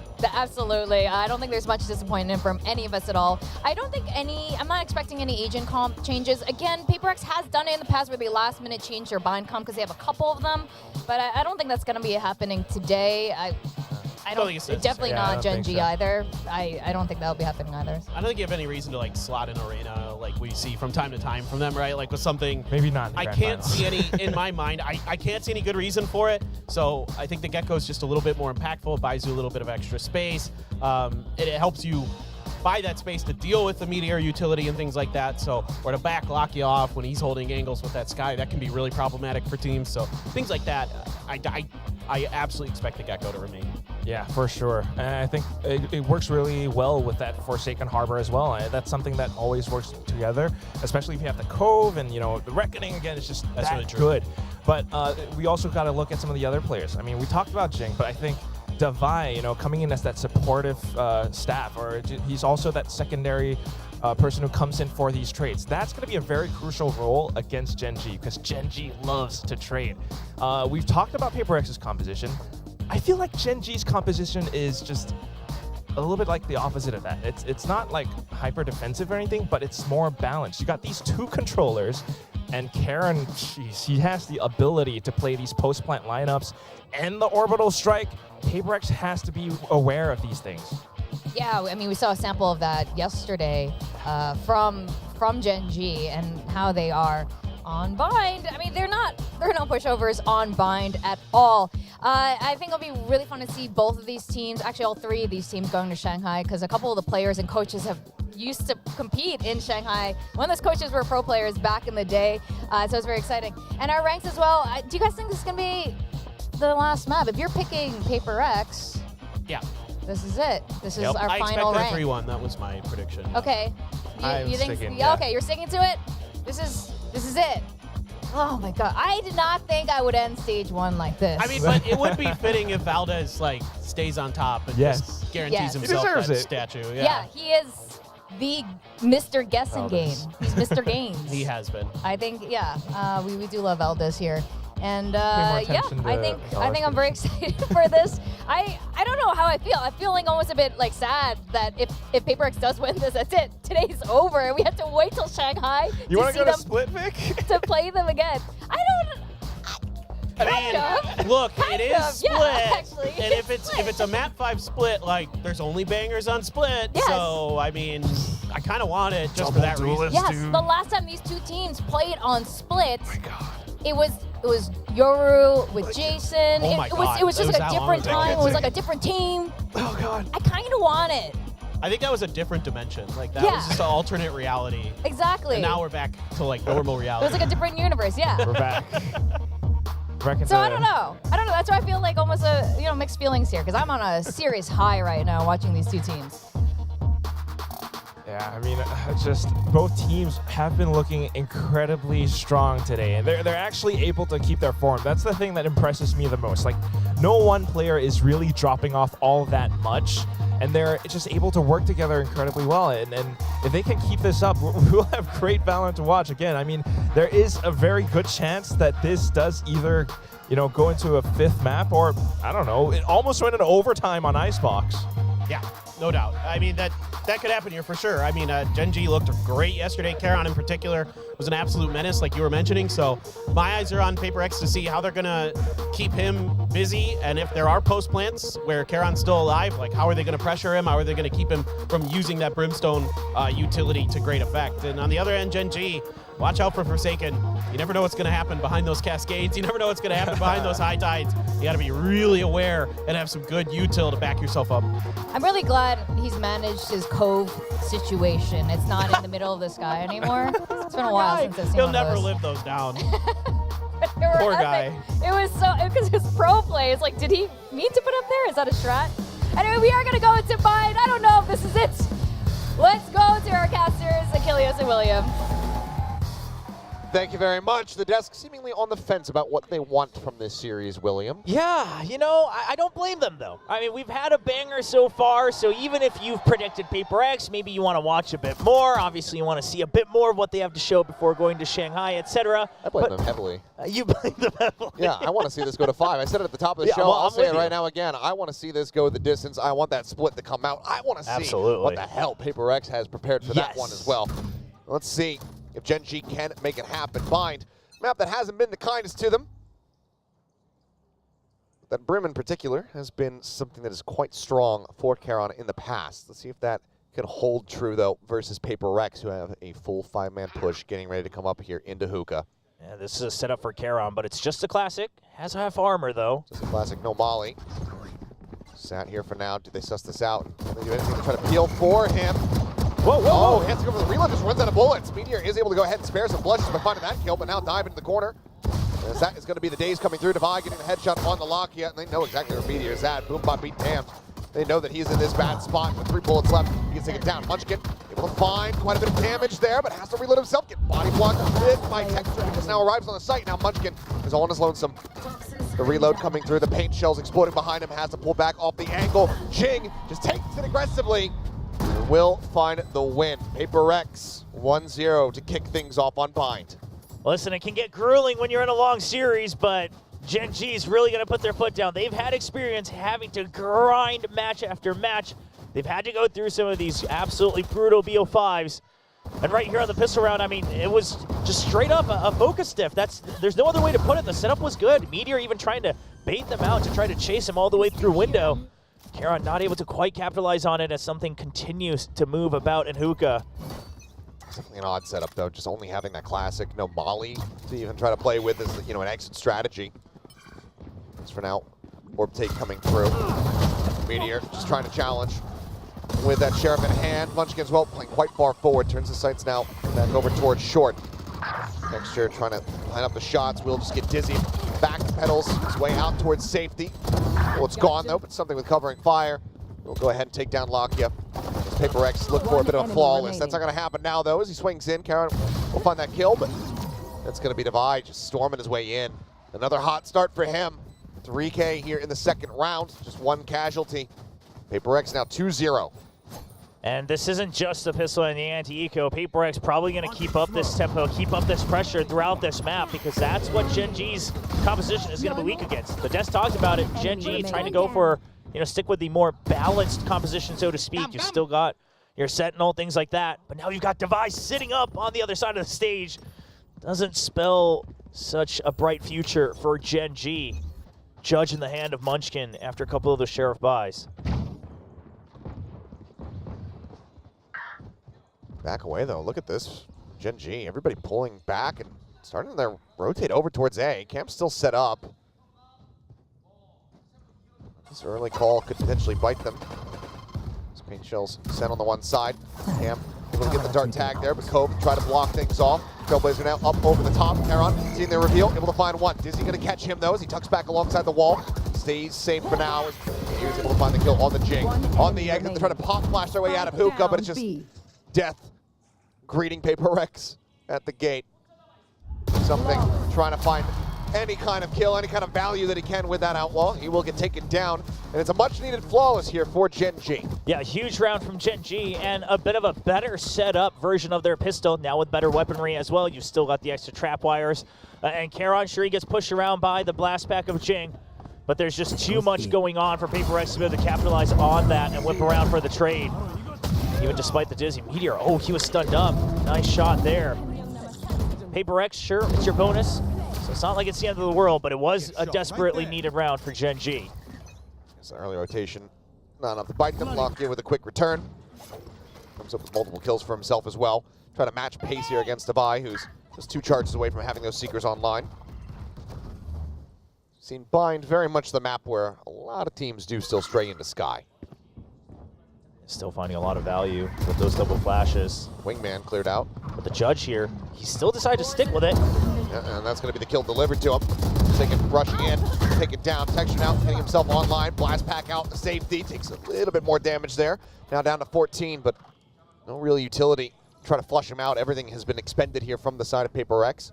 It's Munchkin playing out wide on the corner, and he's a little bit snappier. Takes down something, strands a spike. Devi out with everything to do in a 1v4. I mean, if he gets this, it would be absolutely ridiculous. There's the first one, but Texture very quick to just go ahead and swing through. Keeps himself alive, keeps his team in the game. That's going to be a 2-2 tie-up here. Gen.G answering back. And given that they are starting on this defender side, this is where they need to be having the most impact. Yes, absolutely. And Munchkin's going to continue to stick with the judge. I mean, seemingly just using this as a way of saying you're never taking Lamb's control. I will always be here stationed together. Jin can never be just sent in. Full blast with the blast pass. See how that pans out for them. But so far, Gen.G, they found an answer to a bit of that fast-paced death ball in from Paper Rex. See what the adjustment is. That's why a little bit of a different cam setup. Karen going to try to take contact himself and Hookah against the weaker weapons. The angle. Oh, Divine. Quite a many few shots in. Karen has to dip back. Lockett is nearby, can get that healing through. Gets him back into a sustained position as Cam is the catch on a one. Divine continuing to swing in, continuing the challenge, but eats quite a bit of damage there. As paint shells had been lobbed in from Texture, rather. Now, normally, Gen.G, they might have wanted to push out maybe in through a shower or something like that, gain a bit more space since you stalled them over on the B side, but considering it is an eco from Paper X, you're going to want to make sure they don't give away free rifle upgrades, so they will still just hold with their utility. You see the double trap wire over here on the A side. That Trailblazer barely makes it through. Catches sight of Texture all alone. Oh, quick check in before the flash pops. Something going to be taken down. Texture noting presence of a couple different players there. And now with the time in their favor, finally Karen pushes out in front of the Spotted window. there. Texture just trying to force him back. Like it's that one shot. Texture's just to take him down. Here's a second, continuing to push forward. He finds two. Munchkin dead on the back side of that. Now weapon recovered. This round may just be rescued, and it looks like it has been. Forsaken keeping them in this one. Swing out, headshot found. Lucky has to go for that reload. Hello, and Mindfreak 9G. close enough to get the counter swing. Welcome, 9G. A Thrifty against the Thrifty Kings. Paper X retake the lead. Forsaken, just barreling through with a sheriff. Not a shorty, not any other type of run and gun, but close range. A headshot is still a headshot. He's able to get 2 quick kills, upgrades to our rifle as well. Absolutely rips open the sight away from Gen.G's grasp. I mean, look at this. Oh man, quick with it. He's ready for that second swing. Unbelievable. Welcome, yang nonton. Hello. That second kill. Yeah, absolutely. He was a bit quieter at the beginning of this match, playing that breach, playing full support, but when he needs to, he's still there. He's still the same old Forsaken. Scout destroyed. Making Harbor always look eternally busted, as well as whatever weapon he decides to be holding. Forsaken, really just in a league of his own, and not just within Pacific. And now they're slowed up on that approach here at B long. A little bit of heals used to try to keep everybody else topped up, but divide down to 29. That's going to be some unrecoverable damage. One player going to be spotted out wide. So the Gecko there is paint shell sent. Camera gets cleared out. Will just be that nice little cage set up here. Something watching to see if there's going to be any aggression out. Gen.G, they're looking to try to match them here if it's a showstopper setup. Lakia swinging, Meteor on the counter swing, is able to find one. Mindfreak keeps Jing protected. 16 HP as that showstopper gets pulled through. Sent Munchkin. Oh, I thought it landed inside the 2, but no, he finds that kill. Munchkin gonna be main scratching game his bang? head about that one. Tadi main follow sebelum As far as ini mulai. concerned, Jing still looking to take the fight as Texture goes blast back and forward here, get inside himself. Spots one, but now it's a call. Mindfreak around the side. It's a one, but Jing swings in from behind, survives the round with 16 HP, and Paper X will now move up 4-2.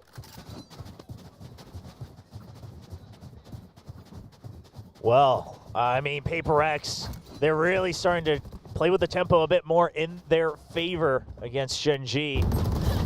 I mean, even before the push out here from Lakia and company, it's so much early Sky Util used. And so Paper X knows that with the composition that Gen.G has, they're going to have to do something aggressive to gain that information. It's a buy round for buy round. Gen.G's not going to just sit around waiting for us to push in. It's a good read from Paper X. And this time it's a smoke on the teleporter just in case that it's a pinch in. It's a full send from Paper X all the way in through showers. They're trying to take advantage of the buys that they have. There's the orbital strike. Able to avoid that one, but Meteor cannot. He gets taken down. Texture finds Jing. Showstopper sent. Kill found. Something going to be taken down, but Karen. Bang, coba main game horror. Man advantage. Still here for the side of Paper Rex now. Expounded upon us. Main game apaan yang horornya? Just that Sheriff. Any kind of damage that he can find would be positive for Gen.G, but he can't get any. It's another multi-kill round here for Forsaken. This Paper Rex, the onslaught, it continues. Now up by 3. Gen.G looking like they're not going to pump the brakes quite just yet. Perhaps whatever you're hearing in the comms, you still have faith if you're the coaching staff. You do have a couple of ults as well. But this is Paper X. I mean, just playing with the notion that when we have the momentum, we want to push it through. We want to snowball as much as we can on this attacking side. That's something that they've been so good at on Bind, no matter which composition they've used. You know what they did? Good. What do they do? What do they do? What do they do for a second? What do they do for a second? Whoa, whoa, whoa, whoa, whoa. Tell me. Oh well. Well, we'll never know. The Classroom. Oh, itu ya. Game horror yang kelas gitu ya. Flash out, lock you up. Getting aggressive here as the Mosh. Yang sekolah itu ya. Yang lagi rame. This aggression out from Gen.G is just being staved off. Ya, ntar gue coba mainin ya. Ditampung dulu. Will fall. But Jing swinging around back elbow is able to find Texture as well. Push out coming through and Forsaken. Wow. The 1-2 punch. This man is fired up. I mean, you're trying to go for a double peek out of a smoke against the OG double jump out of smoke team. He's going to know exactly how to fight against that. We'll have to workshop that title, but I like it. I like what you're putting. I started and it got a little long. But that mosh pit also very good. I mean, that's straight up supposed to just counter Charon, and it actually just works out even better in this round. Not even necessarily a hard read, but just a default switch up here from Paper X in their early util. And that finally calls the timeout away from Gen.G. I mean, it's been some close rounds, sure, but it does feel like this timeout is still a bit late. 6 rounds already racked up here for Paper X on the attack half. Gen.G, they're just getting smothered at every twist and turn, trying to ramp things up, trying to push that aggression, much like we were seeing from them on Lotus. And it was finding value there. It was finding success. But here on Bind, it's a completely different story at the moment. Yeah, I mean, Gen.G just not able to bisa really rame kalau find any bisa sort of main advantage, game right, horror. on any of the moves that they've done. They're not strategically 2 steps ahead either this time around. Meanwhile, on the side of Paper X, Divide, of course, absolutely turning up a map 3, but this time, mostly across the board from Forsaken. Game lain juga now ini, having Cok. his chance to really take over the spotlight. 9, 3, and 1. Sama aja. Mau watch party The Harbor atau leading the charge. game juga. Gecko providing the support from behind. Mind Freak as well, 7 assists. Divide, 8 assists. I mean, everyone playing the role perfectly right now.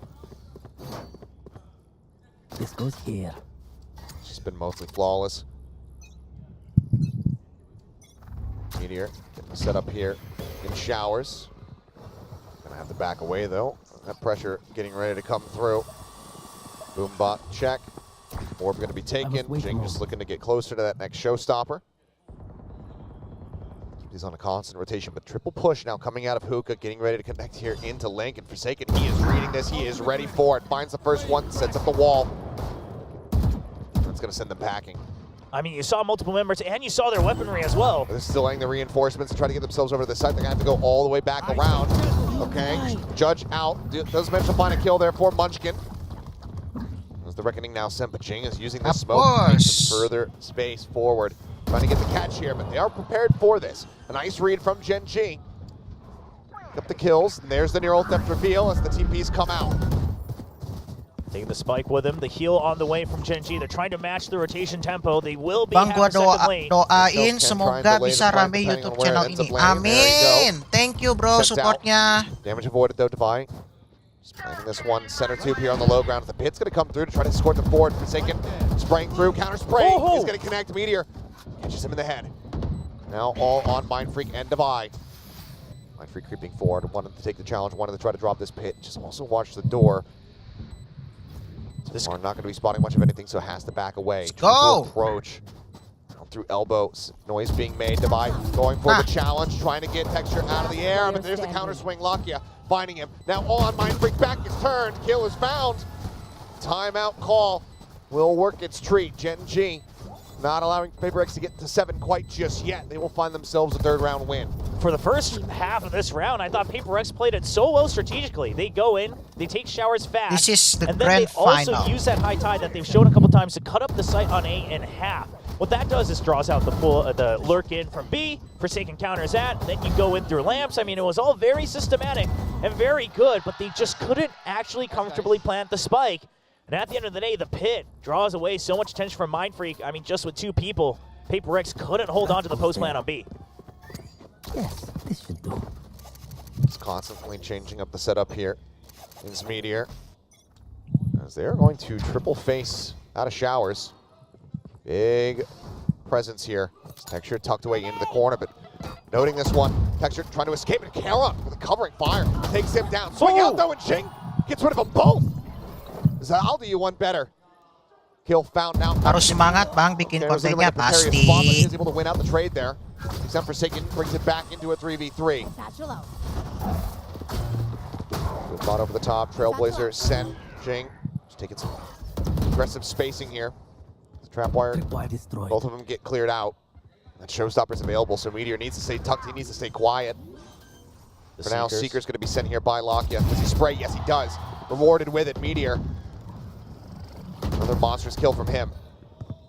Play this out as quietly as he possibly can. Poison Orb comes up, and this is going to be Lakia this time, spraying through. Jing now, last man standing.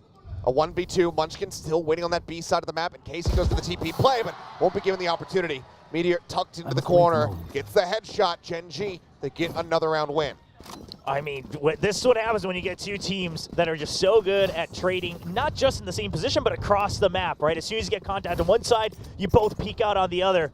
We saw trades over from showers all the way over to window as well. I mean, this was great timing from Kara, but then the double from Jing. I wanted to see Jing's POV there, but me too. nasty stuff from him. I mean, here as well, at long range, just with a sliver. There's just too many targets for Jing to have to fight through alone. Now tied with Forsaken at 10 kills each.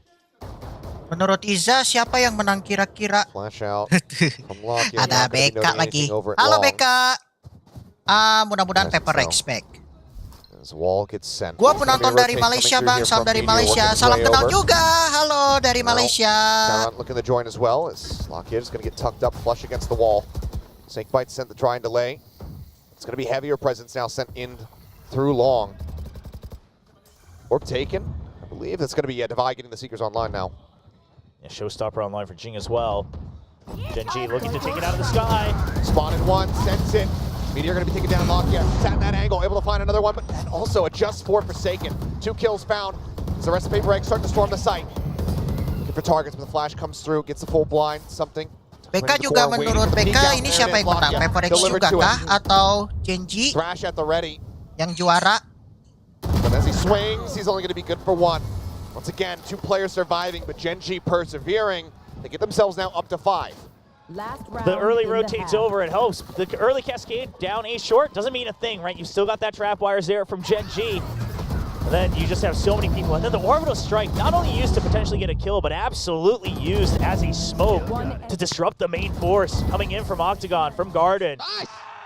It's a good setup from Gen.G, and you know they're proud of it. Finally, calls that timeout away from Coach Alex. He was smiling earlier when Gen.G was struggling, but now a bit of seriousness returning Aku to his dukung face. PRX sih. Hey, mantap BK kelas. Still in a dulu, decent bro. spot though, considering the attacking side. But wanting that advantage, not wanting to be tied up at 6-6. Kelas So Alex BK.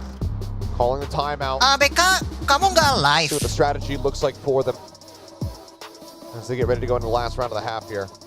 For Gen.G, I mean, maybe, you know, some signs of a relief, but still not the position that they want to be in.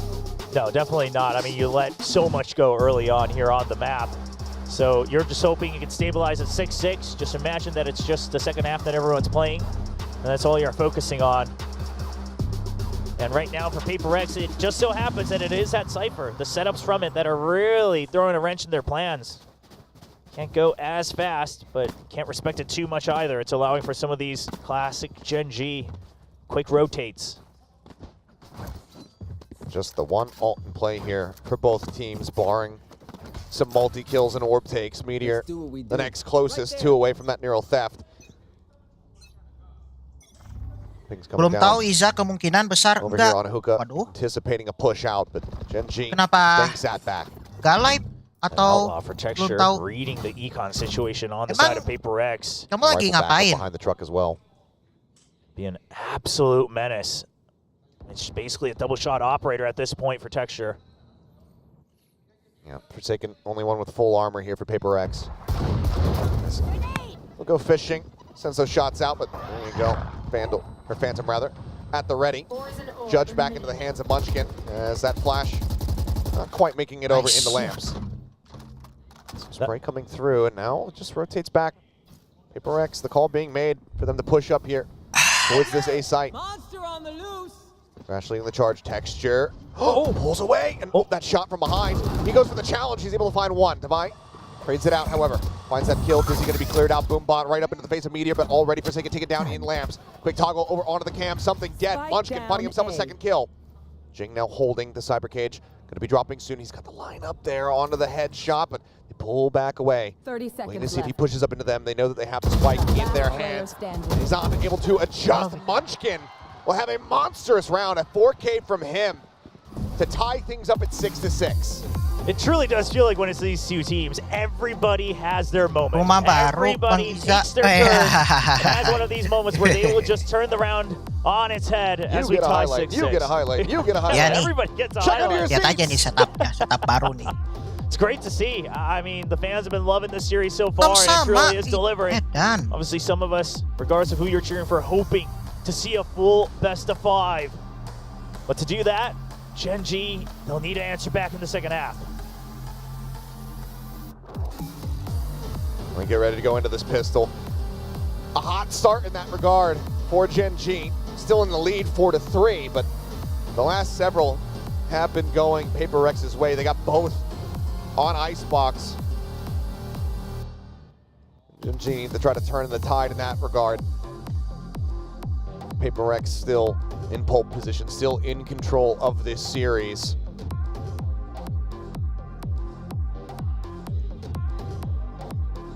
All the Korean fans cheering for Gen.G's victory. Of course, currently defending the Pacific title from kickoff in 2024, but you reach back just a bit more.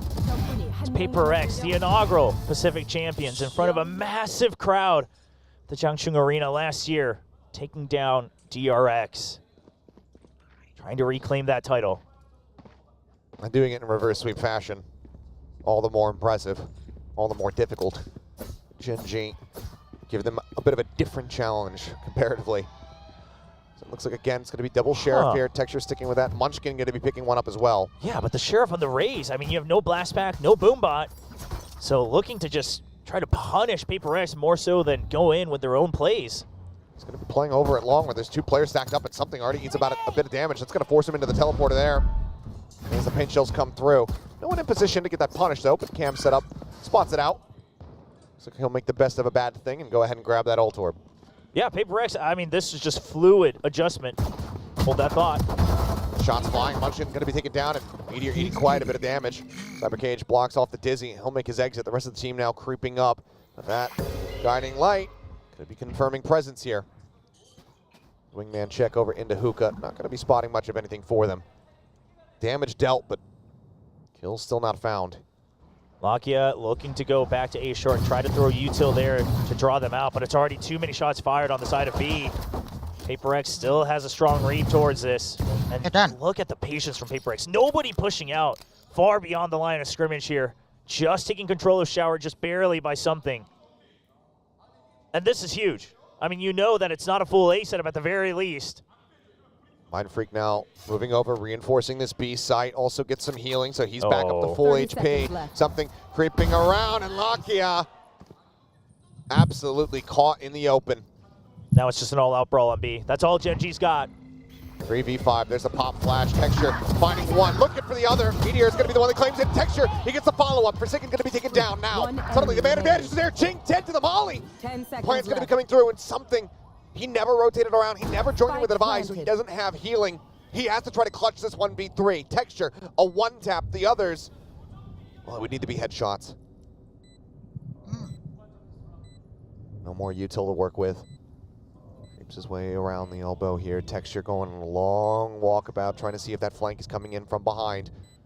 Something inching forward, back turned. Sends a couple shots over towards Meteor. The face out. He's in the garden here. He's staying safe, but he's no closer to defusing this spike. A couple more shots through, and Texture says, yeah, I got this. Slow plays it, gets the headshot. 3 for Texture here in the round. Gen.G, they will claim another pistol. I mean, I was getting all ready to praise something for everything he did in that round, right? He TPs out to safety, takes away the cam, immediately sees no trade, takes the orb as well. Then they re-clear showers, allows for the early rotate from Mind Freak. But the shots are just too quick, and Texture just doesn't want to miss at all. Wants to make sure he cleans it up. Oh, boy. Oh, Texture. I just feel like there's like 10 Texture. different personalities in Oh, my Texture, right? There's like goodness. the 30-year-old man just enjoying a drink by the beach. And then there's just sometimes The the raving absolute... lunatic. Yeah. Mad Hatter. A double shorty here for the side of Paper Rex. Jake sat and Hookah with that one. Forsaken here on the A site. Another early push out. Something continuing to force Gen.G to have to respect the fast lurks. See how that conditioning comes into play later. Creeping their way forward, Forsaken here Oh, into the boy. smoke. Shorty plays haven't really been something that they've been commonly going for in this series. Mind Freak, first one to fall. Forsaken looks to reinforce this position. He'll be able to claim a Guardian for himself. 1 kill found, but looks like, yeah, full investment into the teleporter. Jing there to try to greet them, but also just has his own Shorty. Paint shells can delay. There'll be exchange here on backside as he tucks in the tube, and he greets Texture with a bang! Gets the follow-up. Karen taken down, another paint shell now built up. Meteor able to find one. Munchkin does take out Jing. 30 seconds. The damage dealt. One Snappy. enemy Meteor remaining. find the first, finding the second, the 3rd overall in the round. Gen.G will rescue themselves from embarrassment as they kayaknya, close out that guys. anti-eco. One of the more crazier anti-ecos we've ever seen, because it's an anti-eco, but most of the kills all came in from pistols and shorties, so absolutely damaging. One Guardian kill. Yeah. This one. Yep, just that one. Takdikduk nih guys, Meteor gimana able to nih? barely save the round, and with the Kayaknya nih. buys, the type of buys that Gen.G's been doing. I was wondering if it was an actual song. La la la la la. La la la la la. But either way, they're vibing. Nyanyi la la la Something la that's nggak? scary here for Paper Rex. Yeah, Gen.G reclaiming that confidence, the comfort on stage. And now again, just with a double rifle buy on the anti-eco, they can still buy back up, match up, and a bit of a safer setup all the way into potentially the 4th round of the half as well. That change, a slight variation on the old FPX buy. Trailblazer cleared out. Cam set up watching, spotting. Don't think that Jing was noted there. I did see something, so either way, have to be cognizant about this push out. As Munchkin spotted for a brief moment. There's the swing. Texture able to find one. Something coming up with 3. One enemy remaining. As that is the kind of turnaround you want to see here for Paper Rex. A strong answer back in mitigating losses for the most part. As now Meteor, everything to do. Was instrumental in that previous round victory, but 1v4. Might just be a bridge too far. Would have to try to break his way into Hookah. Now, drifts back. Let's grab the spike. It looks like he's going to opt to continue to push up here. First challenge will be there from Devi. Oh, swing on the corner. Nothing spotted there, but it doesn't matter. Something. Snappy with a headshot. A 4K from him. Thrash online. And Paper Bang Rex ini lawan tim right apa? back in. Soalnya nggak tahu Onto the tentang board, Valo. breaking this win Ini streak here from Paper Rex Gen.G. dari Singapura, So something that Gen.G Gen.G's gonna have to learn dari from that Korea. round, just the cam, not enough to try to counteract some of these fast push outs. Sure, you spotted something Ini earlier, VCT Pacific but it's still a stage yang setup. satu, jadi Line ini up through the sistemnya wall as franchise, well, Bang. and then the readjust. Ini grand And of finalnya. course, not much emotion at all. Just another round. That gives him the thrash. Thrash v Neural Theft. 2 away. His Texture from having that showstopper. For now, just an early smoke down. Jing wanting to also get a showstopper of his own. Creeps up. Orb is going to be taken. Any kill gives him that go button. We know how fast he can be with that decision. He'll never hesitate a single beat. But just look at how much space PaperX has taken across the map. I mean, they have pushed out pretty much all 4 lanes with util and bodies. So Gen.G has to re-clear every single corner. This has to be escorted. Karen able to find one. King now stuck into the corner, trying to control that spray, but there is no controlling that one. He ends up falling. A little bit of damage offered up, but there's the detain. Kayak langsung ngeras gitu. Able to collect those kills. Munchkin and Locky and Ganti senjata. Mati dah. Taking down Munchkin. The wheels starting to Kayak come off ngeras once gitu, again here for Cok. Gen.G. Something poking and prodding. Locky looking to get close, but there's that thrash sent out. Halo Afdan, Chasing selamat away, but malam, not selamat far datang enough di back. channel gua. Detain comes in. Kasih Here's moderasi. what flavor do they give him? Well, they know that they're running low on time, so it'll just be a bullet rather than a blade. Either way, PaperX close out the follow-up. 2 Welcome rounds here in the Afdan. second half. Jangan lupa and they tie it subscribe at dulu 8-8. nggak sih, It does Bang feel Afdan? like something has gotten a much better grasp at the radius of this thrash. He's activating it quite a bit earlier as soon as he sees the shots coming through to try to get some of these detains. But either way, he's been good with it this time. 3 total detains Enemy remaining. for the round. And all of this, it's thanks to PaperX taking so much control early on in the round. You took showers with a double peek. You go for the high tide outside of Hookah. You go for the cascade on A short. And then, of course, the guiding light and a peek out on to B long. I mean, that is literally the entire map that Gen.G lost control of, and PaperX never, ever gave them a single step. Well, final timeout here for Bang Izza Gen.G, dukung potentially of the PaperX. series. Yoi. Unless they can right the ship and get themselves back into control of this bind map. 8-8, not where they want to be, but these last 2 attempts here have not been it for the squad. See what the game plan looks like. We'll see what the focus is going to be as far as that map control is concerned, because like you said, PaperX was able to fan out so effectively, so easily. It's limited to no resistance whatsoever to gaining control of multiple spots on the map right off the rip in some of these rounds. Yeah, and it does seem like Gen.G's trying to Don't wait forget for to a like bit of a and push out, but subscribe. the problem is with something like the harbor, Welcome yang so nonton. much vision is impaired that you basically have to re-clear all of it rather than waiting and punishing. So Gen.G, I mean, this time it's just an eco, but we'll see what the adjustments are. It's a showstopper for Jing as well, and he'll surely be holding on to that for the next round. Texture 1 away from that showstopper. Sheriff back in hand, obviously worked some magic earlier in the pistol round here of this half. I mean, it's just so good from PaperX, right? You know it's an eco, so this time you're waiting for as long as possible. He's just rushing forward. Counter swing there, not fast enough to try to find a punish. This is all the bait for Jing. But yeah, he's set up for it. Texture identifying it, but not fast enough on the flick. Swing out now, and that Jing's just going to be able to claim 3 of them. Last pass Back, forward, tumben mau mampir nonton VCT. Tuh, BK ditanyain tuh sama Bang Afdan. He's just going to be forced back to the jump in. Jing on for the ace, and he has it! Ay! Here in the grand final, Jing! Bisa nih, bisa. He delivers once again that impact belt. Sure, it's against a Sheriff Thrifty attempt, but my God, if it isn't flashy and swift. 12 and 2. Caution here. The chase through with the blast packs. It's the Jing way. Immediately expects a second swing. Then it's just chasing after every single one. And he knows there's a good chance that it's an immediate peek back out. One of the things that we've been talking about that Paperton was highlighting earlier is when he has that blast pack, how quickly he can readjust. There you go. Off the rip, Showstopper comes through. Full flash here into something space as Showstopper comes in it deep, but maybe not realizing that he's been tucked in here to the corner.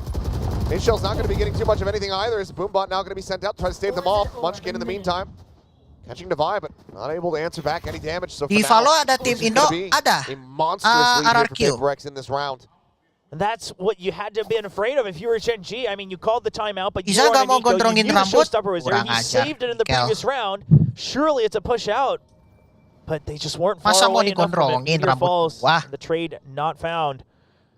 Munchkin barely holds off PaperX on the B side, and he'll take control of B long. That's a silver lining for Gen.G, but it's not too much for them to work with just yet. Dodge the guiding light, but I don't know if that's necessarily what he wanted to do. Trailblazer now going to be sent. So they just spam across.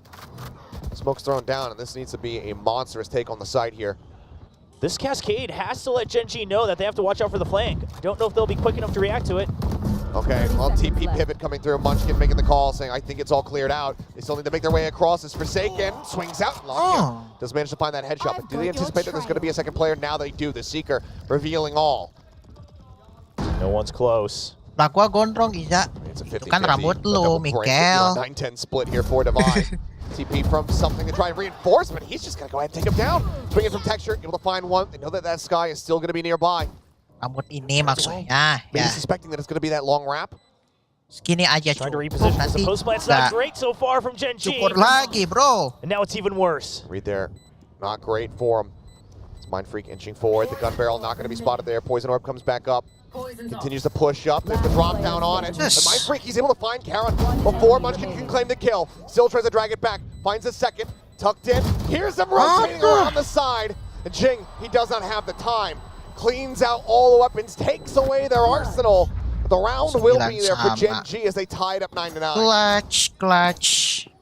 I mean, PaperX pushing out, constantly putting pressure basically in the middle portion of this map, right outside of Hookah and A Short. That is an absolute thorn for Gen.G. Because sure, they get the rotate. They had a nice fake with that blast back, setting Lockio up for a good kill. But afterwards, they still weren't sure. Okay, we got one with the Seeker there, but another TP. How much should we worry about the flank? You weren't sure if you wanted to fill elbow, because then it would have been just one guy on the site. Munchkin trying to calm his teammates down that the round was won, just trying to keep his eyes focused on the future. But now an operator for something. It's been a long time coming. He's already pushed past it. Oh, Munchkin! A great pick. Finding one as well. And Mind Freak now going to be taking down the Neural Theft, giving them all the information they need to make the right decision, and that's going to be them sending over here towards Divide, who's all on his lonesome for the time being. He's still going to look to take the fight as Meteor. Just around the corner, starts inching his way forward. Divide takes his head off, but Forsaken in the meantime, cleaned up, and Divide cannot study that spray to find Texture. Now Jing all alone. I mean, you would love to do whatever damage you can. Your creds are safe for PaperX. Not sure if Gen.G will give him the time of day. Everyone just playing safe, keeping their distances, jiggling back and forth, as Gen.G knows that they've still got a little ways to go. Ada Naim, ada tim Indo di follow namanya RRQ. He's got plenty of cash, as do the rest of his team. Cuman sekarang RRQ-nya udah Someone necessarily tersingkir. super close to any ultimates that doesn't already have them anyway. So any damage he could deal would be great for PaperX, but looks like Wildly Kalau ini to hold on to the tim Vandal. ini ada pemain Indo yang PaperX namanya Forsaken sama Going to be Mind Freak. a lead here in round 19. They get themselves up to 10. Match berapa ini? Ini match work through if they want to extend the series all the way over to split. Ketiga. More cash available to PaperX as they look to make another withdrawal. Down that off, going over as well. Surely, yep, that's timeout from PaperX. By the way, hello, Now BTLN all timeouts Ajif. being used, and a little bit earlier than letting it get all the way to the end. I mean, I think both teams understanding that you can't try to risk too many rounds going over to the other side. A lot of respect given to both the players and the coaching staff from either side. But HSK and Solo on the right looking a bit more satisfied with what they're reading, what they're seeing so far, while Alex looks like he's in a much deeper discussion with the players, trying to come to a conclusion on what the adjustment is. I mean, but if anything, like we've seen throughout the season, and even just zoomed in on this final, that satisfaction that you could be feeling right PaperX now. kalau menang match ini juara kan? Yes. Taken away from you. PaperX have been one of the teams to do that time Betul and time sekali. again. Kalau PaperX menang, juara. Certainly not out of the woods quite just yet. Some smiles though here in the Gen.G camp. Feeling good, but probably not feeling overly comfortable quite just yet. Once you get past this map, if you can get over to split, that's when maybe you breathe a sigh of relief. You relax for a moment. But just a moment. Only a couple minutes. But you'll take that in such a long series. See if Gen.G can take us all the way. Pit at the ready, so is the Orbital Strike. A lot to work with. Reckoning, though, to help try to counteract the potential pit if it comes into play. Wah, ini kayaknya dua-dua nih, guys. Right now, just a poison Tegang orb ini setup. nih nontonnya. Divide, Cok. just backing away. He in something on this Grand side of the map. final Is nih, something bos. occupied Hookah. Flash going. Nothing going to be noted there. Satu Divide. match berapa game? Go ahead. 5. Gonna mention Karena ini on that best of guiding 5. light. Dizzy over the top, instantly cleared out. Texture up over the top, finds one. Munchkin finds the other. The B site now broken open. You can see the rotations started there, but now called off. Paper X. They're just gonna go ahead and save this. All right.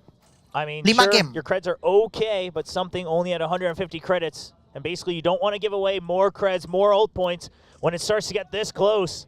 Giving respect to Gen.G, and this was Gen.G just reaching into the playbooks, bringing out something they've always done, going into B main. Ini sampai pukul berapa Bang Izza? Sampai matchnya selesai. It's going to be a Ini kalau default Paper split X that you're menang, going to have the strength juara. in numbers. Oh, and Texture knows exactly what's going on. He wants to set up for the showstopper. He's got the creds. It's going to be a tough one to look for, though. On the hunt is Tergantung mildly escorted matchnya. here by Meteor. As paint shells come out. Dua-dua sih ini, iya. Pegang lagi nih nontonnya. Texture jumping his forward. approach. Oh, takes it quick. By the way, ini siapa yang nanya? Oh, Naim. Karena ini best of 5, Naim G. Considering the rush forward, and reveals himself right at the very last moment. Jadi satu match, 5 game. Make their way up to 11. Paper X. 4 rounds consecutively if they want to avoid overtime. Similar scenes from what we were seeing, but now inverted compared to Icebox. And now with this hunt, there's one more. Aduh, teriakannya apa ini? Tekstur, Bang Tekstur. Paper X, surely they're concerned about this, so they will smoke off showers, but you can tell they're starting to play a lot more passive. Mind Freak not swinging off of that, just trying to see if util is used by Gen.G to greed for this ult orb. Just one more for Texture. That Reckoning still held. Divine now. Seekers online. That last round, nothing needed really for the side of Gen.G. So the pit and that orbital still there for these potential post plants. Guiding light being heard outside of Hookah. Meteor, a lot of information. He still has that cam there as well for a hard check. So he's going to go on a peek. Wants to clear out that Trailblazer. No, he's actually tucked into the corner. Yeah, just watching with the cam, it looks like. It does note him. Texture blind pushing and Mind Freak. It's not on it for that kill. Ends up falling. Munchkin spotting Forsaken. Calls in for reinforcements and they surround him. Taking out the site. There's Gen.G looking to get themselves up to map point and take this all the way to 5. A textbook round from Gen.G. You go for the lurk, right? You're A short. Yang baru datang, jangan lupa subscribe dan juga like. Does take the teleporter across. Finds that kill, but Lakia puts him down. Texture. His effort's not needed here. Gak ada caster Indo, ada caster Indo, cuman gua biasanya pakai yang Inggris. Karena ada streamer, ada beberapa streamer pakai caster yang Inggris. Live-nya. Ada yang pakai caster Indo, ada yang caster Inggris juga. Kayak ini nih, kayak Rio Jaja lah. Rio Jaja live-nya pakai Inggris. Biasanya pakai Inggris. Dukung siapa lu, Bang? Paper X. On his own scoreboard, but look at this, the lurk in through lamps, keeps Forsaken tied back sight, and then it's showers, and then it's E short. They all swarm him. There's just no way for Forsaken to try to get out of that site. Ini. Now looking for a repeat of that previous hit. Rush. Dua-dua. Oh, way out into long and fast. How this is gonna end? Oh my goodness! Oh, no. 4 players gone. No kills found. Gen.G. Just a I don't even think they read it. I think they just reacted. Yeah. Forsaken, he might have a smile on his face, but maybe a slightly pained one. He sends out the Kobe, he sends out the Reckoning, he sends out the Classic to try to clear out that Seeker. But to no avail, he cannot do squat. Lakia hounds him down. Penentuan kedua tim nih. As Gen.G will take us the distance. Benar-benar grand final yang menegangkan sekali. An absolutely ridiculous series so far, and taking down Paper X's bind, that is something for Gen.G to be proud of. But now we finally open the lid on Paper X's split to find out what it'll look like. But before that, we'll send it over to the desk to break down map 4. Gen.G bring us the distance indeed to a map 5-2 split. That's going to be the final destination for today's grand finals. Now that was incredible. Everyone, every time you think this is a Paper X map, Gen.G's like, nah. Paper X kemarin juara 2 kan, yang juara di really Man 1. good job starting to control Waduh, their gak tahu. space on their Gak nonton attacker itu side. gua. It looked like, you know, Paper X had a pretty good read on them. They were shutting them down at the point of attack, but then they kind of got their bearings on them. They started working the map a little bit. You know, Munchkin is over there clearing space on long B. You know, and then they're able to all rotate over there. Things like that were really catching Paper X off guard. And then their attacks started to get really quick and on point. And Texture, as usual, has been really, really good today. So Meteor too. Yes, no, they're both insane, and that's been kind of the story of a lot of this playoffs. Is Gen.G, those two players are disgusting. Yes. I think on this map, it's definitely, I mean, of course, it's both of them, but Meteor has to, you know, get a little bit more praise because of the setups that he had. I mean, you said it before, Paperthin. This map really came down to that composition. It really came down to the trap setups that Gen.G had specifically for Paper X. I mean, Paper X, we know how they play. We know they love to go in with the aggression, but it doesn't quite work out here. There were these rounds where, you know, they're trying to go out or push out against them, even on the defensive side.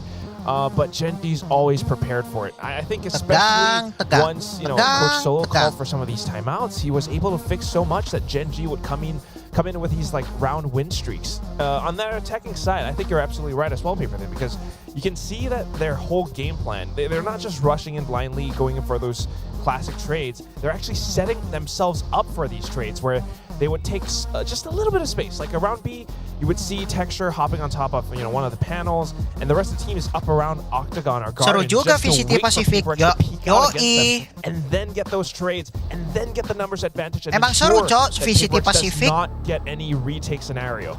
Yeah, and early on, there were actually really good reads Nanti here by udah Paper X on the ini defensive yang setups of Gen.G. VCT Pacific stage 1 ada lagi stage 2. They're pushing towards Hookah, and Lakia did the thing where he jumps in behind the box. Tapi nanti habis ini ada lagi namanya Valorant Master di Shanghai. So they were doing a good job early, and some of the trap wires, the round where Paper X got the thrifty, the trap wires were set up right by the front of the A teleporter, and it didn't bother. It didn't kalian nggak tahu, kalian search saja di Google. Do what they needed to do, but then they started pushing those utilities back. They started putting the trap wires further back and things like that. These were great combos there with the orbital strike as well, stuff like that. Keeping Locked in a position where he's going to be able to sneak underneath Jing's nose and the showstopper, like stuff like that, where they just said, okay, we just need to push our line of attack a little bit further back on our defender side, and that's where the map really started to turn around for Gen.G. Thoroughly impressed. I mean, basically what you're saying is that they have been adjusting so many of these setups, so many of these traps for Paper X, and Paper X has been having a tough time, you know, against them. I mean, you can see in a lot of these highlights. First of all, a lot of fun highlight moments for Paper X. Jing got the ace at some point as well. But you can see that most of the time, it's Paper X going for these really big, specific peaks against Gen.G because they need to get some of these tools. They need to get a bit more space to work their way around the map. But Gen.G, they set themselves up. They're either crouched down or they're not alone. You have maybe Meteor crouched down right in front of outside Lance. Belum tahu. A teammate of his right Kamu behind, follow like, aja so far sosial back media below, aku di heaven. deskripsi bawah. It's setups like that that make it so tough for Paper X to fight back against them. Yeah, kamu baca aja di pin chatku. Incredible from Gen.G. Di pin chat gua. To say about that map, the fact that they came back after what looked like, it looked like, all right, it was going to be another Paper X win here. They were going to take the title, but Gen.G had other thoughts. Now we go to Split, which is always fun. It's always fun. You know what? You don't see any data from Paper X here because since Jing rejoined Paper X, we haven't seen their split yet.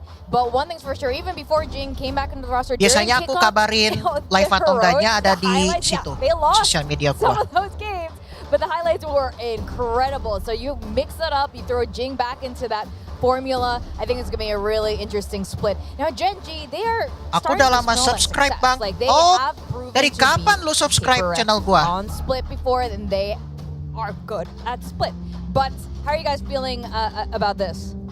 I don't know. I mean, I don't know what Paper X is gonna play. Like, you could convince me of about 80 different compositions. And I'd be like, yeah, Lu follow sure, aja go sosial for media it. I gua mean, I expect yang them ada to di do it, but deskripsi sometimes bawah. I wouldn't be Instagram, surprised if we've got- TikTok, Yeah, ada di I situ. wouldn't- I wouldn't. Yeah, exactly. Nanti They've gua done it. kabarin. So, like, I wouldn't be surprised to see something Di on the community Jet, juga. Jing on the Rays, Kadang-kadang gua and suka then maybe a kabarin. double initiator, maybe Forsaken on the Breach, Divide in the Sky, and then Mind Freak on, I don't know, maybe not Viper because of the nerfs, but like Astra or something like that I could see being potentially thrown in the mix, but I have no idea. That sound. Yeah, Astra back in the mix. Oh my god, that's a possibility as well. That's my prediction. I don't know. It's Split is definitely that map where it is totally up in the air, and you're absolutely right. Any team comp can go here. Even if we saw a Clove, would I be surprised? No. If we saw a Deadlock? No, I wouldn't be surprised. Maybe Forsaken's like, I have a couple agents. I haven't, Guys, I haven't played yet. Why just the enjoy heck my live not? stream. Gua tinggalin I know kalian a lot sholat of us are Isya big fans sebentar. of Forsaken I on the will Yoru. right back, guys. He said himself it's not his best agent. He doesn't think in his giant map, his pool of agents is not his best, but he's damn good at it. Now we got to talk about our ranks. I don't know why you need to. I'm falling. Oh man. I may be going off the board into Iron Ear today. Oh, join me. I've been like I need backwards some on all but company. one prediction. So the only two was Achilles, who is so happy right now. He's cheering I'm right gonna now. convince if he's tied That's with right. Valdez, I'm gonna convince chat that they need to go for Valdez in our tiebreaker. All right, so everyone else goes down to. Oh wow. Valdez goes down. Down. Day two. I'm back to Iron. What did William pick Paper X? I'm like, oh, he picked Paper X. Where'd they win that one? Okay. Yeah. So Split though is the tougher prediction, I think. God. Split is such an unknown for all of us right now, and we just got nothing to go off of. How is Jing gonna play on Split with the rest of the team? Gen.G, it's just so damn good. I'm gonna go with my overall prediction, which is Paper X. That's what I have to do as well. Same. But I really think Gen.G can win this map, even though I'm going with this. Yes. I'm just sticking with my overall prediction. Exactly. But because Gen.G looked shaky on this map at times, like it's been pretty up and down for them so far this stage. You saw it earlier, it's like a 50% win percentage. They can get pretty well picked apart. They can get pretty well dissected to the point where they're not reacting quick to stuff. They're not kind of dodging some of the utility, and the Meteor's trying to stay too long and try to do things by himself, and that, like plays that he's so confident in, and then they go awry, and then all of a sudden the round just starts like snowballing against them. That could happen. I don't know though. It's just so hard to know with an unknown in what Paper X is picking that you could convince me of anything, like I said earlier. What's your dream comp? Like, what do you want to see? Dream comp? Yeah, I mean, Ooh. they can play any of these comps. So what would be ideal? What would you be like, oh, this is so cool. This is the best. Comp, like Dream big, Quack. Yeah. Come on, man. Let's go with Clove. Oh, Clove? Okay. We haven't seen that. We only saw that from like FPX over in VCT China. So I don't know. It would be really exciting. I think whatever I want to see is something creative, because Paper X is known for that. And that's the kind of stuff that can surprise opponents like Gen.G. But it's really tricky. I think this entire matchup right now on Split just depends on Paper X and how they're feeling, what kind of form they're in, because it's been a little bit up and down a little bit today. Gen.G, on the other hand, like fully consistent. Texture is nonstop on the ball. The rest of the team is right up there next to him. And it's very, very tough when you're dealing with an opponent like that. They are so coordinated. While Texture is just doing Texture things, Meteor is coming around that flank every single time and just getting those multi-kills where it really matters. Do you have a dream comp for a Split that you want to see today? I said what I think they're going to do. I'll stick with that. Okay. All right. Well, we're about to find out in like 2 seconds. So I'm very excited for this final map. Guys, we wanted to see a full 5 maps. Yeah, we had different kind of predictions, but we definitely wanted to see all of this, and we have not been let down. Paper X with the double duelist. We got our boys on Paper X on their best agents once more, similar to Lotus. Wow. Okay. Go Makes against sense. Gen.G, yep. Yeah, Wow. Divide on the Viper. Yeah. So Yes. this isn't too surprising for me for Paper X. But, this is definitely going to be a full-on clash, a full-on brawl. Like, how is this going to play out, especially when Gen.G looks this explosive? I I want to see chaos from both sides, and they're totally capable of. I want to see them do stupid things. To be honest, I want to see them like do stupid things on both sides, just like the craziness only these two teams are absolutely capable of because their firepower is just so good. Their movement is so good. They're so creative on both sides. I want to see the best Valorant possible today. Get ready for overtime. It's split. I mean, it's the final map. It's a decider. It's just, it's written in the Valorant stars that we have to have an overtime on split. That's like a guaranteed, it feels like. Like a tiny test, well, not tiny. It's a bit of a test of stamina right now as well. I mean, these two teams, and Gen.G can keep this up. Man, even with our predictions, I can feel it going towards them. It really feels like this is like a fighting game where, you know, both characters just like clash fists against each other and you got a big explosion going off. Oh my God. They're absolutely evenly matched right now, and I want them to give them the best because what is happening after this is Shanghai. After this, in 2-3 weeks from now, these two teams are going to Shanghai along with T1, and they got to show the other regions what they've got. And it looks like Split's going to be the final destination of this grand finals of Stage 1 at VCT Pacific. Let's go over to our casters, Achilleos and William. And here we are, a Game 5, as Paper Thin was just saying, written in the stars, fated to come to this moment. But there's something weird here, isn't there? We do have to talk about it. It's Lakia on his debut in his entire career of Viper. And I mean, it's the same exact composition from Gen.G, but they're taking Munchkin away from the Viper, which he's always been so reliable on. And they're putting Lakia on it for the first time. I mean, I'm interested to see what happens. Munchkin, of course, has played the Sky before. He's played Initiator a ton. Yeah. Does feel like maybe a bit of a gamble. We'll see what the game plan is going to be here. For now, just some pot shots through that Viper wall, but no real contact going to be found. Just a smattering there onto something in Jing as they are just playing Ring Around the Rosie. World Tour, but Meteor able to find one already. Sheriff puts good use, cleans up a kill onto something. It's Forsaken, rushing up the rope, able to find one. He will get himself a second. Now Sheriff in hand. Joins in mid here alongside Mind Freak. Munchkin just staying tucked here, just alongside Mail in Heaven. Rotate is good though. Lakia here, Johnny on the spot to get himself over towards this B site, but can they put a stop to this push? That is going to be the question. Oh, they're going to try to hold close with the Classic. It's a good read from Gen.G, but Paper X surely suspects something. As everything happened in mid, the closest they could be is upstairs in Heaven. Shoulder seen, Munchkin cleaning up the first one, they find another. Spike down. Now Mind Freak, everything to do. Forced away from the spike for a brief moment. Nope, TP's to play with, the smoke thrown down. Aggressive, they want to get out of this one. Fairly aggressive is going to be the answer here. Munchkin needs to be careful, but never mind. He survives as Lakia will find the final headshot, and Gen.G will take another pistol, 6-3 across the series. That early control has very consistently been in their hands.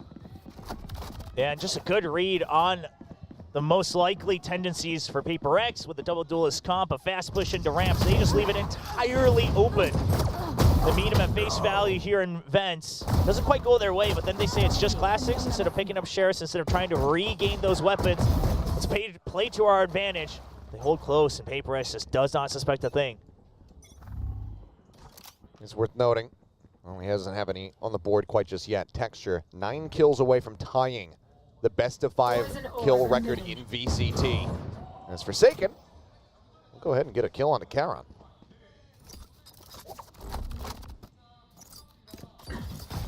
He's gonna draw out some more utility just to draw some time. Oh, Meteor doesn't catch sight of him, that angle. On the angle, but then re-peeks, is able to find Divide. Sleep not the outlaw here is that Marshall is Jing getting scattered a bit. And shorty shots able to find there. Mark Texture will be able to go ahead and close the gap by 1 more kill. Something, however, finding Lakia breaks open the side a little bit more. Meteor for now, just see tucked here. Does get the quick no scopes through as he gets the 4th. Meteor going absolutely crazy here on the B site, is able to put them down and give Gen.G a relatively clean 2-0 start. How does he stay alive in that situation? Doesn't get the clean kill on the first shot. Okay, fine, you spam for the second. But then you're just getting swarmed all the way down to 6 HP. Texture, making use of his buy right there. Just barrel stuffing with a Marshall. Oh, Welcome back to Jet, Meteor. Back to singing as well. Back to singing. Quick clear out on the Trailblazer. Texture positioned here, top ramp. Something on that left-hand side. Peek in, Ching trying to force him back. Munchkin trying to get aggressive. Up close there at main, does end up falling. Snake fight to try and delay the rest of the team, but Ching already through, and looks like Forsaken just saying, screw it, I'll eat a little bit of damage. Something in deep, able to find Meteor swinging out from screens as Texture instantly dink. Lakia there trying to bail him out, but Mind Freak will be able to clean things up on ramp. Karen now the last one standing, can recover this Vandal.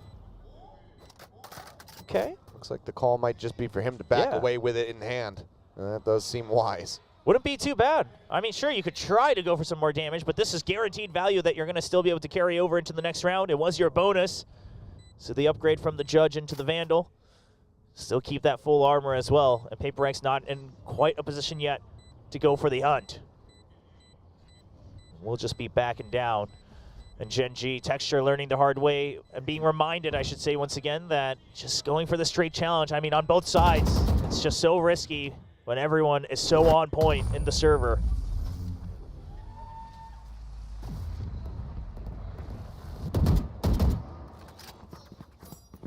That's the bonus out of the way. And unconverted here for Gen.G. The Brax get themselves online. See how they carry forward going into round number 4. As something just finding that headshot in a really good deep position to go ahead and just catch the Meteor as well. Someone know? Someone know? This nade? No, I don't know. I don't know. I was trying to figure out, but no, I don't think I do. All right, well, the one way comes out for Gen.G. Ooh. Pop flash. Something going to be forced out of garage. Yeah, but now with the guiding light used. Whoa. Oh, my God. Okay, I was about to say they'll want to keep that garage control, but they'll even keep mid control with that kill. Quick drag down that double entry power. Here. It's what allowed them to really get deep on that A site. Now he's gone, but Texture going to be taken down as well. Devi able to equalize in that regard. Both teams going to be raiseless. Oh, this toxic screen is so punishing to try to keep that mid control, right? I mean, you can't ever provide support from Mail, really. Not on your own timing at the very least. And now even the Trailblazer used the smoke as well to try to fake onto A, but it's going to be a B hit from Paper X. Trailblazer to check. Mind Freak going to be spotted out. And yep, now well, they widely know where the destination's going to be. Guiding light forward. Devi going to be spotted. Paranoia coming through, and Karen has to back down off the rafters. Paper X now turning their sights back over towards A. Lakia looking forward here on ramp. Poison's off. Meteor called away. He's over at stairs. He's over at B heaven. Lakia getting a decent read on this one, though. Sensing that pressure behind, but now hearing footsteps over towards main. Swings out, finds one that's going to be the spike down. Right as he turns away, Devi strikes. Finds that kill. Meteor able to back off. Keeps himself safe, but something now once again. Push forward. Meteor this time reading it. Smoke dropping. Meteor able to react a little bit faster. Finds the headshot. Heals coming through. Spots Forsaken here on the side as the Seekers go flying and get cleared out. Karen winning against Devi, and now it's all on Forsaken in the 1v3. Timing is great. Karen dead. Now they know Forsaken's position. Munchkin looking to try to linger in, lurk around the back. Tap onto the spike to try to bait him to peek out. Forsaken, though, very aware, very privy to this. They're not sticking it. Wow. Now suspicious. You know, worried that they were going to be actually holding that spike. Knew that he had to take one of the fights. As he takes it, the other comes to him, and that's going to be Gen.G, not allowing for Paper X to tie things up. I mean, sure, Forsaken loses that, but I think that round proves why Forsaken is one of the best players in the world. The fact that you have the internal timer and the suspicion to check for that wraparound from Munchkin. I mean, it could always very well just be a double stack on the spike. But he tries to one-up him. But Gen.G is just meticulous enough. A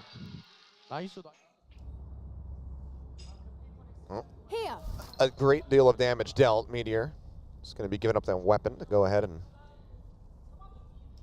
Rather, no, he wasn't the one carried over. It never doesn't mind. It doesn't matter. Blades ready for him. As there's a swift entry, but Meteor, it's right in behind Ching, takes him down, says, no, you are not attacking my site. So kill found. Shell's now out, something swinging forward. Texture just going to be backing off, not wanting to over-challenge here. Looks to try to drift down. Gets himself over to the rafters. Or something, having to dash away. Pressure applied in from behind. Now he's in a bit of a pickle. Smoke dissipated. Bite flushes him forward, gets that vulnerable across. Munchkin able to collect that kill. Divine only able to offer up a little bit of damage. A smattering of it in response as Kalian spotting the shoulder. Down A. And just go ahead and beheads Forsaken. Spike once again stranded. Not much else to be done here by Divine. As that economic kickback looks brutal. Finds one. Any more damage that he could find would be solid. And Munchkin low on HP, but as he jiggles out, not ready for him to be down low. Munchkin just going to go his separate ways. Yeah, doesn't want to risk it with the lower health. Eventually, he'll be the one who picks up the kill. So Munchkin solidifying that. He did get the Seekers earlier with the ult orb, so trying to get full value as they lead 4-1. And it looks like it might be a timeout coming through. And I gotta wonder, it seems like Gen.G has now read through this default toxic screen that PaperX has been using all the way through male. They have their own counter screen for it from B to mid. So either a switch up or maybe a timeout. There it is. Got to discuss how you want to retake some pressure over mid. Because the original idea of basically denying full mid control from the defense and then pushing hard onto ramps to get early control now has been blocked off several times in a row. Yeah, and the importance of collecting these rounds while on that attacking side has just gotten more important, if nothing else. While the defender side isn't nearly as dominant as it used to be on split, it's given that we've seen more teams straying into the territory of being able to collect a lot of attacking rounds, having this kind of a soft start is not what you want to be seeing here for PaperX. A lot of work to be done, but right now Gen.G looking like they are absolutely dialed in. But we've seen how quickly, how easily that momentum can swing, how it can be taken away from your opponents. PaperX going to be seeking to do just that to Gen.G. Maybe not in this round. Perhaps in the coming rounds as well. So for now, hiding their toxic screen. Looks like it might just be, if they get the early contact, a full send on to B. We'll see when that screen comes up from Devi. But basically already hinting to Gen.G that they're going to switch up their defaults in the coming rounds. Thanks for the anti. Creeping in, yeah, playing anti-flash there. But have they read that he's already crept forward behind the boxes? For now, the answer is no, but now very much known. Texture, quick exit with that blast pack, gets himself out to safety. Yeah, with this against the eco, the most important thing is not giving away these weapons. Yeah, that's too big of a risk to swing out. Those sheriffs. He's still playing forward. Plays on the back of the flash, and Jing is going to be able to gun down both as they swing in the garage. Texture, Munchkin both going to be dead. The B site now wide open. Don't necessarily know that, but the rotations coming through. Weapons recovered. Now 2 Phantoms here in the hands of PaperX. And they've still got the Stinger and the Spectre as well. I mean, this is perfect to hold in the site. The post plan already looking very solid for PaperX. I mean, sure, if you're Gen.G, you go for it with the Econ, but it's not looking great with the weaponry you have. Don't have a paranoia either to really try to get yourself forward. Jing's already on the hunt as well. He's one away from the showstopper. He wants to make it happen for the next round. Time is ticking, but yeah, I don't know if Jing is going to have much left to hunt here. Kalian going to have to try to drift away from this site, hold on to that weapon. Jing's going to try to meet him. Because his teammates are basically making noise to push him further and further away, and Kalian has no idea. Oh boy, yep. Kalian right now. The sheep. Ooh. But he is able to bite. Does manage to find that kill. Looks like he will be able to hold on to the weapon just about a couple more seconds to try to survive as they start swarming their way down. And Mind Freak. Okay, he'll get the one tap. Takes the weapon right out of his hands. PaperX off the back of the timeout will be able to find success in a very much needed round. The thrifty attempt there. Decent amount of investment for him, but get the win all the same. And it all starts right here as Jing just turns away from the flash and mows them down. Wow. I mean, just the spray control as well to make sure he's getting maximum damage with that spray. Ends up with the instant double. And now back to the default toxic screen, but they've already planted that mental conditioning that they might start to work the other side. So once again, now it's a bit more of a passive hold. That early aggression on Garage didn't work out for Gen.G on round 6. So they wait for that initiative. Flash connecting with Paranoia out. Texture able to find 2. Paint Shell still at them ready. Has not said that yet. Looks like he won't need to quite just yet. He's looking for his own ace. Saw Jing get one in the last map. He wants to try to catch up. There's that one tiny little bit of a window there over the smoke. Devi able to spot him out. Can't offer up too much damage. Seekers now rolling through. Paint Shells to flush him out. Devi, however, able to win against Lakia. Mind Freak trading one back now here on his lonesome. Knows the Texture is basically got no HP remaining, but does he know about this wraparound here from the flank? As Munchkin works his way through. Kill found. Gen.G with a very nice reply. Get themselves up to 5. This ram control has just been a thorn. Yeah, Texture got taken out, I believe, once so far in this first half. But Paper X, they haven't really been able to counter it too much if there's util. If he's just dry peeking, sure, you've got the aimers yourself, but they just trap him in here with the flash and then the paranoia. At that point, Paper X not sure where to keep their vision trained. Texture just swings out. It's easy aim training for him. Solidly done. Now just 5 kills away is Texture from tying up the best of 5 kill record. Paranoia across to slow things. There's the showstopper out from Jing. Texture setting his own, but kill not going to be found. And Jing, what? He kills off something. They just effectively go 1 for 1. Now Karen able to collect there on a Forsaken. Jing noted here at elbow. 8 bullets remaining in the Spectre. Doesn't want to go for the reload. Now spotted, sprays, tries to swap. Karen eventually finds the headshot, and things have come undone for Paper X. The Devi finding 1, but there is just so much more to be done. Only 68 HP to try to make it happen. It will not. Lakia will take his head off, and Gen.G will get themselves up to 6 in this defending half. I don't know if we've quite ever seen a moment like that. But the idea was there from Texture to counter Showstopper for Showstopper. It basically lands right on top of something. Draws out the team kill from Jing. Now it's another timeout from Paper X. Just 3 rounds separated. Yeah, Coach Alex not really liking what he's seeing, and I don't quite blame him. It's not necessarily that Paper X is playing too poorly, but they aren't really leaving too many options open. They're trying to force their way in with the double duelist, and if they don't get the first kill, it starts to fall apart. And it feels like moments like that are where the hive mind is falling apart. Everything is not coming together right now for Paper X, because normally the cognizance and the awareness of where each and every single one of you are, whether or not you are going to be trading off, friendly fire. This was a completely different look. Yes, I mean, everyone perhaps just too focused on their own roles to try to open up the site, not quite keeping in mind what the original plan was. Perhaps a little bit of panic starting to come through. But I don't think you can argue against the fact that so far, the util, the tactics coming out from Gen.G, just a bit cleaner, just a bit more varied. Whereas Paper X, it is much more about the speed and the firepower, and that's always been good for them. But they have met their match. It didn't help them at kickoff, and right now they need a bit more once again if they want to push through in the specified. If they want to take back that seat at the head of the table at Pacific, become the first seed, get the bye, get their championship points, and get to choose your opponent at Master Shanghai. Hello, guys. Well, now, Alex basically casting them off on their own. Aku udah lama subscribe. Gue subscribe lo dari Game of Future atau semenjak gue tahu Eterna. Will be coming up in just a couple rounds. Oh, lu nonton Rachel juga ya? Rachel Eterna. Forward, Bucky in hand, just bouncing his way through vents. Yeah, but space given, they know the weapons can't be good. Oh, Meteor. Very much delayed there on that shot. Ends up getting taken down. Snake bite from Lakia to try and delay. That is the AWP dead. I've got your trail. Cloudburst down, fake on that Cloudburst, but Texture just pushes up into it, knows that he's not into the site. As Pit now going to be invested. Seeker coming through. Heron clears that one out. Quick TP into the back. Goes for a check. They have 2 players right now over at stairs. Karen is turning his sights back over towards this angle. Kind of reading this one. Can he get the catch though? If he plays up close, Jing almost certainly will be able to win out the fight. Munchkin peeking forward, spots him. Now they should identify that rotation is coming through. There's a swing in, and Jing is not prepared for it. Karen too snappy with a headshot. Takes him down, with Munchkin for now on his lonesome, but reinforced. TP into elbow. Comes through.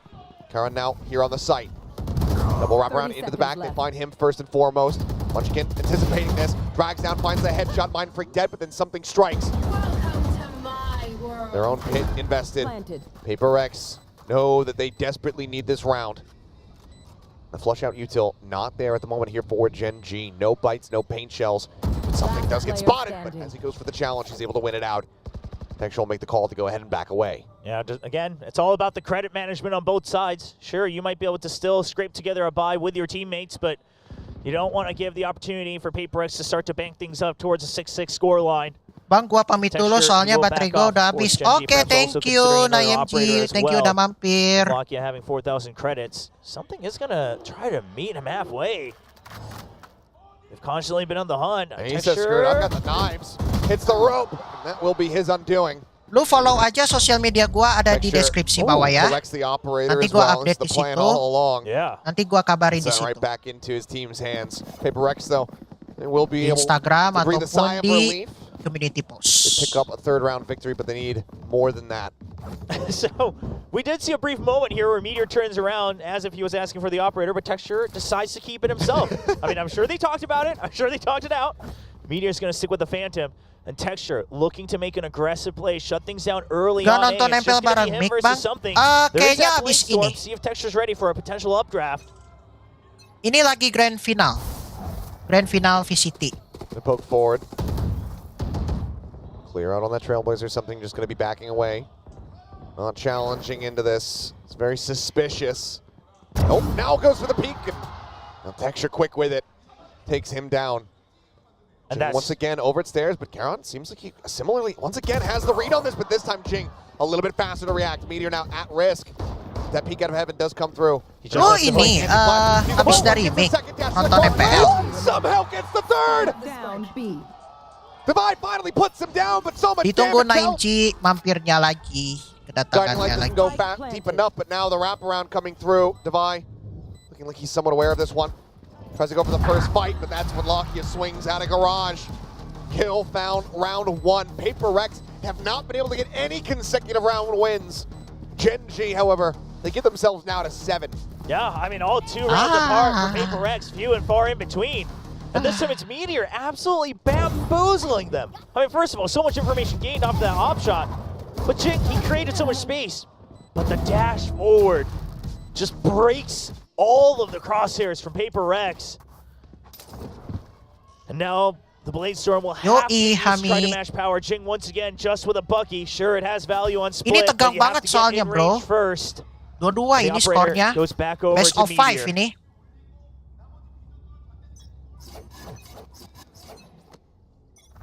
Set up on a deep Map angle over pertama at screen. Gen.G Knives unggul pulled out here dulu. for something. Map kedua Number Paper center Rex on the corner, menyamakan Jing kedudukan. again going Map forward. ketiga Paper Rex unggul. Back off here, Map Lakia yang just back barusan up as yang fast as he keempat possibly can. Gen.G menyamakan Jing kedudukan. unable Ini to yang hound it terakhir. down. These disconnected positions. These retreats here from Gen.G have just been very immaculate. They're avoiding everything that Paper Rex wants to try to throw at them. Final yang menegangkan ini, bro. Clear out on the Trailblazer. Texture decides to continue forward. Knives sent, something whipping. 3 more left to go. Needs that reset, but Texture able to find one. Does get taken down by Divide, but Karon gets his thing as well. Something, the headshot there. Reset in, a 3v3 now. As Meteor gets himself up in towards heaven. He's waiting for the plant sound. So Knives pulled something, and that last one, the very last moment, Texture, or Meteor rather, ends up getting gunned down. Haven't seen Meteor playing Jet in a while. I know, it has been a little bit. They've been shying away from the split as well. Tapi Mick ngajak look But live whenever they bareng do nggak come bang here, he's sebenarnya. always Mick piling sombong that soalnya jet. biasanya. Quite a bit of success, 11 kills so far on the board. Something trying to match up with Iya, 10 bro. of his own. And that's Gen.G Emang sombong trying itu to get Mick, just Cok. an offbeat there on the spike plant. Try to make sure that they have the numbers advantage. But everyone on Paper X is very quick to react. It's even Mind Freak letting go of that spike tap immediately. And now, a bit of a different toxic screen. See if this shakes up Gen.G at all. It is going to allow them to try to focus more on mid control. And Texture will just hold close on A. It's a good adjustment to try to maintain the same type of territory that Gen.G's had for the majority of the first half. Trailblazer moving forward, checking up in towards Mel. Meteor does get spotted by that something. Nice with a headshot. They avoid the judge. Avoid what very well could have ended up being a catastrophe. Karon going on a deep walk, though, over here towards ramp. Spike now working its way through sewers. Karon has his sights turned back over towards the vent for a brief little moment. And this does allow them to basically negate the toxic screen from Paper X, the position that Karon and Texture are both holding. They know that they don't have to worry about the timings of it, so B-Site can hold together as a duo as well, but they do have to win their initial trades. Oh, Texture sticks onto the orb, was really creating the try to get that showstopper online. Nice Blast one. coming through, they push up into Karon, but he's only able to find one. Forsaken trades it back, they keep the advantage. 4v2 now. There's already something getting himself moved forward, ready to try to intercept. Lakia off on that right-hand side, gonna go unscouted for now. Mick lagi live him out. One enemy Shots remaining. flying, something. I don't even think he was Lagi aware live that juga Lucky Mick was ya. there, but either way, he comes up with the kill. Now just leaving Munchkin all on his lonesome. Paper Rex, though, very well poised to make this a 5-7 half of themselves. Covering slightly, but putting that much more pressure on the defending side. And as Munchkin tries to do what damage he can, tries to play, maybe even just for KD, Yeah, he will I fall mean, to the shorty from Forsaken. You do what you got to do when it's that last round of the half. All hope pretty much lost for that one. But a 7-5 scoreline, Gen.G gonna be okay with it. I think the only thing that they'd be a little bit dissatisfied with is given the momentum, they might have, been hoping for at least 8, knowing that they could string together a couple. But we'll see. Even bringing it out, the Church of Chovy over here for the VCT team of Gen.G. Gen.G fans looking for just one more victory. But it's Paper Rex they're up against. I mean, and this would be huge for both teams, It's not just getting the win, it's not just taking back the title, but going as the first seed. And I mean, the +3 championship points for both of these teams, you get that, you should be almost safe to go to champions in one way or another. Rewarding that consistency. That is the setup there for those championship points. And these two teams have been so very consistent. And even with, without Jing in the roster, even with Monyet, Paper Rex still able to go over and, get that top 3 finish. But they want number 1. They want to be that top squad out of Pacific. That opponent selection, those championship points. It's all to play for, and it all has to start right now. 7-5, certainly recoverable for them here as they move themselves over onto the defense. 6-3 in pistols so far. This is a hard read on the toxic screen already. Paper Rex sees it. They're saying, okay, I mean, let's block this off first. If it's not A, if it's a fake screen, then so be it. We'll play for the retake with our own toxic screen for the retake on B. For now, they're ready for it. See how good the paranoia can be on both sides. Flash out, catching multiple players. Meteor able to trade one back with Texture. Munchkin both have fallen. Chicken something, getting one apiece. Paint shells said to just further stave them off. Just going to be a recovery here on that Ghost, but Meteor down to 52. Certainly does hurt them. Toxins going up. Yeah, the paranoia being used by Karen as well to no trade. It's really just for survival. You don't really have too many tools to get in now. Clear out on that Boombot here. Wanting to further incentivize them, but Lakia might be overextending a little bit more here as he thinks about poking his head out.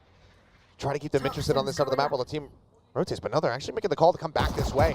Swing out, wide swing, and something will strike them down. Question is, do they read that this is going to be that B hit coming through, or do they suspect that they're still lingering? For now, it looks like something. He's going to be hovering around just in case. Yeah, position for an exit as well. One kill would get him that reset on the tailwind, but instead he can just go ahead and pull back. And if he sees one, he knows that the other's not going to be far behind. Yep. And this is just step by step. Now he's got backup as well, so it's going to be that double swing. Gen.G, surely they're aware of it. One enemy Something with a quick headshot, swing out. Charon going to be denied that orb there. Denied that kill. Something stays alive, and Paper Rex, they get themselves the final pistol round victory. This is just, like you said, an excellent read off the Viper wall. Yeah, and it's taking the initiative as well. They go for the guiding light first, you peek off of it, but immediately the paranoia to make sure they can keep the priority over by that A main fight. And Gen.G's just a little late to react. They will force up a stinger here from Meteor. And a share for Munchkin. But that's going to be it. Munchkin, of course, still holding on to all his util. Didn't even have a chance to use it. They're going out.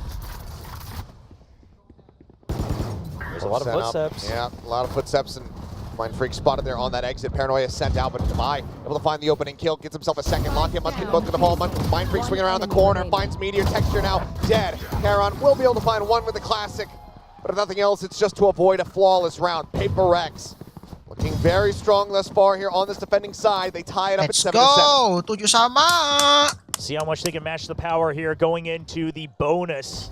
This could make or break this entire match now in the last half of this best of 5. Down B. One enemy remaining. Grueling ordeal.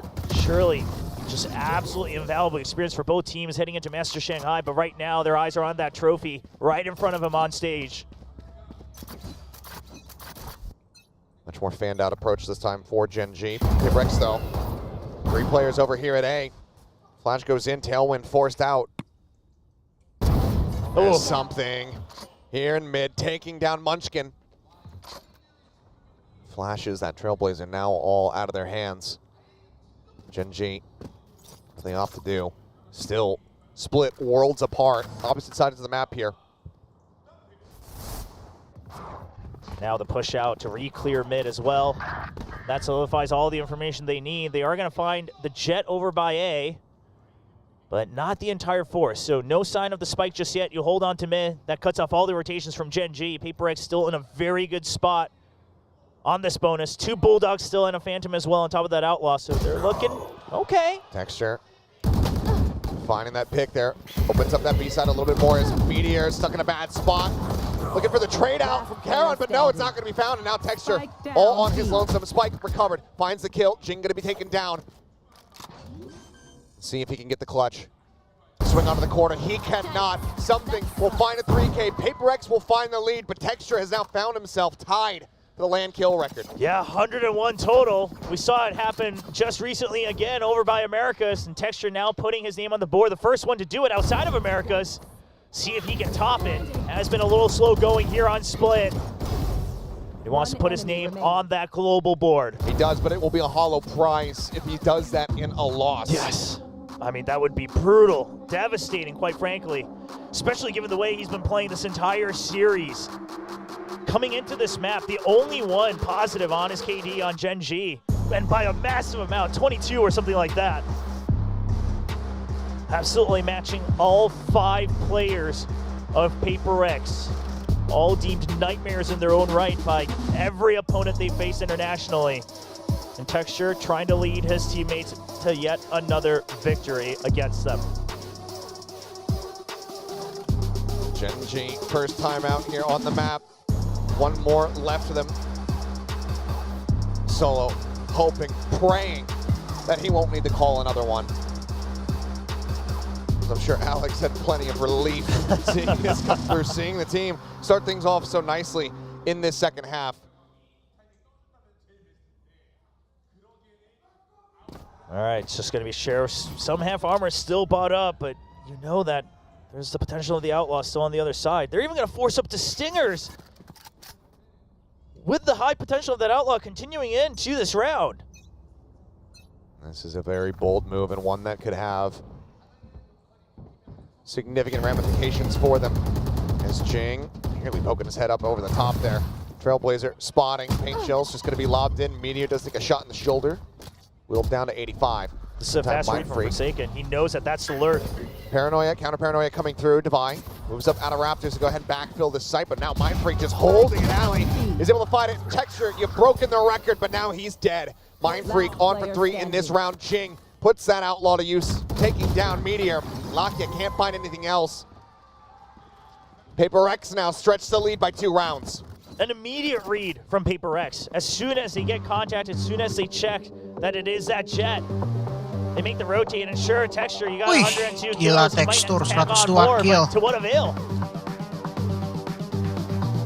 To what avail indeed. Again, not wanting that hollow prize. Yes, it is nice to be able to establish that one. But to not walk away with the victory. I'll just ask Aspas how he feels. Now he doesn't even have the record tied. That's true. Jiggle peek there, something looking for the timing shot.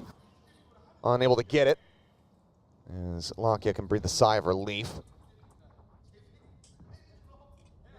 I'm still being held over by male Gen.G. Not too many options. Now, something that's coming from this role swap between Munchkin and Lakia is that Munchkin wants to be a bit more aggressive. He wants to create space himself to try to make the calls, but a lot of times that finds him alone. Getting taken out with no trade in sight. Trailblazer doesn't check into mail. Something pushing out here alongside that smoke. Some confirmation off that guiding light, but has to dash away. Good sense there from Gen.G. Not wanting to just blind face forward. They force him out, and hearing that tailwind, they'll know that they'd made the right decision. Yeah, but it looks like Gen.G's banking on the fact that the op has rotated over to the A side. There's still a lot of members here on B. Spray goes through, but it's right in between the players. The entry now beginning, but Lakia line it up. Mindfreak able to find Meteor. Something does get taken down. The one kill that they found thus far. Mindfreak flushed out of backside. The push forward from Forsaken, able to find Karen as they go back and forth. Munchkin. 3K for him in the round as the plant gets ready to come through. Jing, however, arriving. Showstopper at the ready. Drawn out, spotting. Munchkin sends it, kills him. Texture managing to strike him down. The record grows, and now he has his own showstopper online. Pops it immediately. Divide backing away. He checks that close angle, knows that he's not in Raptors, knows that he's not right on top of him. Still a lot more work to be done. It's absolutely clutchable here for the 5, but Texture just takes the challenge, gets the headshot, and he keeps Gen.G alive. He keeps them in this final map. Wants to put meaning behind that new record for himself. Won't back down without a fight. A beautiful paranoia from Mindfreak. I mean, it's perfectly timed. He waits half a second longer than I thought he would have, but it was even better. So he made the right call, but it's just a wraparound. You could tell Paper X, they were a little worried about it, but what can you do? It's too many angles. At the end of the day, once again, it is Texture keeping them in the fight. Meteor one away from the Bladestorm himself. Toxins going up. Hockey just forcing him back. Snake butt out the rip. It's a very fast take of mid here for the side of Gen.G. Something posted up on the box. Paranoia sent in the garage. And oh, Meteor just strafes right into that headshot. Trailblazer will get the stun up. There's a Cloudburst thrown down by Mindfreak, covering fire. Is able to find two. Forsaken takes down Texture now. As that is the cleanup. A swift pick of mid, but no one there from Paper X to be found. Ayo, Paper X. Juara. And they strike down each and every member of Gen.G as they come at them. I mean, this time, Gen.G, they try to fade out the paranoia early, things like that, and that was all good and well done. One enemy remaining. But they're just not fast enough on the flood in. Losing a couple too many members, and I was about to say, yeah, I think you call the timeout. You can't save it just to try to deny the opportunity away from Coach Alex, but right now, you have to calm your players down if you're Gen.G. You have to stop the momentum over from Paper X. You gotta go back, maybe slow things down a bit. Maybe try to figure out the default setups a bit more from Paper X. Because just barreling through, it didn't work for Paper X, and it's not working for you. It's not. We'll see, though, if he can calm these players down, if he can get them focused back in. We saw it from in that first half. Severely lacking. Paper X feeling right at home here on this defending side. Feels like now it's them. They're the ones who are getting all the reads, knowing exactly what the approaches are going to be from Gen.G. And it was from the outset. That Viper wall set up, just getting the read, shutting it down over on that A site. The disconnect, knowing that that rush from mid was going to be coming through. Right now, it feels like Paper X are making every right call. See what the adjustment is. I have to imagine the Paper X, they might look for another stack push out on one part of the map. For now, it looks like it might be just a reaction setup over by ramps. Stay safe. A lot of members stacked over there for Paper X and Gen.G. They're going to wait to see what the initiative is. Oh, the paranoia out of B main as well to make it seem like that's the initial push out. A lot of space already taken by Paper X and Gen.G. They have to start to re-clear this nice and early.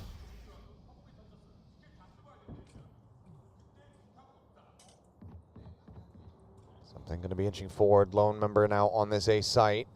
Karan just backing away. His Mindfreak as well. A lot of forward space. Meteor in the meantime, though, able to find one. Snappy from Mindfreak.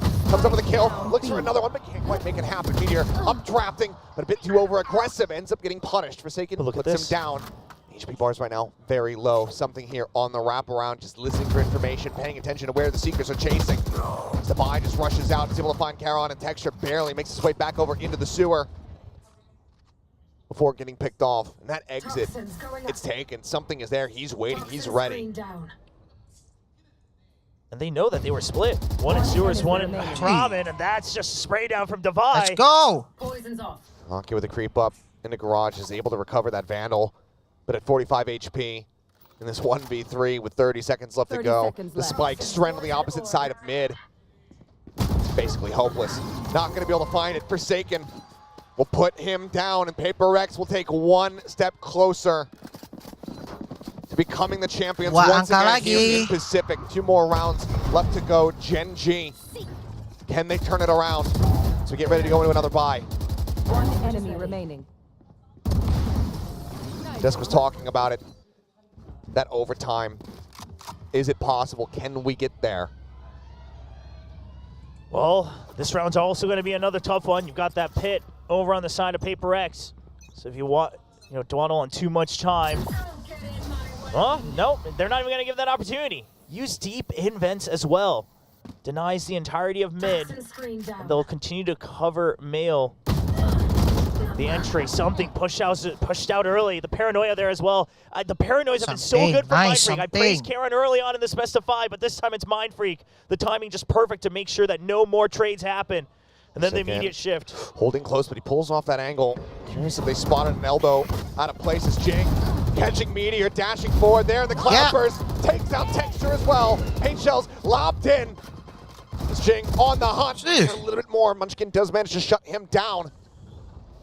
But still, Paper X, it feels like the round is already theirs. It feels like the map, the series. It should already be theirs. One player left, Karan, to try to make a difference. He cannot. Satu angka lagi. Will Juara. shut him down. The cash is gone. The hope dwindling. Paper X are 1 round away.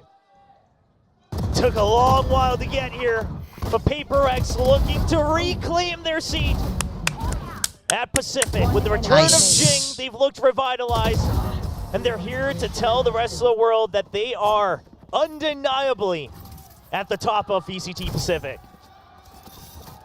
An all-in gambit here. Menegangkan ini, Cok. For Gen.G, they need 4 rounds consecutively to take this into overtime. I mean, the reads here from Paper X, they saw that early snake bite. They're ready for it. It's looking like another crunch, similar to Blind, and there it is, something. Double kill. Pulls the knife, Mindfreak pushing forward, finds one, looks for the second, can't quite make it happen. Something with 3 bullets remaining has to back away. A 2v3, however, in damage dealt. Karen and Lakia both down to the dregs of their HP bars. Something. It seems like this should just about be it. The Trailblazer to check for presence. Karen making it known. Grabs himself a Phantom, backs away, but how do you even try to get yourself back into this round? And the most you can hope for is exactly this. You go in as a double, you rotate, you hope that it's not a full stack from Paper X. At the best, at the worst, it's just going to be a 2v2. If you can somehow get in with only 45 HP on Lakia, sure, you have the pit, but still so much util on the side of Paper X. You've got the double snake bites, got the double cloud burst still. 35 seconds remaining. Divide, the only one on this side of the map. They're running short, and now Garage is cleared, so Divide, he should be ready for this. The call is being made. Forsaken rotating himself around. Something will just continue to poke at Quad, relying on the rest of his team to be able to get this done. There's a swing, and there's both kills. It all comes to an end. Paper X, they lose 3-1. Let's go. Gen.G, but now they come back in. They say you were pretenders to the throne. They will redon their crowns here as the Kings of Pacific. Once again returning and telling Gen.G this ain't a rivalry. They already took down DRX as their old rivals. Epic comeback. And they say, Paper X. no, you still remain a challenger to Gen.G. Paper X will be going to Master Shanghai as the first seed, the top it's of a Pacific. hero. The bye, the opponent selection, the championship points, all in their hands, as well as the title of Kings. They are once again back on top. Gone for a short while, but not a long while. Gen.G occupying the throne for a brief moment. But Paper X, they are back at their peak. And I think realistically, as Paper Thin joins me, I think realistically, we can be proud of both of these teams fighting tooth and nail all the way into this game 5. Battle of perseverance, hugs, fist bumps, etc. exchanged on stage. But I think for the most part, if you're a fan of Pacific, you're feeling pretty damn good about Master Shanghai. I mean, my heart's been racing all day. This has just been so incredible to watch. The fans here have been absolutely insane. It is so loud in here right now. What a day. I mean, so many things to talk about. Obviously a great match. Texture setting the land kill record. Absolutely brilliant performance from him today. I mean, he has just been wonderful, top to bottom all day. But really, Paper X, just such tenacity here. I mean, one of the things coming into today, Ryan and Kalios, is that they haven't been able to do so well in best of five, other than last year against DRX in the finals of VCT Pacific. But here today, they're back, and they are back with a force. They looked incredible all day today. Both teams did. Absolutely. And I mean, not even, going back to that old aggressive style. We hadn't seen split for them in quite some time, not since Money Up was on the team. But they opt to just go for a mirrored composition versus Gen.G. And while Gen.G, yes, they do make their own adjustments. Having Lockie go over and play that Viper for the first time, which I think was overall a solid enough performance from him. They still just come away with it. Nothing tricky, nothing up their sleeve, just straight up gameplay, expected styles from PaperX there on split to be able to close out the win. And it was just overall a very solid second half. Of course, we've got William Chobert moving down onto the stage to get ready for our award ceremony, which is why we have Paper Thin joining in with me right now. But, I mean, you're sat on the desk. Give me your thoughts overall on the series, because this, to me, felt like an incredible one. No, this was one of the best. I mean, right up there with last year, with that reverse sweep that PaperX had. I think this is just as good. Both teams looking so insane coming into Shanghai. I mean, so much pressure on the line, especially in this match. Wanting that bye going into Shanghai, wanting that ability to choose your opponent after the group stage. Such a huge victory here for PaperX. It gives them so much extra time to really consider their opponents, to consider what they want to do, work up some new comps, which we know this team will absolutely do.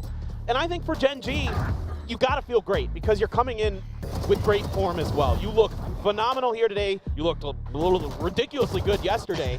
And this is just a team that also is going to be fearsome. There's no doubt this could have swung either way. Just a couple big rounds here and there kind of changed the destiny for both these teams. But I saw great adaptations on both sides. I saw great decisions, great traps, phenomenal individual plays time and time again. So this had everything you could want and more. And the question was posed to Alex earlier on the analyst desk. It's, he was shying away from a little bit of, who do you want your opponent to be?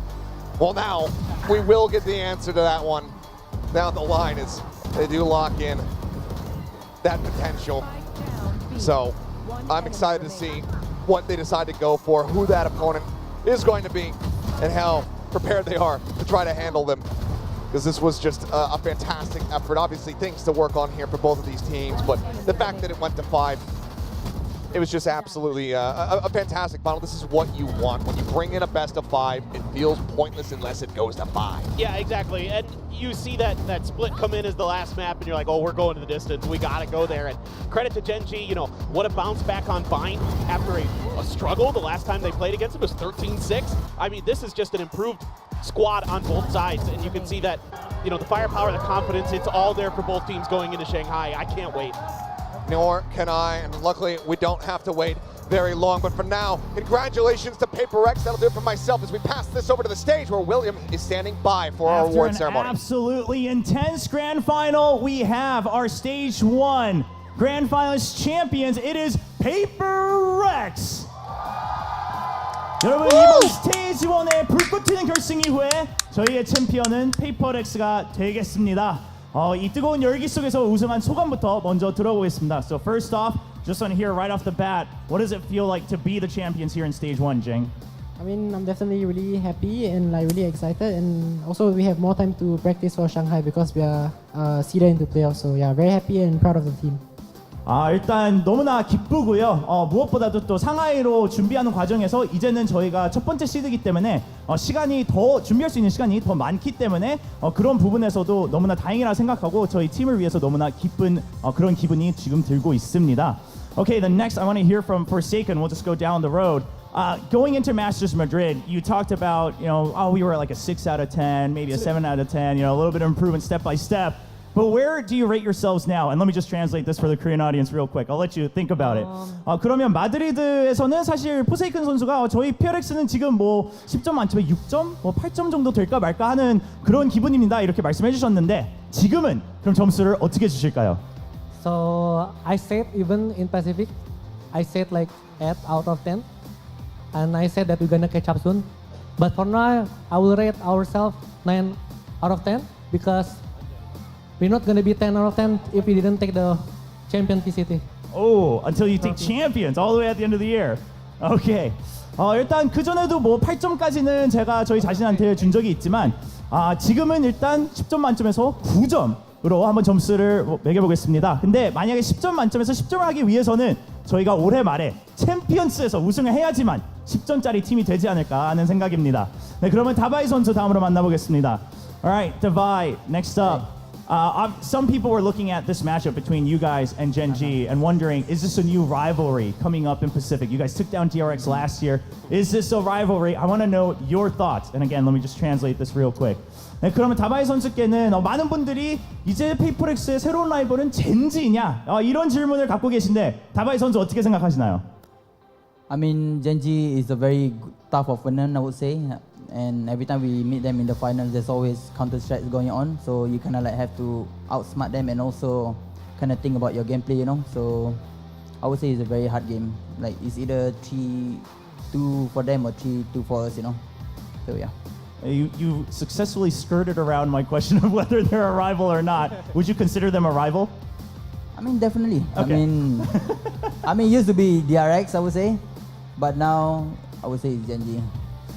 일단 젠지를 상대할 때는 경기가 항상 어려운 것 같습니다. 젠지가 워낙 준비도 많이 해오는 것 같고 그런 부분까지 고려해야 되기 때문에 저희가 항상 어려운 경기를 했고 오늘도 그런 기분이 들지만 라이벌이라고 하면 무조건 라이벌이지 않을까요? 예전에는 DRX였다면 지금은 젠지가 저희의 라이벌이 되겠습니다. Alright, next up it's going to be you, Ilya.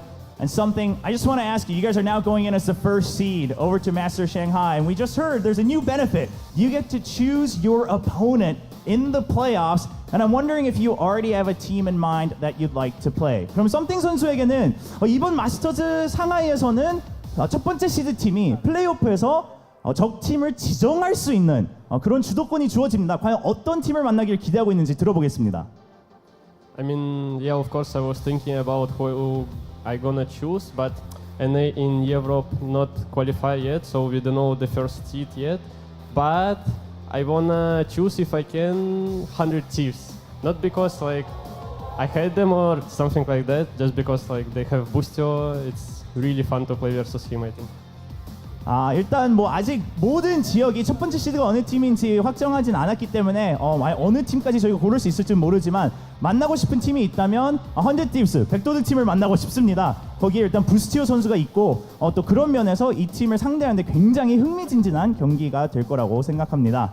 Of course, out of the players, last but not least, Mindfreak. A lot of people have been looking at your play throughout the entire stage and saying this might be the new peak for Mindfreak. I know you might be thinking maybe a bit rough for today, so perhaps a bit of a tougher question. But overall, not just yourself, but looking back, how would you rate the growth of PaperX here in Stage 1? 그럼 마지막으로 마인드프릭 선수께는 이번 시즌에서 이번 스테이지 1에서 PaperX와 또 마인드프릭 선수가 얼만큼을 성장했다고 생각하시는지 들어보고 싶습니다. I think to be honest, we improved like really fast. This stage 1 because after the loss against Team Secret, we actually like trying to empty the backpack towards each other, and I think it's really hard. And I think it's the same stuff like last year. We lost against DRX or Secret. DRX. Then after that, we keep winning like 10 games in a row or whatever stuff. So I think props to Team Secret that made us lose, I guess. So I don't know. Alright. 일단 저희가 정말 성장을 빨리 하고 있다고 생각을 합니다. 거기에서 제일 큰 이유는 저희가 팀 시크릿 상대로 패배를 한 이후에 정말 많은 얘기를 나눌 수 있었고 그때부터 저희가 성장을 많이 하지 않았나 생각이 드는데 작년에도 마찬가지였거든요. DRX 상대로 패배한 이후에 거의 10연승을 저희가 연속으로 했었기 때문에 어떻게 보면 팀 시크릿한테 감사의 인사를 한번 전해야 되지 않을까. 패배를 안겨줬기 때문에 저희가 더 성장할 수 있는 계기가 되었습니다. 자, 그리고 저희 감독님께서도 한 말씀 해주셔야겠죠. Coach Alex. You were on the screen quite a bit today. We had a couple delays thanks to you. So I know it must not have been an easy game to watch. But just overall, what were your thoughts today in this matchup against Gen.G? 그러면 오늘 알렉스 감독님이 조금 다이나믹한 모습을 많이 보여주셨는데 오늘의 경기를 어떻게 보셨는지 궁금합니다. Yeah, I mean, I think they prepared incredibly well for us. You know, like there's some stuff that we've never seen before, like totally like stopping us in our tracks at the entrances. I think it was very difficult for us. I think it was a game that I'm glad happened. You know, I think we can learn a lot from it, and I think we will be stronger after this game. We had a lot of fun. I think it wasn't fun for some maps, but by and large, I think the boys had fun. Okay. 일단 뭐 선수들이 말해 준 것처럼 젠지가 정말 준비를 많이 해왔다고 느꼈습니다. 뭐 여러 가지로 저희를 정말 상대하는 데 있어서 정말 저격하는 플레이가 많이 나왔고 그래서 어떻게 보면 너무나 좋은 경험이었고 저희가 배울 수 있는 점이 많았습니다. 전체적으로는 좀 재밌는 결승이지 않았나. 물론 저 개인적으로는 항상 재밌진 않았지만 선수들이 즐겁게 경기를 치른 것 같아서 저는 만족스러운 결승이라고 생각합니다. So once again, this is your champion team, Paper Rex, going in as the first seed to Master Shanghai, taking the 3 extra championship points, the buy into the playoffs, and of course, their selection of their opponent in Shanghai. 다시 한번 이번 스테이지 1의 챔피언 팀, Paper Rex, 챔피언십 포인트 3점과 또 플레이오프로 바로 올라갈 수 있는 자격을 가지고 올라가게 됩니다. 근데 여기서 저희가 맞히면 안 되겠죠? 오늘 결승전에 MVP 선수는 누구였을지 한번 알아보겠습니다. Of course, we still do have to crown one more victor. It's going to be the MVP of the grand finals of Stage 1 of VCT Pacific. We've got our fans sharing their ideas, but today's MVP will be GEN.G. 자, 오늘의 결승 MVP는 바로 징 선수입니다. First of all, just tell me, how do you feel being the MVP? I mean, definitely feel like proud of myself, I guess, because I mean, honestly, I haven't played like tournaments in pretty long, like maybe half a year or something. So I'm like slowly still getting used to playing on stage. But yeah, I think I'm slowly getting my feel back. 일단 뭐 너무나 제 자신이 좀 대견스럽네요. 사실 오랫동안 경기를 치르지 못했기 때문에 좀 걱정도 있었지만 이렇게 결승전에서 MVP를 가져갈 수 있어서 굉장히 자랑스럽고 좀 다행이라고 생각합니다. 사실 찡 선수라면 지금 찡 선수가 말씀해 주신 것처럼 경기를 한동안 안 치르다가 복귀를 한 상태인데 그런 부분에 있어서 부담은 없었는지 그리고 이제는 그런 부담을 모두 내려놓을 수 있는지도 물어보겠습니다. So obviously, like you said, you made a return coming in, and a lot of people looked forward to it. Sure, we talked about maybe the pressure before, but do you feel now that you're really back ingrained in the system, no pressure about returning, from a break? I mean,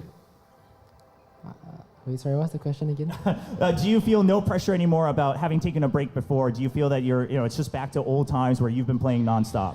I mean, I don't really think I feel pressure because most of the fans are really nice and like they don't really like hate or anything. So I mean that definitely helps. And also the fact that I was playing a lot, so I'm confident in my own individual skills. So yeah, I mean, I don't really think I have any pressure. So yeah, that's why I was able to perform like this.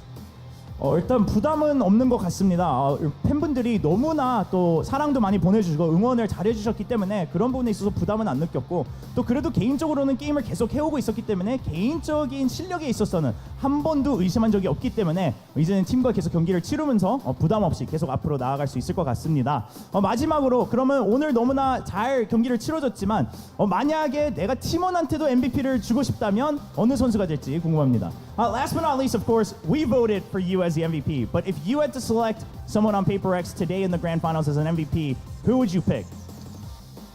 Yeah, I don't think there's like a specific person because I think everyone did their role, everyone did their part, and I mean, yeah, I guess everyone. I don't think there's a specific person. Okay, I mean this is classic Paper X friendship, I think, coming through as well. 한 명만 고르기는 어려운 것 같습니다. 사실 5명 모두 본인이 해야 되는 그 롤을 잘해줬기 때문에 MVP를 저보고 고르라고 하면 못 고를 것 같습니다. 여기까지 저희 MVP 인터뷰를 했고요. 저희 MVP 이번에 스테이지 1에서는 저희 BCT 퍼시픽의 파트너인 에이서의 프레데터 랩톱이 수여됩니다. 축하드립니다. So to our MVP of Stage 1, you receive an Acer Predator laptop from our VCT Pacific partner. Just so everyone knows, we gave it to him. Here it is in the flesh. Once again, congratulations to Jing for that MVP. And of course, once again, a huge congratulations to Paper Rex as your Stage 1 championship champions. Coach Alex, did you want to say something?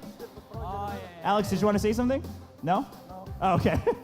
Okay, well then once again, ladies and gentlemen, I present to you your champions for Stage 1 of VCT Pacific. Please continue to cheer on not just Paper X, but all 3 teams going to Master Shanghai to represent VCT Pacific. Oh, you want to say a couple more words? Okay, one more second. 제가 마무리하려고 했는데 다바이 선수가 한마디 더 나누고 싶다고 하네요. 잠깐 한번 들어보겠습니다.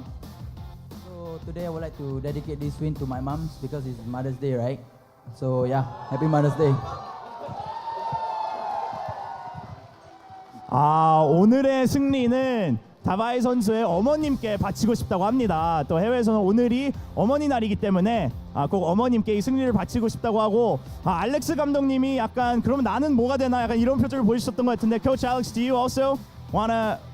Okay, all of you guys. 저희 다 같이 저희 어머님께 오늘의 승리를 바치겠습니다. 그럼 이렇게 다시 한번 BCT 퍼시픽 스테이지 1의 챔피언 우승팀 페이퍼렉스를 소개합니다.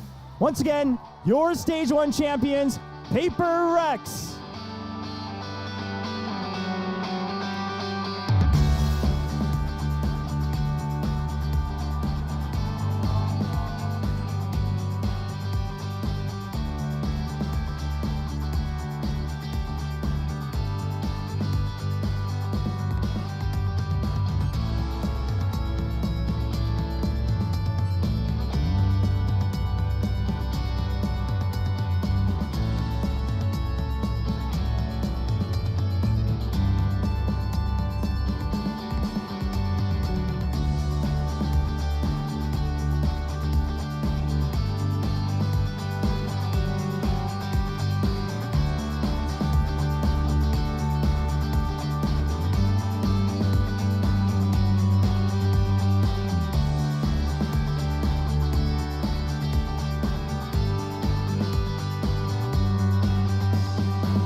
VCT Pacific Stage 1 Grand Finalist winners are none other than PaperX, and in true PaperX fashion, they made you doubt for a second.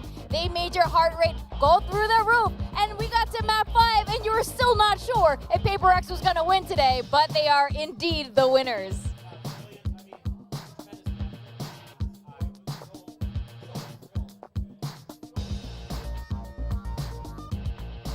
Well, meanwhile, they are our winners, but GEN.G was phenomenal today.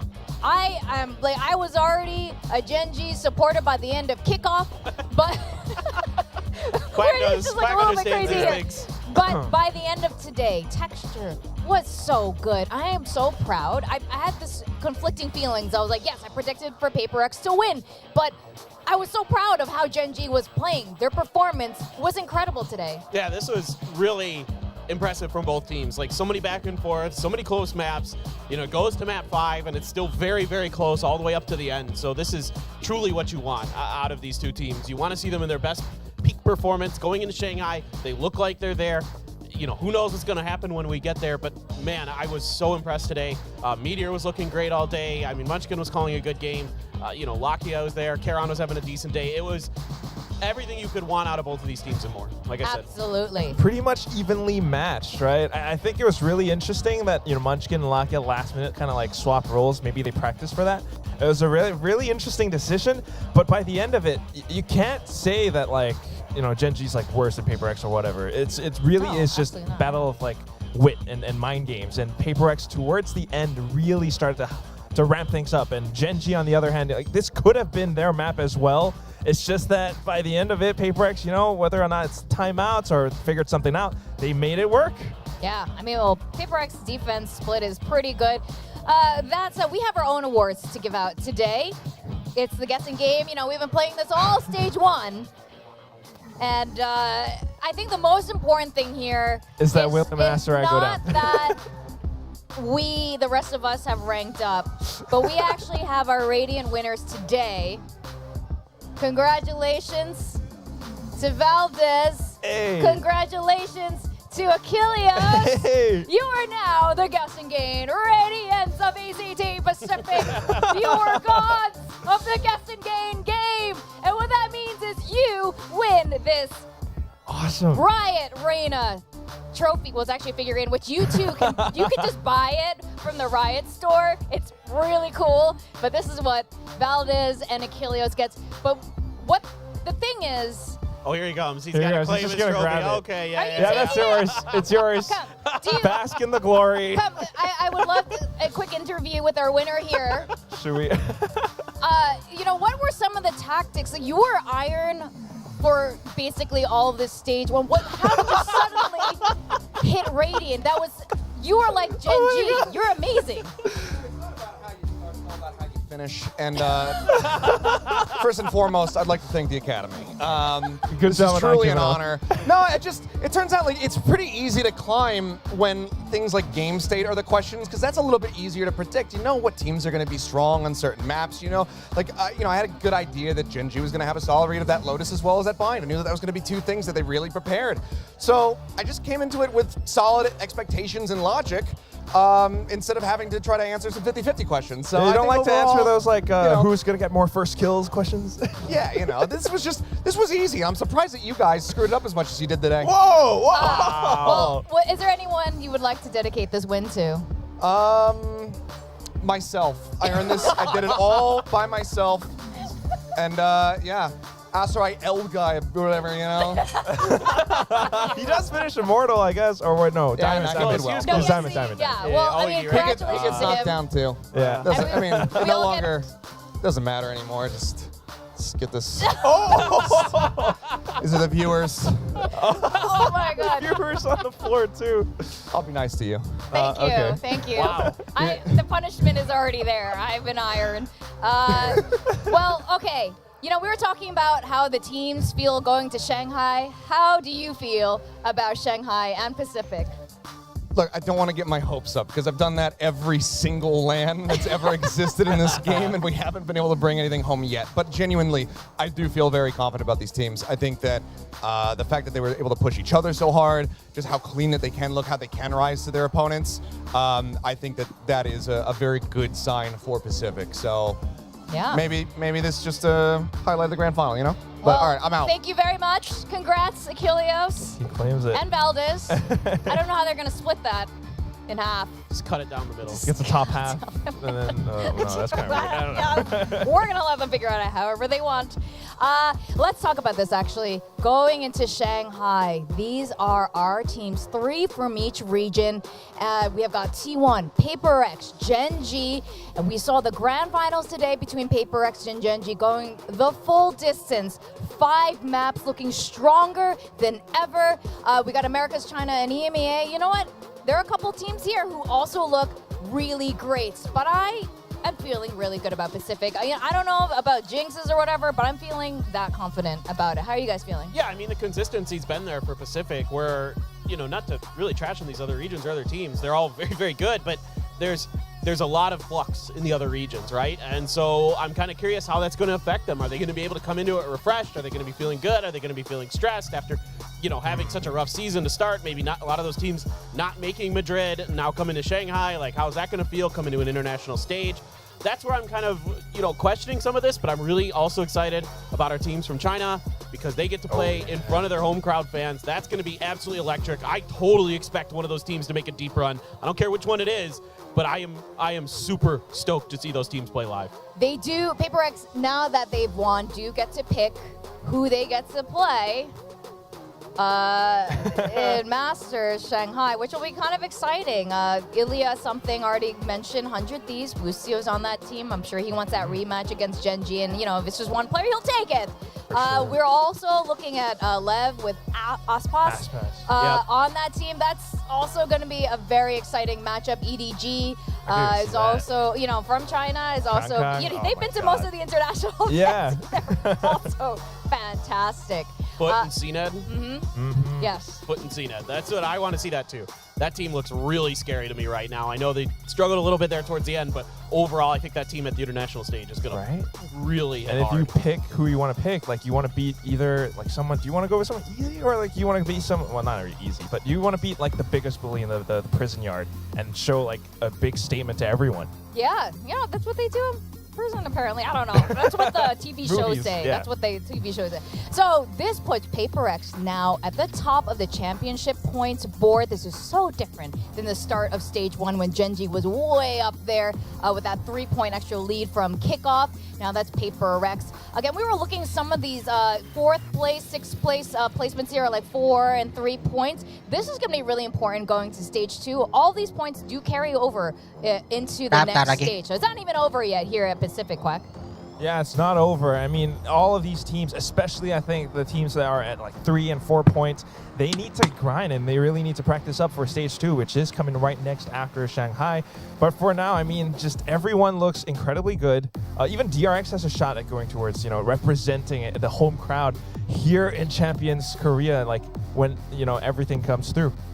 Yes. So now, while we've had our battle here in Pacific in Seoul, South Korea, we're sending our top 3 boys over to Shanghai. And audience, Pacific fans, this is the time when you cheer for all 3 of these teams, Paper Rex, GEN.G, and T1. Congratulations again to Paper Rex for winning today's grand final in stage 1. Thank you, gentlemen, so much for joining me today. Okay. It was really fun. Of course, our casters as well, Achilleos and William, our production, Okay, and guys. everyone involved. We will see you in Okay, guys. China. That's right. Very excited. I mean, it's been a great stage for us. Tar. Everybody in Pacific at least Set got a win up as well, so dulu. it was really Nanti kita competitive this lanjut, season. I mean, Pacific is live getting better and better and MPL better. ya guys ya. And, like Achilleos mentioned, Insyaallah I don't kita want to get lanjut my live hopes up too MPL. high, but I'm starting to feel like Sampai jumpa di Pacific's live time is stream coming. We are selanjutnya. very almost Making there. it to grand Di live finals, MPL. right? I Okay. think it's time. We Thank have you to semuanya kind of yang admit, udah nemenin don't gua. underestimate Pacific. Yeah. Well, see you guys over in Shanghai, and we have high hopes for our boys to be in the top 3, preferably the first place this time. So thank you. Good night, Seoul, South